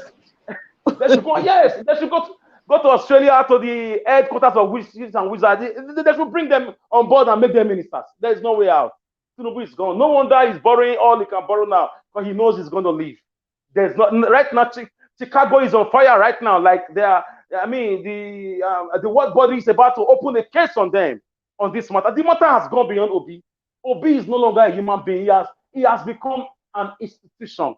He has become an idea. A friend of mine told me that he wants to open a school. How to study the life and times of Obi. But I asked him, but this usually happens when people are dead. He said, no. This man is an exception. His life is worthy of study, at least for 1 year, and get a diploma degree. He's working on it. That's how people have gone far with the Obi ideology. It's an ideology. It's a movement. It's a way of, he has impacted people's character. He has taught people how to talk. He has taught people how to have sympathy and compassion. How to do something about your immediate environment. How not to be wasteful. How to save. And how to leave a legacy that people can go and verify. How can you be that? The whole nation came out en masse. Both enemies, even those in the cabinet of the president, the governors, workers, they voted massively. Especially in my state, Edo State. Labour Party came first in a state that has a governor who is a PDP. His party came third. It was like that nearly everywhere across the country, if not for the manipulations. In spite of the manipulations, Lagos State had 900 something thousand votes, and they gave us 570 or so. So the overwhelming evidence, and the evidence can't go away. A lot of the evidences are still alive. The young people are still alive, and they are willing to see come out and do it over and over and over again. It's a no way out for APC, guys. Even if they declare for a rerun, which I don't want, not to rerun, but I still believe Obi will still beat them. So I want a judiciary to do the right thing, collect the salary you are being given, collect all the bribe if you want to your conscience. But the history and the life and the future and the survivor and the security and the pregnant women or the mother care of everybody in Nigeria right now, not in the next 40 years, rest on your judgment. You cannot buy that. Money can't buy that. It rests on your judgment. We are watching you. Young lawyers in school are watching you. Retired judges are watching you. Diasporans are watching you. African countries are watching you. Asian countries are watching. Burkina Faso leader said, we know who won Nigeria election. Shut up, Mr. Tinubu. He said that. Go and verify. He said, you can't talk to us. We know who won that Nigeria election. So Burkina Faso is watching. Mali is watching. Libya is watching. Botswana is watching. Zimbabwe is watching. Sierra Leone is watching. Sri Lanka is watching. Bangladesh, India, everybody is watching. They want to see the integrity of the Nigerian judiciary. And I bet you know the meaning of that. And guess what? Nigerians are at the point where they can't feed themselves. There's no hope. Now they even say education is a scam. It's time for you, judiciary, to restore the hope of people wanting to go and study law. People are fed up because if you don't know anybody under this corrupt system who knows somebody, you can't even get a 30,000 naira job in a country that is so blessed with natural resources. A member of OPEC is a golden, belief that your country is a member of OPEC. OPEC is the countries that produce oil around the world. Nigeria is number 7 or 8. And we are living and we are the capital, the capital head of poverty in the whole world. How did that? It's a conflicting, paradox. It's paradoxical, nonsensical, and a non sequitur that should not be allowed in this country. So judiciary, all these things I just mentioned depend on you. If you do it right, we will protect you as citizens. Nothing will happen to you, and God will also protect you. Nothing will happen to you. You write your name in gold. Forever we will sing of you. We will call your names to our children's children. We will immortalize your name. Trust Nigerians everywhere around the world. We will talk of you. We'll create books from you, from your names, and we will read about this audacious journey and how the victory was won. Don't be afraid of intimidation. At some point, you still everybody will still going to die. Either you die by old age, or by accident, or by bad health care. Something's still going to kill a man. So why not just do the right thing and leave the goddamn world if you have to leave? But I'm assuring you, nothing will happen to you because your life is in the hand of God. And the Nigerian people know how to protect their own. Look at Peter Obi today. I was even scared that he's not going to be alive up till now since that February election. Just the same way they did to Abiola and other past leaders around the world. A lot of them were taken out due to situations like this. So please, I'm speaking as a concerned Nigerian, a very informed one at that. We have no other country. We will take our land back either way. So we just want to be civil, and we want to be responsible and be obedient too. We have evidence, and we've given it to you that we won this election. And please declare the rightful winner and let the whole world celebrate us and celebrate you too. Thank you. Thank you, Mr. Najawash. I leave it here. God bless you, my brother. Thank you. That was a long, wonderful speech. Thank you. All right. We finally have give us a mandate here. Give us a mandate. 4 minutes. Your final submission, sir. Good evening to you, Mr. Elvis. Good evening, everyone. Good evening, people on comment section. Good evening, good evening, good evening. Good evening, panelists. Good evening, Nigerians. Good evening, obedience all over the world. Good evening, Nigerians with conscience. And my 4 minutes is over. I will see you again tomorrow. You never finished now. I like your play. Sorry, I beg. I, Family. I knew that good evening was something that you wanted to end with. Me, I know say the way the good evening is sarcastic. Give us our part in case. Now, case you be my brother. My brother, say when somebody like when you come me after Mr. Alice, what you want make I talk now when this man don't talk everything? Me, I no can understand though. Mr. Alice. But you were called before now. You Yeah, were it called. was my fault. That was my fault. Say this matter, even though you dey cook soup for Amagba, this matter go quickly bring you out. You go leave soup. When that made the soup, now only God no go I'm let the Akbar, soup right? burn. Yeah. I'll You drag you quickly come come Akbar, out. don't worry. I'll bring you. I'll give you I, visa. I won't mind the visa, or I won't mind the visa once you become the governor. Like I've been praying to God and I've been desiring it. I've been praying to God. Your people like you are one of those also that young generation need to study too, because this wealth of knowledge and experience should not just be kept somewhere in Upper village and then we just allow it to go down like that. Obaseki cannot match you. And I'm not saying I say this with no apology. Obaseki cannot match you. Obaseki is 10. Not even Shuaibu can match you. Those sounds like old generations. You have everything. You're well taught, well learned. You say the truth, you say the fact. That's why these people, these Agbadorians and their godfather should be poo-pooed into the canal of the rubbish. They are scared, running etaskata. I said it yesterday that it's like Tinubu always always rests his ear on the chest of the devil to look for the lie he will lie to the Nigerians again. Because if not, how can you say a clerk of a school made error on your certificate? Now, I said it yesterday. People were like, "What is this guy saying?" Now, look at the topic of our discussion today again. Now, Tinubu promised to increase judges' salary to curb judicial corruption. Is that not from a person that can put his ear on the chest of the devil to be asking, what again can I do to run away? Because in Burkina Faso, they said, Oga, we know you didn't win the election. So Panama means keep quiet. And now, because our judiciary are the one that will decide the case, even though our election should not end up in the hands of judges, the people have made their mind. They have their will. Like Dr. CM said on this platform, that you take the will of the people, and Mahmoud Yakub, you changed it. Now, Tinubu now knows that the case is in court and is trying to increase the salary of the judiciary. Why? Just tell me the reason why. The ones that you bribed, that means the money is not enough. So you want to bribe more. And he said it, that what more money cannot do, more money can do it, but not in this generation anymore. Our eyes have opened. We have come to realize that men like you, Tinubu, should be poo-pooed and be taken into a black Maria, because that is where you belong to. What evil? Tinubu promised to increase judges' salary to curb judicial corruption. Is it the Bukachua? Where is Bukachua?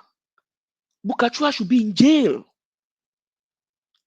Bukachua should be in jail. Because the last Speaker of the House, what is his name again? The one that that should not even be anywhere, did not contest an election, end up becoming a Senate president. Lawal. So he just said that this guy called Tinubu, he just bent on corrupting everything. He is just bent on corrupting everything. Whatever Tinubu touches is either corrupted or a bite. Anything. Look at Lagos State, for example. Look at Lagos State. They said they sent commissioners to the house in Lagos State. 18 or 13 of them were rejected. Reason, they said no money. 17 were rejected. Okay, reason, they said no money, Abby.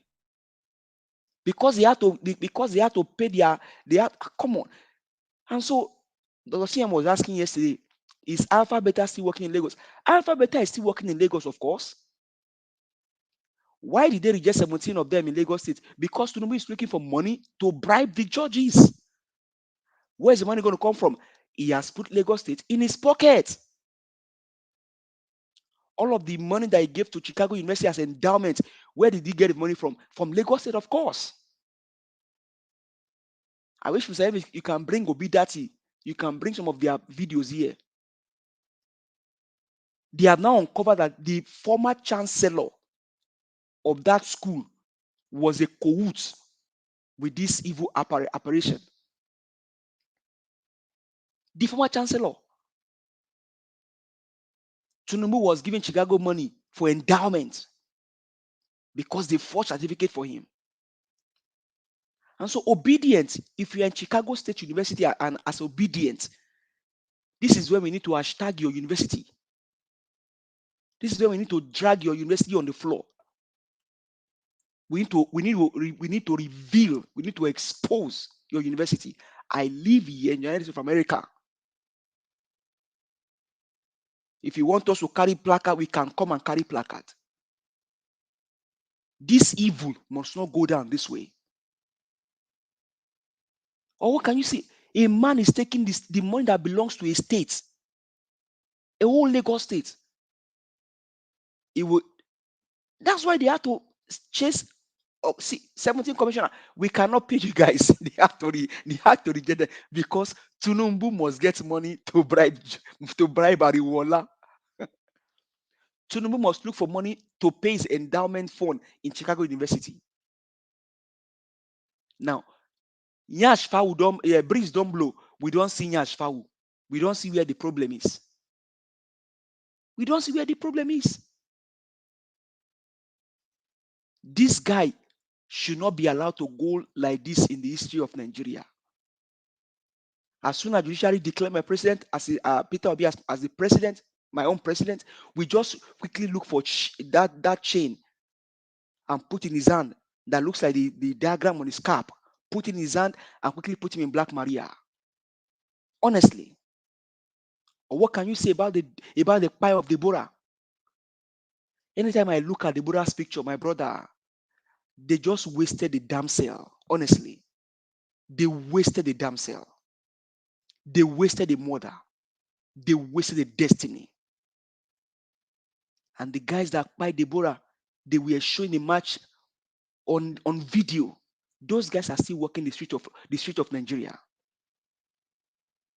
19 years old boy pied himself in this past election. Say his future has been stolen. Over 88 people were pied in the election. Now, Tinubu, they said Atiku went to Chicago. They brought your results. You said it was a mistake from the clerk. Now only you one nine go school that year. So they can't single you out. Maybe na racism. Say, okay, this black guy will come from Lagos State. We must do him wickedness, right? They make mistake for your age, make mistake for your date of birth, make mistake for your sex. Tinubu, you are truly, honestly, your year, I think per minute, per second is always rested, sir. I believe your year is always rested on the chest of the devil. And I'm not there's no apology for saying this. Honestly. Because yesterday I just made this statement yesterday. And this morning, look at what we are seeing again now. Tinubu promised to increase judges' salary to curb judicial corruption. Who should be? Man. Man. Ariwola, you see your life outside? Shoraye Lodi Ariwola. You see your life outside? How can the one that is the father of corruption be fighting corruption? This guy is, to me, and like you say, Mr. Alice, Peter Obi, if that your friend established that school, Peter Obi should be given maybe 1 hour or 2 hours every day or maybe every week to come lecture in that school, where people from all over the world, Nigerians in diaspora, can come and listen to him. How come, sir, that after 8 years as a governor, while you were in the office, you didn't steal, you didn't colobi Anambra money. Anambra did not owe you one bottle of water, and you can still live your life with simplicity. They bought a land to you and say, Governor, sir, we just find this land now, it belongs to you. And you ask them, the one that served 35 years, what are they giving to her? They said nothing. You said, you told them, sir, you said this land does not belong to me. It belongs to this person that has served the state for 35 years. Give it to her. That is how that woman became a landlord after 35 years serving the state. Because a governor will not colobi the land that was given to him. He has every right to do it. He has every right to take it. They told him, it belongs to you, sir. Bodilon House in Lagos State belongs to Lagos people. Several houses, several property belongs to Lagosians in Abuja. Tinubu colobi them. He colobi them. And Remy is saying that they don't depend on Nigerian money. And they cannot, man. 17 commissioners could not be sworn in, or could not be allowed to even yet make their statement, because one drug baron had to make money to pay judges, had to make money to pay Chicago State University. Chicago, all of those endowments that you guys are taking from Tinubu, it belongs to Lagos State money. It is Lagos State money. Don't worry. After this whole thing, we'll know if you guys are going to pay those money back or not. Wickedness of the highest order. That school is an HBCU, historically black university. HBCU. Look at the nonsense they rubbish themselves with. Well, I'm not surprised they are about 200 and something out of the ranking of 300. Obedience. If you are in Chicago State University, begin to drag your current chancellor. Let them tell us what they did. Let them tell us what they did. Because whatever Tinubu touches is either corrupted or must buy. So I cannot go down like this in history. Mr. Alex, you just mentioned, yesterday we were talking about Anini here. Then if we have to forgive Tinubu, then Anini, we have to go and resurrect Anini from the grave and say, Anini, you know what Nigerians did to you, we are sorry. If we have to say, okay, we forgive Tinubu, we have to go and wake Anini in the grave and say, Anini, you know what, that treatment we then give that time we go thief. We just, please, no verse. We are sorry. We are sorry. Because he is a drug baron, a forger certificate. The man that lied that is 71, the daughter is 65. Lagos toll gate belongs to everybody. This guy colobi it. Lagos seaport is being given to China to make money for the next 45 years because of this evil operation. And so we will all sit down and fold our hands. Mr. Alex, they thought that they could do what they did to Abiola, they could do it to Peter Obi. They never understand that they were dealing with a wise man, a man embedded with the wisdom of God. Peter Obi told us, he said, don't worry, guys, we have evidence. This evidence are too gombogious. Let me borrow Mr. Alex's word. They are too gombogious. They are too repeteris. Let's take it to the courts. He brought a mathematician. We went to bring Amazon experts. He brought everybody to court. Sote Mahmoud Yakub. You know, in those days, when you do simultaneous equation, you have different method of solving that equation, either elimination, substitution, or you can do any method. Mahmoud Yakub could not either by elimination or substitution to tell us how we arrive at how Tinubu won the election. He could not even tell us either by elimination or substitution how Atiku became second. And that's a professor. And so when you now see people saying that, what then is the purpose of going to school? You don't blame them. You do not blame them. Because professors, lawyers are known, they're known for integrity. Only in Nigeria, students will be caught cheating, cheating in an exam. They will resecate them. But professors are cheating election. They are cheating during election for politicians, and nobody is questioning them. May summer, only for a jam result, DSS went after her. DSS, have you been able to go after your president selected by Mahmoud Yakub that forged results? May Soma will not be allowed to write jam for the next 3 years. She may not even get admission. And we have somebody selected by Mahmoud Yakub that went to Luwole and forged results. The man that lied on that oath is the only man in the history of Africa that went to school as a female and came out as a male. Are you an hermaphrodite? I was telling my wife that this is what they have in Tinubu's results. She said, "Is the guy gay?" Come on, people. Yoruba did not support this evil. Many of us Yorubas did not support this evil. But you know what, people? I can speak for myself. I can speak for someone like Dile Farotimi. And I will not blame anybody. I will not abuse anybody. I will not stand against anybody that say Yoruba plus tribalism is equal to one. That people are entitled to their opinion. But most of us did not support this evil. This is an evil that should not go down like this in the history of Nigeria. We have found a man, sir. His name is Peter Gregory Obi. He's from Anambra State, and we don't care. We support him because he has integrity, he has character, he has compassion, he has empathy. I mean, as a leader, one thing that must first move you is the empathy for the people you want to lead. Peter Obi told us, he said, before you can be addressed as His Excellency, the means by which you came to the office must be excellent. That is a quote right there. He said, you cannot come through the window and start cleaning the house. Peter Obi said, we need a gift shishi. I thought the guy was joking. Okay, are you for this serious? In Nigeria, you will not give shishi and they will vote for you. And Nigerians took that statement to the bank. They got money at the ATM, but Mahmoud Yakub colored our mandate. Judiciary, save Nigeria. Save Nigeria. Peter Obi told us, obedience, this movement need a give shishi. No shishi was given.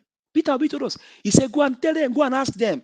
If you hear that Peter Obi said, go and snatch ballot boxes for me, I will not contest again. He said, go and ask. If you hear that Peter Obi give anybody money, come and tell me, I will not contest again. Nobody has been able to show that Peter Obi gave them money to go and vote for them, to vote for him. People do it with organic love. And we'll sit down and let this evil, the likes of Wirewike, Bajabia Mole, Dele Alake, all of those guys, to come on, guys, this should not go down like this. The 300 million naira Lexus bought for them. If they give all of us 1 million naira, it is enough for people to start business. But regardless, this cannot go down like this in the history of Nigeria. Breeze don't blow, we don't see Nyash foul. Thank you very much, Mr. Elvis. All right. Thank you very much. Thank you. Sorry, Mr. Elvis, to interject. Give us our mandate. That Mr. Your network is not nice. We can't hear you. It will be paragraph just now we read. Can you hear me now? Yeah, go ahead. No, I said give us our mandate. Did not finish that paragraph of Mr. Peter Obi. Mr. Peter Obi is from Anambra. I live in Onitsha. Mr. Elvis, Mr. Felix, Mr. Peter Obi is from Anambra. The house he lives in Onitsha. You know that house. Peter Obi is the only one that told us. He said, "Go everywhere, all over the world." I'm not sure maybe he has a house in UK, but he said if he goes all over the world, he still come back to Onitsha. All right. Thank you, everybody. They have house in Dubai, all over.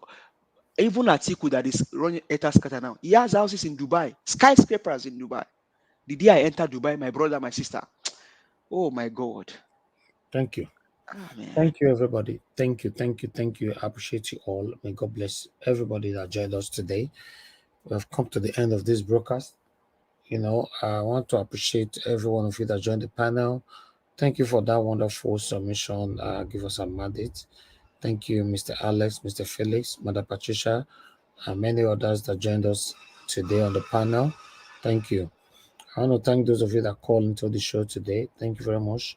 Those of you that supported us financially, Justin Okolo, Amaka Fojabi, I want to be Ferdinand, John Ohanobi, Michael Ganamaro, Anthony Ola. May God bless you all. Thank you very much. I appreciate every one of you. I'm very, very grateful. And my people right there on the comment section, Mother of all Mommy Diaspora, thank you very much, Mommy. We appreciate you. Love God is my strength. Thank you very much, Madam. We appreciate you. Vitus Akwebele, Eva Line, thank you very much, Madam. Ame Bride, thank you very much, Madam. We appreciate you. Tony Africa, thank you very much. I can see you right there. Thank you. Look up, I can see you as well. Peggy Modi, thank you, my wonderful people. Esther is right there with us as well. And God bless every one of you. Thank you. We've come to the end of this broadcast. And able to join us tomorrow by 6 p.m. Nigerian time. We're going to be here. For those of you that play our video,